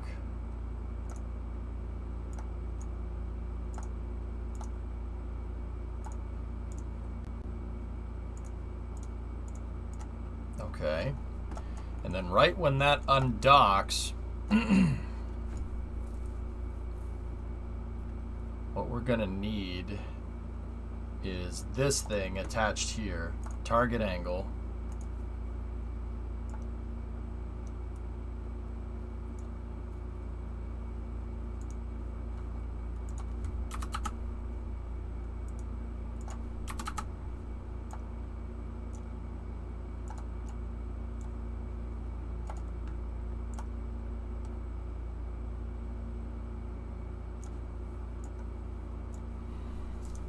that needs to go like that.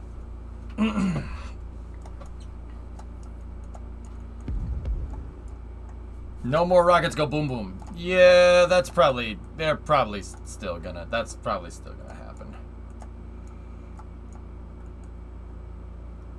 Okay, disengage the servo lock right there.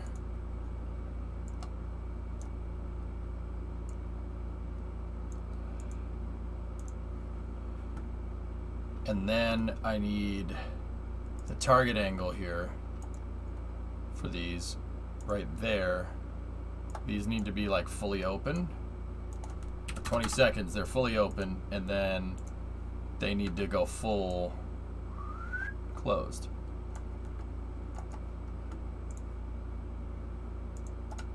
I think that'll work. We'll see. We'll see.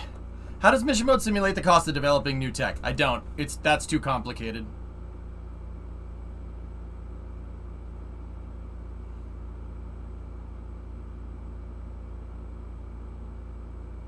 I do the science research, and it's a real science save, so I do need to save up money and unlock the parts, but sitting here and developing like this, I don't have any running fees for that.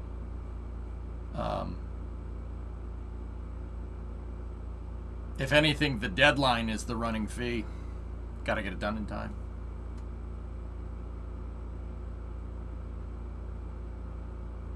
Grumpy, thank you for the bits, though. It's a macro for launching. An auto sequencer. Yeah. Program the liftoff, dude. Discovery. Owens, 44 months. Thanks, man. All right. So, how this should work. Did I put engine start in there? Oh, yeah, we did. All right. Well, let's see what it does. Play.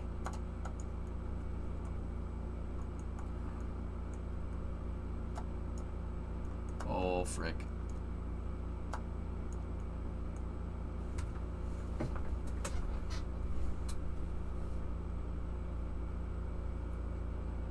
Hello?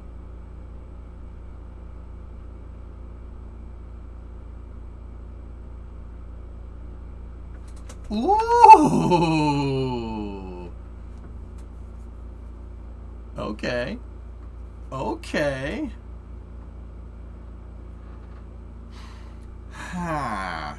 Those things really gotta slam home. I really gotta adjust the traverse rate for those things. We need to set the traverse rate to maximum. Especially with this thing too. But in the Cal controller,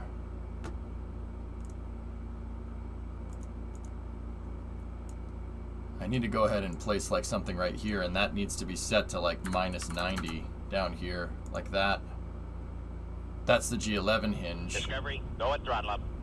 And then the alligator hinges actually could do with the same curve right there.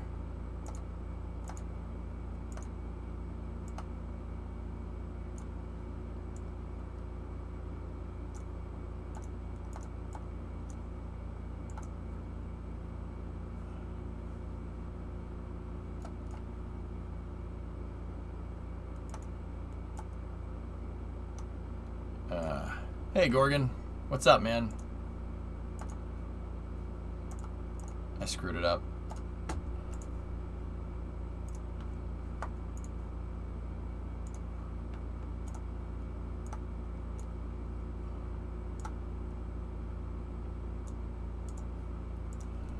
"20 seconds. 0, or no, that needs to be 90. Or no, 180? Yeah, there we go. Alright, take that. And then open this up. Where's that one? 22. There we go. 22 on the dot. Go down here like this. Plus in 22 on the dot and set that to like 0. Yeah, 0 is what we want. There we go. Save. All right. Let's see something here. Do you need to leave it at full throttle? No. Well, Yeah, I suppose I do, don't I? I didn't fuel it. I didn't fuel the rocket that time. I just wanted to see what it would do.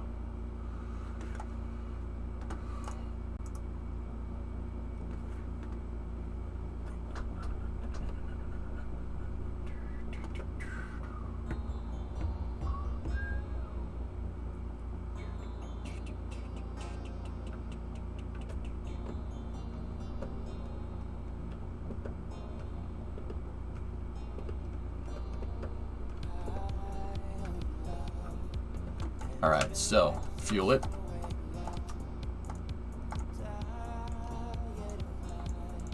We can't do fueling automatically, which kind of is annoying, but that's okay.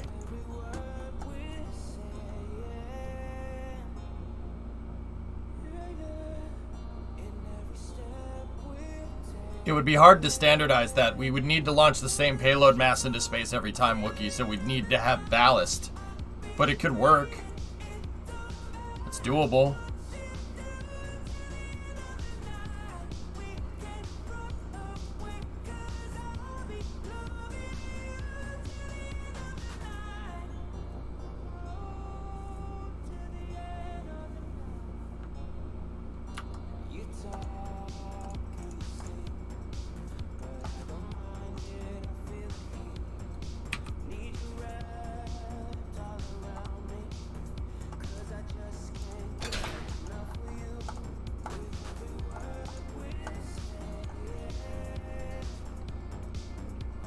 I'd use ore tanks for ballast.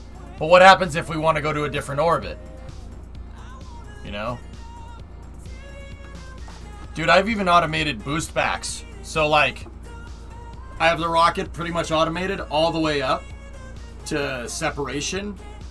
And then I have I had Condor's first stage turning around and boosting back by itself. And then I fly the second stage manually for the right insertion depending on payload mass. I could usually get the first stage back to the same spot almost every time. We can work on that here if we want. I could do that. I've done it with an RTLS booster, but yeah, payload mass and center of mass have to be identical for each launch. Mm-hmm. Yeah, it's doable. Absolutely doable. But that's only really good if your rocket wants to get into the same orbit every time. You'd have to establish flight.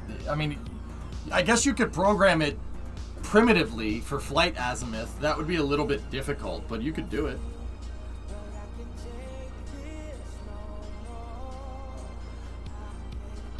Well, Wookiee, the first stage trajectory doesn't veer as much as the second stage trajectory does. So that way we could load whatever we wanted into Condor and it really wouldn't be a difference. It really wouldn't make a difference. Okay, booster is fully fueled. Throttle is up. Alright, let's see what it does. Ready? Let's see if we can get a primitive auto sequencer working. Go.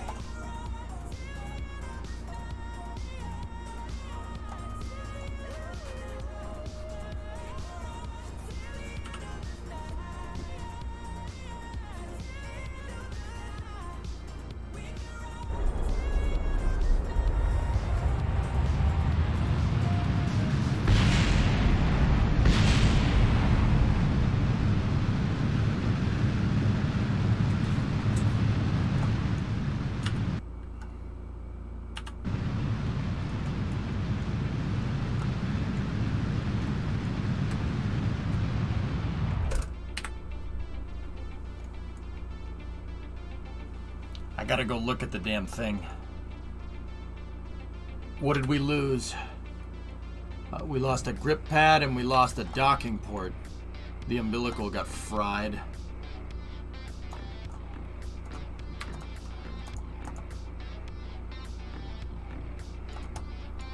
Oh, well, this is gonna end very well.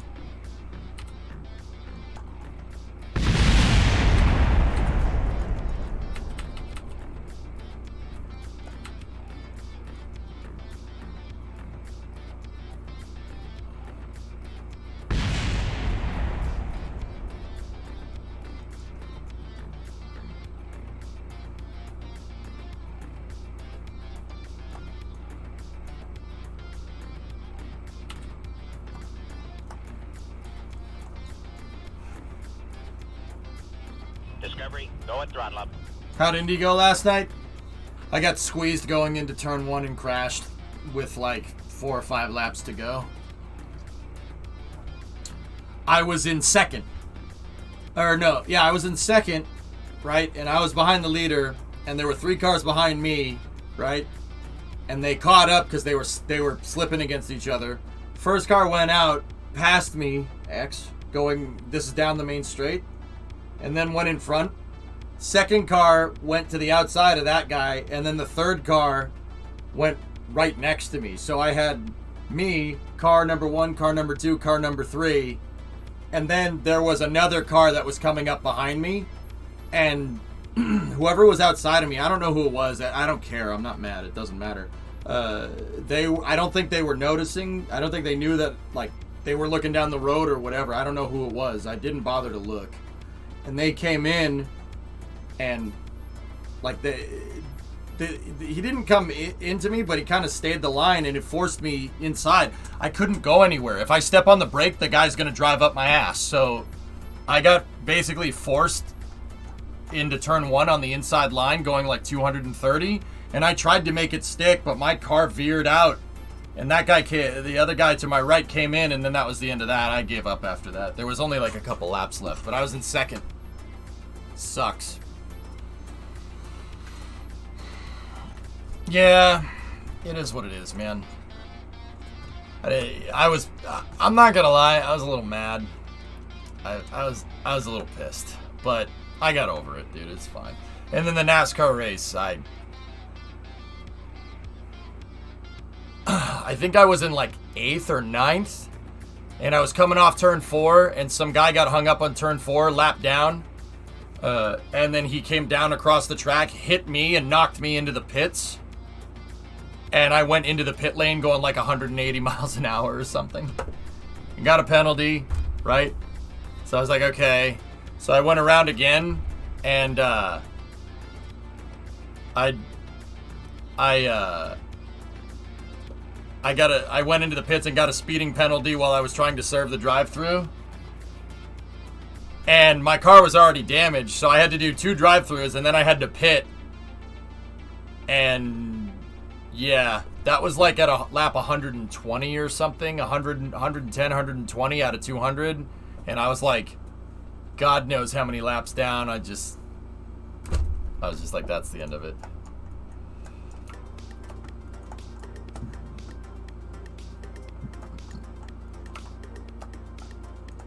Yeah, it was fun though. I ended up watching the entire race. The NASCAR thing didn't bother me as much as Indy did. I was doing really well.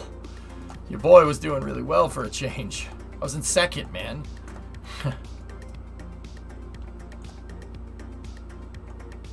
Alright, let's get rid of these.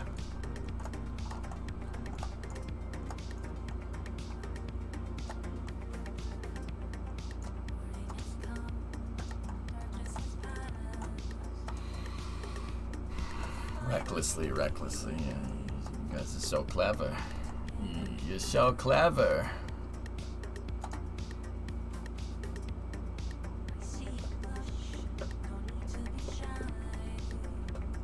Racing was not at all for you in the cards last night. Dude, we had a good turnout. 17 people for the Indy race. It was fun. It was fun. Really good times. Yeah. That's my Friday night racing league, guys. For the people that care. Like, we do racing. We do, like, simulation racing on Friday. It's fun. It's a good time, dude. I really enjoy it.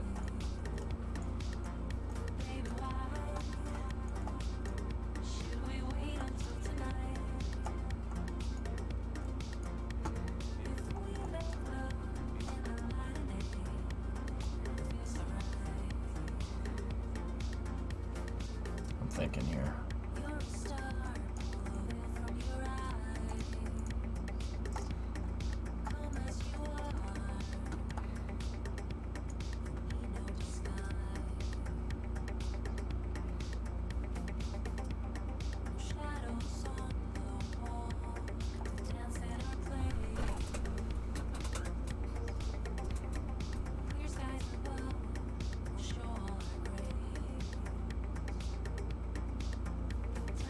I need something that's gonna snap shut. Wish I could join in again, but it's a little early in the day for you now. Yeah, I got you, man.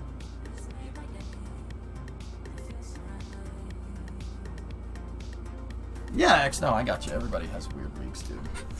All good. Hey, you see where Scree is? Unbelievable, dude. I don't know how he swung that one, but yeah. You didn't? Scary's at Monaco, dude. He's at the GP. He got in a luxury box, dude. Go look at the Discord, man. There's pictures of him hanging out with Pietro Fittipaldi. I'm like, what? What the frick? How did you do that? He's like, I'm like, no, not how did you do that? Hey, Rocket Guy, what's going on? Rocket Guy, check this out. Grip pads. They hold parts in place without same vessel collision, dude. I got this thing to seat with 0.01 degree radian roll or movement rate on all 3 axes. The thing was not even moving, fully fueled, through transients, whatever. The thing sits there and it doesn't do anything. It's ridiculous. Luizo told me about this idea of taking a grip pad and put it in here, and that locks that thing right into position. It's pretty crazy. Now I'm just trying to figure out how we can make a hold down point that's reusable. I could engineer an explosive bolt for this thing, that's no problem, but how would I replace the explosive bolt?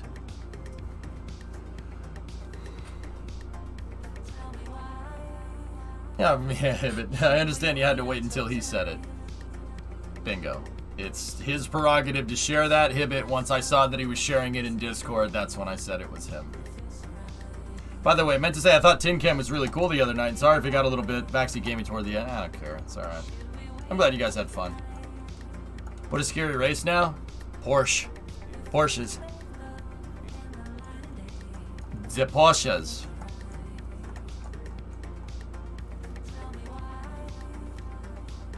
Yeah, so the yacht, whatever yacht he's on, X, is the yacht that's like next to Max Verstappen's yacht.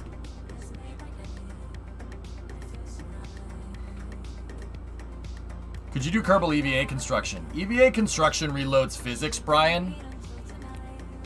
It's like time warping. That's usually a no-no. That's a no-no.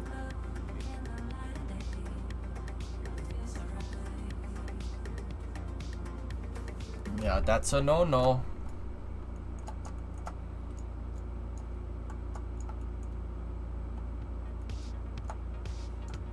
Monica's probably just. It's probably insane.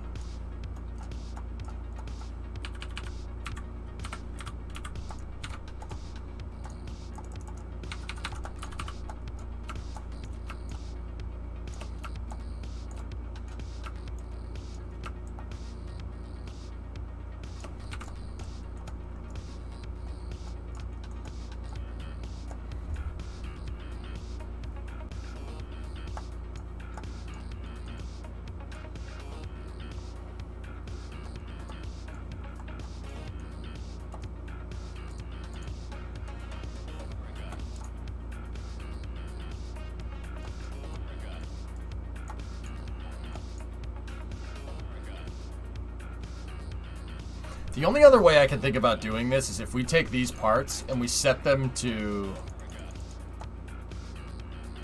If we set them to root part and then I lock this thing. So let me go into the auto sequencer, click this thing, right? And then we want toggle lock right there.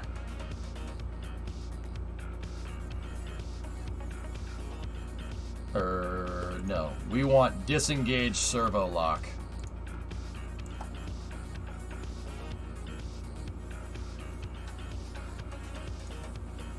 Plus in a point right there at like 20 seconds. And then, yeah, disengage the servo lock there. And then, if that's locked out, if I set these to root, they're gonna... Those will be an auto strut hold down point. That's kind of what I did with the Freedom Rocket. Let's see what that does, fellas.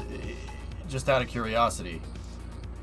It's not necessarily a new pad design nugget. I'm trying to... It kind of is. It's more like I'm just designing the hold down points and the alignment mechanism for it, and that's about it.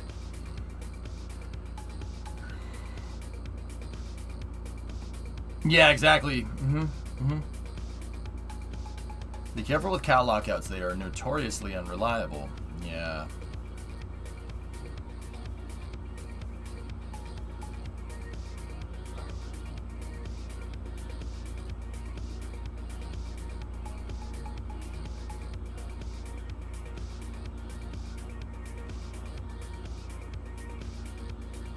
No problem, Nuggets. Don't worry about it. I hope you feel better.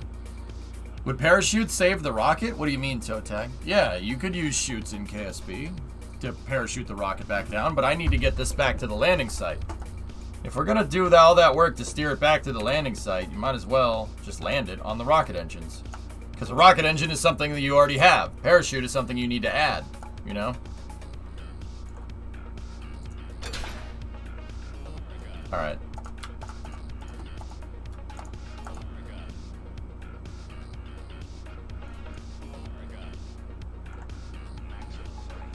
You know, assuming that you need landing legs for both rockets, right? Like, that's something to consider.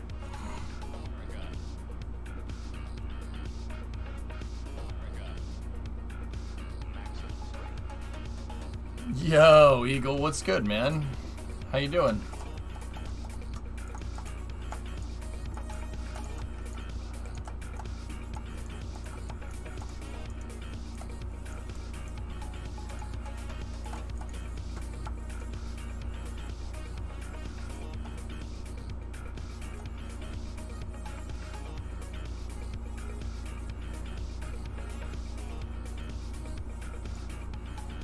Discovery, go at throttle up. Whoa, what the frick? Gifted out 10 subs. And then Nikki Donuts had a sub too. What the hell? Where did that come from, man?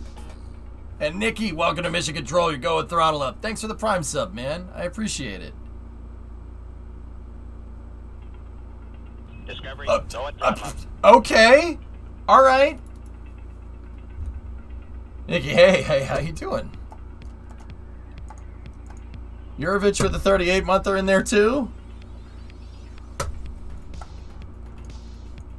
Thanks, dudes. You're too good to me. Blame Eagle? Okay. Where did that come from? What did I do? Eagle just saying, hey, dropping subs and just being done with that? Alright. Discovery, Oh. I wish I had the brain power from Kerbal, but watching you works. Don't be afraid to ask questions, Nikki. I can teach you how to do this. It's not hard. Figuring all this stuff out is the hard part. Putting it together is easy. Discovery, Te queremos, amigo. What do I... Yeah. Hey, Predominant gifted... That was 10, and then JuiceBot gifted one as well. You guys are too good to me, man. Look what I have created!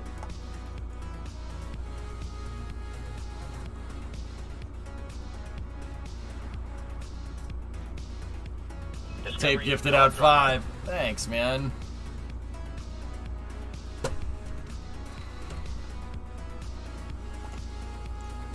Discovery, go at throttle up.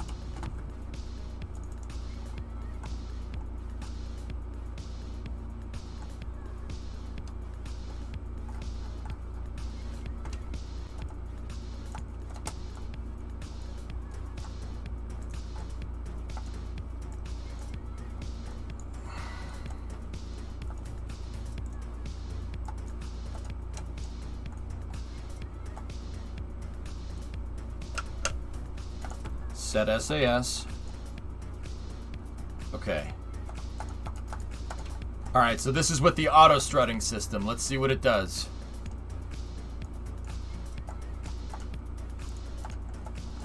We need to watch it from this angle here.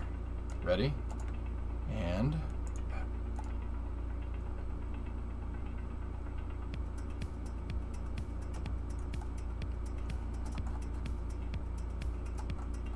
Okay, VSS retraction.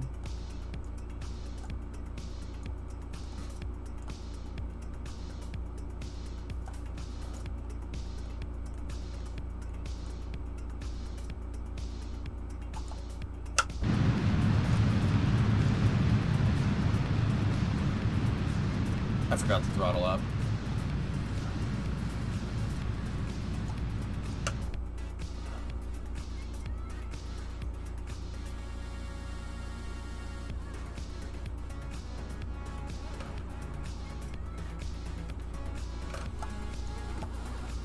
Uh-oh. No! Dude!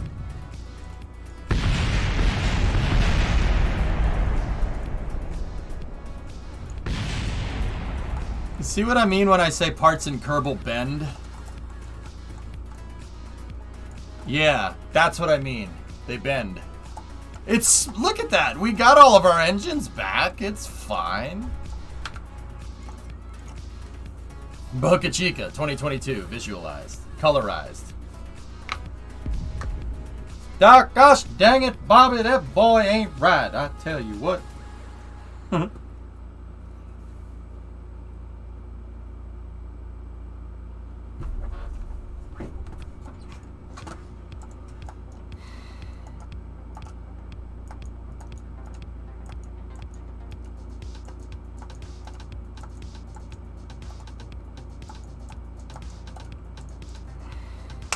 Bobby, if you weren't my son, I'd give you a hug. Smat pack the racket. I'll smat pack my fist. Oh, it's got smat pack? Yeah, you know what? My car has smat pack. You know, my car may not have smat pack, but you pack too close to me. You know what I'm gonna do, guy? I may not have smat pack, but you know what I have? I have smat key. Yeah, oh look, see there, I'm smartly keying your frickin' car. Don't park that close to me again, chat. Jesus. What? What? Heavy Metal Rain, 28-month resub. Grumpy with 100 bits. Gosh dang it, Bobby. How's MLV development coming along? See for yourself. Discovery, go at throttle up.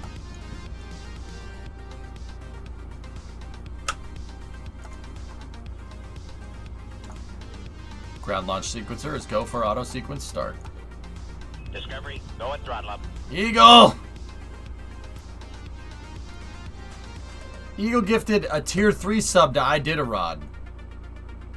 And official was it has a 30-monther in there. Thanks, man. Couldn't let the train die. That was a tier 3 sub, bro. Don't wait. Did I miss?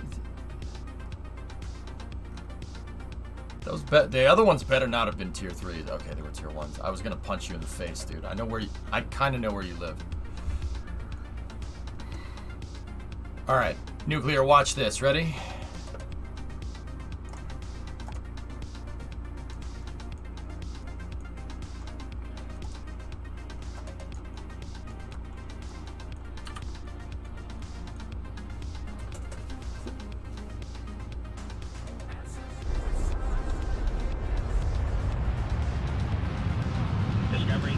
Oh, Jesus!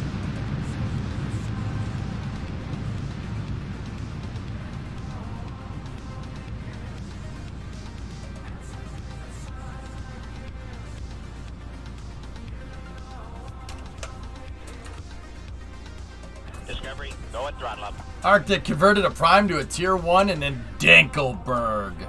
The 61-month reset. Where is it? Oh, there it is.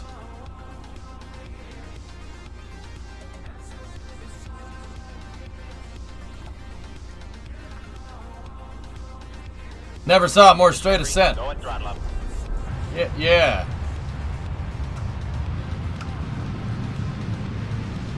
It's gonna be close. Gonna be close. It's fine. It's not fine. It's not fine. It's not fine.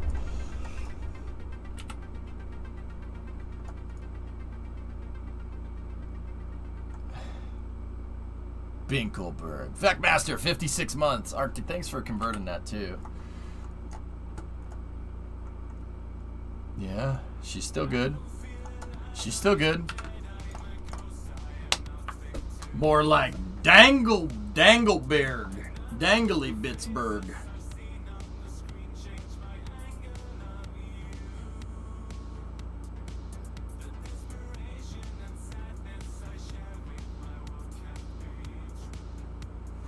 I gotta go into the sequencer. The sequencer wasn't right.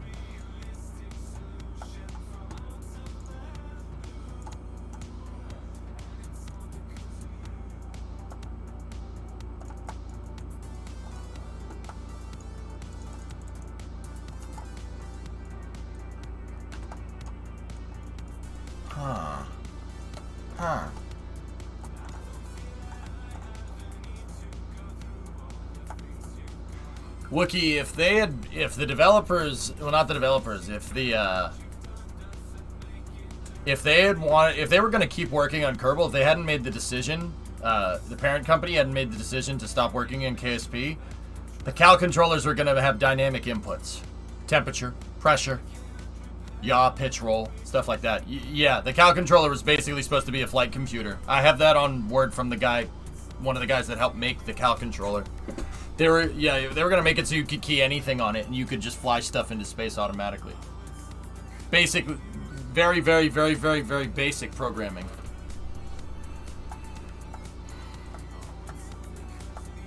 Yeah, they were gonna make it so you could like pick up airspeed with it and stuff, and like altitude. You could plug altitudes into a Cal controller, so a Cal controller could trigger at a certain altitude. Yeah, they were gonna do that. Yeah, cut development short because KSP2. Take that information, take that for what you will. So you could have made a re-entry computer. You could have automated a re-entry. Yeah, pretty much.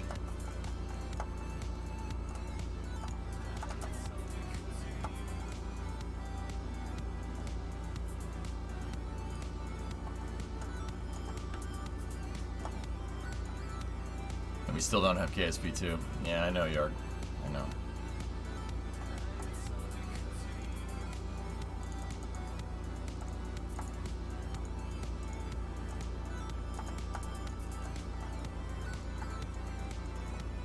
Like KOS, but yeah, a little bit simpler. That's right, Captain. Yeah, that's what Max was telling me.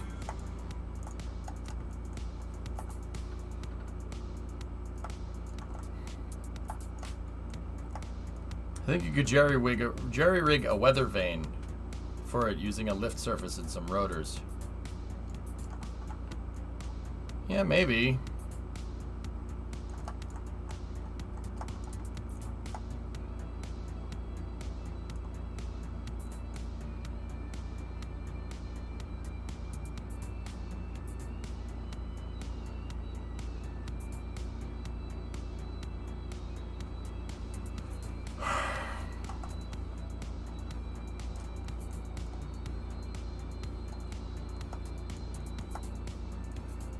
Shoot, shoot. All right.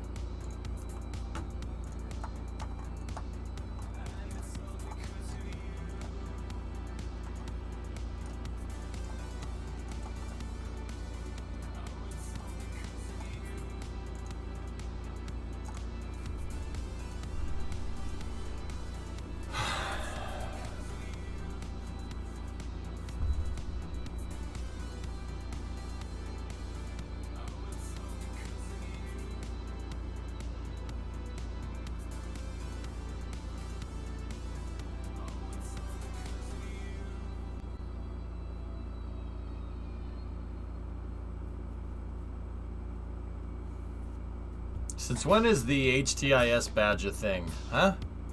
I don't know. Is there a mod that links science with the cows? I don't know.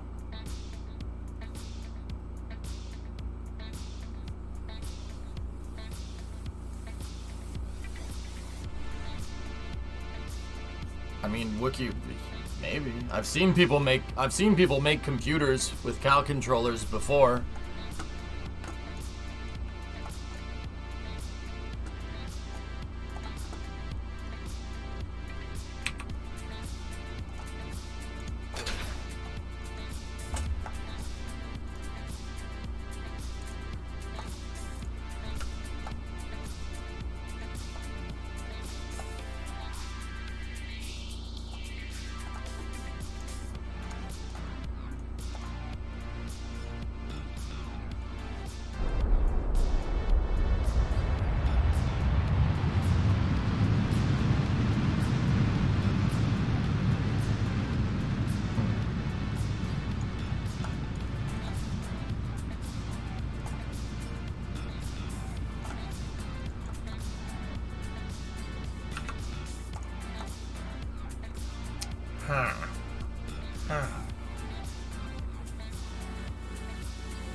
Something about that isn't right.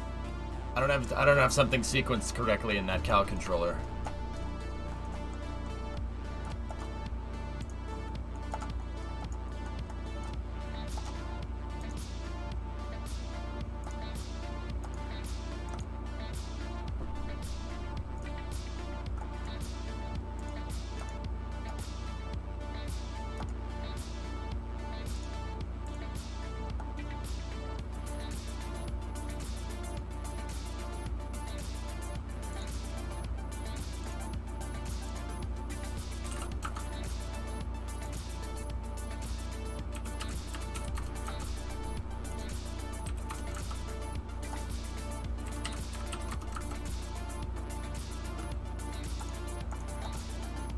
Try that.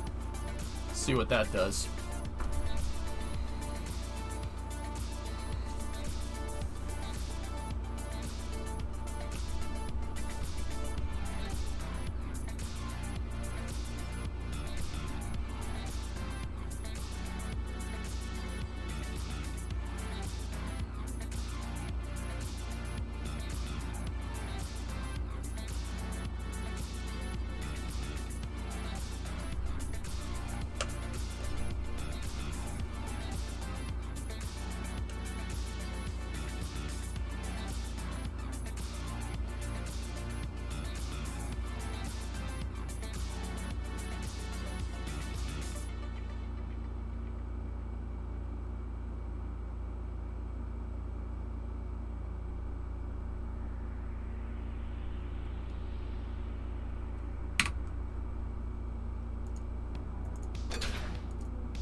It shouldn't be doing that.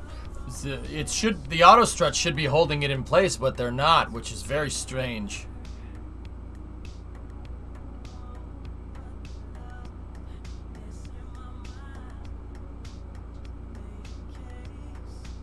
I'm gonna need a different type of umbilical here. That umbilical is no good.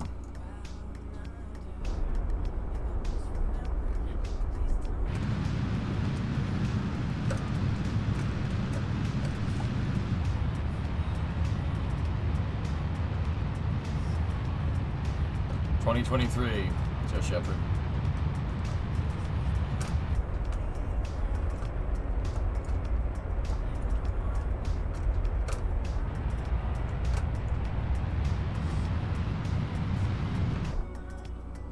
Wow, that thing can really take a hit, huh?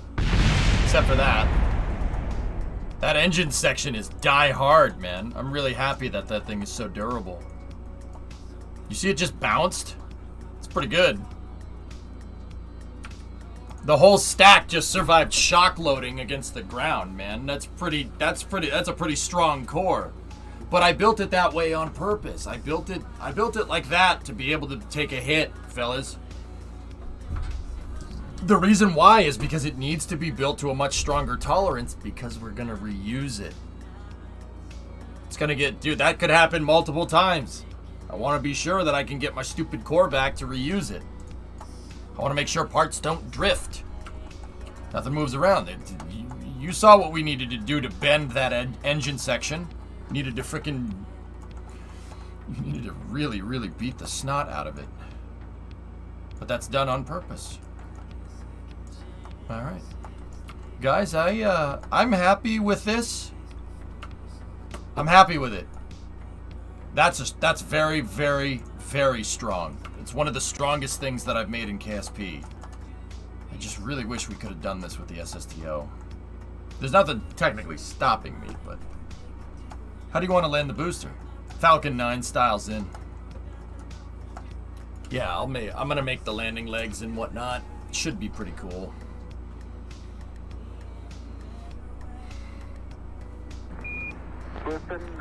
Hey, Plus. Thanks, man. Roger, Tranquility. We copy you on the ground.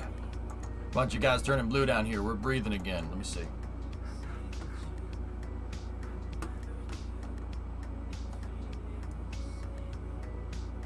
Oh, Jesus Christ.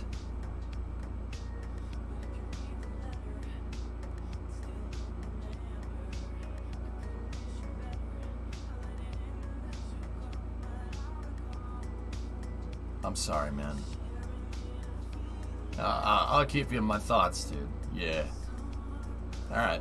You don't need to tip the stream, man, but yeah.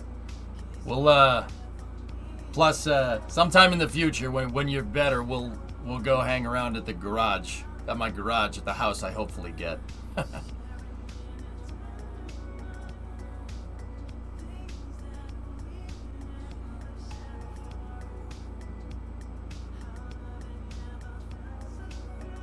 I love the work on MLV. How will the upper stages get added? Gantry crane, king. I like Atlas. I think the way that Atlas 5 puts stuff together.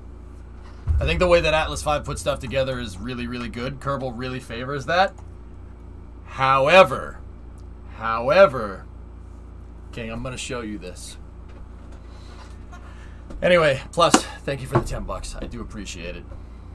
Shoot me a message in Discord if you want to chill or whatever. Ninth, why are you sending me? Oh God, that timeline though. King, look at this. Yeah, man, summer 4x4 stuff has to go on hold, but I should be back up and running in September. Good.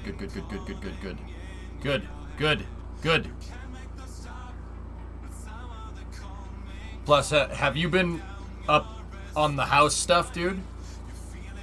Brimo and I found a house that has 1,000 square foot garage built into the side of it. An industrial style garage, dude. I literally have, this looks like a house. It looks like, think like the launch control center at KSC with the VAB next to it. I have my own freaking, if we can score this thing, and don't get me wrong, the bank is appraising it right now, so we still haven't closed on it, but our offer was accepted and stuff, right? But if we close on this thing, I will literally have my own freaking high bay. Dude, it looks like a high bay. It looks like the VAB like attached to the freaking side of the house. It's cool, man. You want to do 4x4 stuff, dude? Put mud tires on or whatever, I got you. You know what I'm saying? King, look at this. Like, I'm trying not to get excited about it because it's that I don't have the keys in my hand yet. I'm trying not to get excited about it, but also King, look what we did. Your boy may have messed with a couple of things here. I got the strongest freaking bearings I could find from my Kraken Tech collection, and we put them on the small SSTO pad. Look at this thing, dude. Why do you play with my heart like this? Because I figured out that the SSTO pad was not made very good. It was not made very well. You'll see. Watch.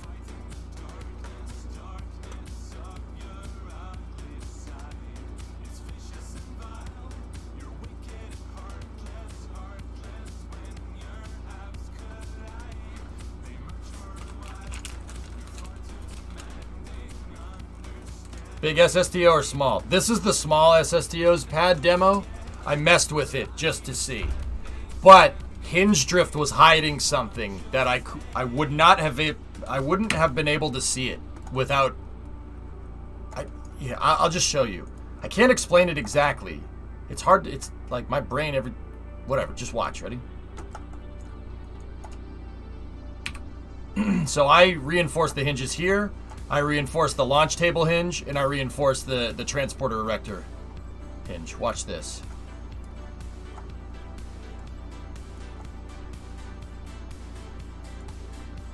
These are the super strong Kraken bearings that were holding up the shuttle on my original mate D-mate. Watch. Dude. So the hinge drift was hiding a problem.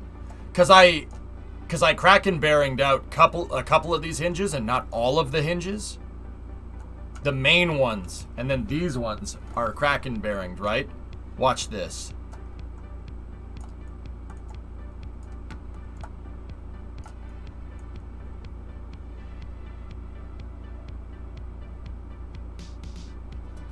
Do you see something wrong here? See something wrong?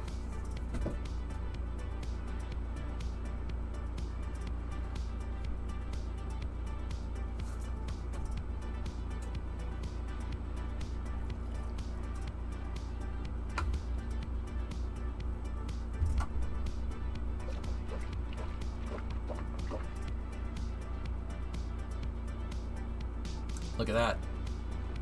So, I noticed that that's extension, right? That's with these things. That's with that thing in the fully compressed position. Look at where the pad ends up.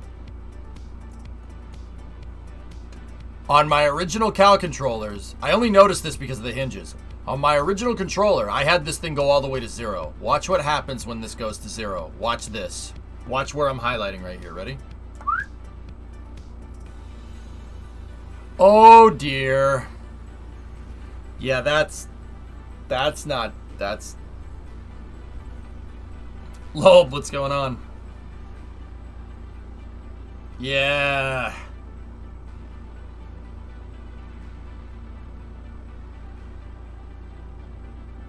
Yeah. That's not good. Yeah, that's not good at all. Oh boy. So, we did end up fixing the pad. It doesn't drift anymore, but also it does that, which is not acceptable. Other than that though, it works freaking great, dude.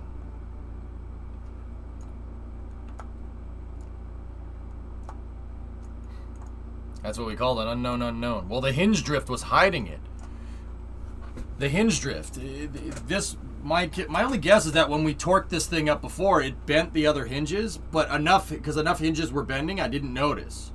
But if you straighten and fasten all the other hinges together to make sure that they don't move, and make that one the only one that's working on a regular robotic hinge, well, that's when you really, really freaking see it. Look. Oh, jeez.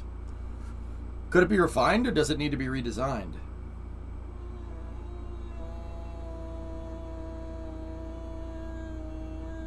Is the whole pad moving? Yep, Kerbal.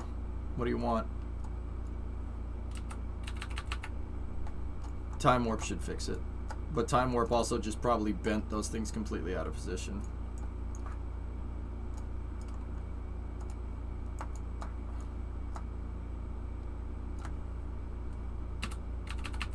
So long story short, because that's a little bit out of spec, that means that these hydraulics were either being compressed or tensioned.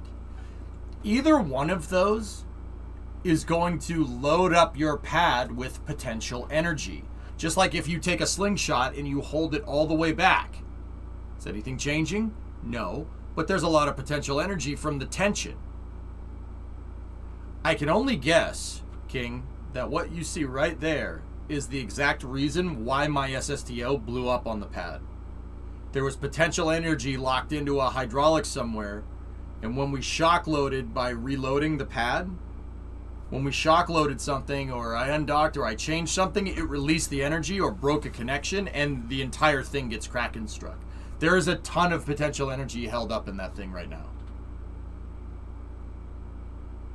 Based on the recent patch note, Worf is supposed to fix the drifting. Oh. Yeah, sure.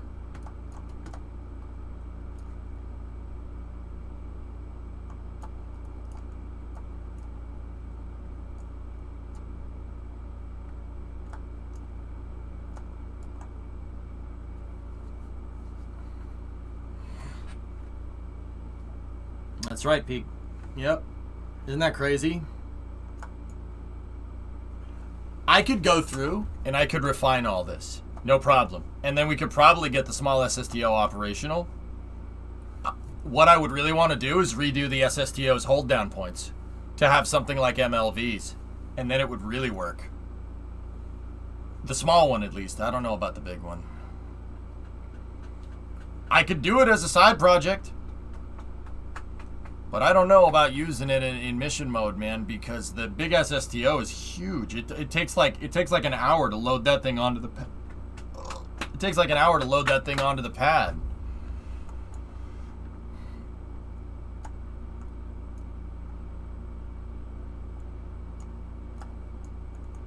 Are we really going back down this SSTO hole again? No, it's just you not paying attention, that's all. No, I was just using that to test hybrid tech, goalie. That's all. I'd do it as a side project, sure. Just to prove that we could. I did that with Condor in 2020. I brought back the Condor project, and I fixed the pad, and I made it work. And dude, the crazy part is I could make it even better nowadays. Use it as crew only, maybe? Maybe.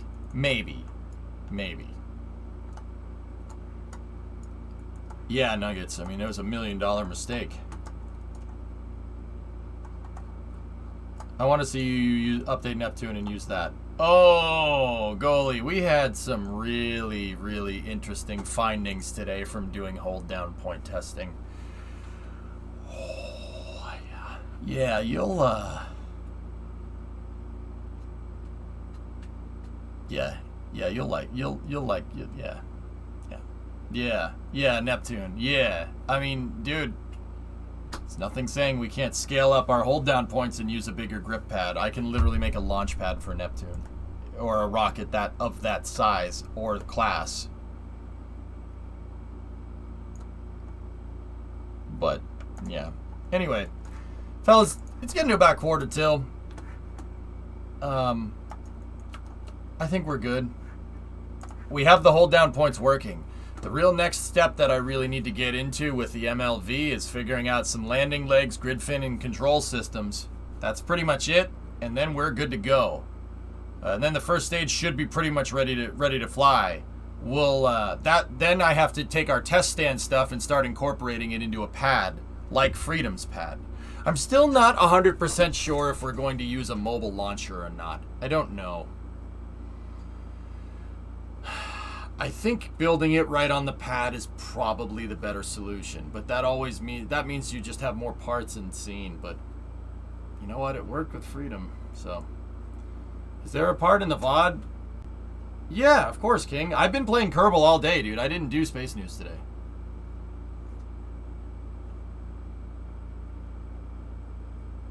Are we, the U.S., still following that thing you always say, the non-destructive compliance or something? If so, why did we destroy the Minuteman silos? What?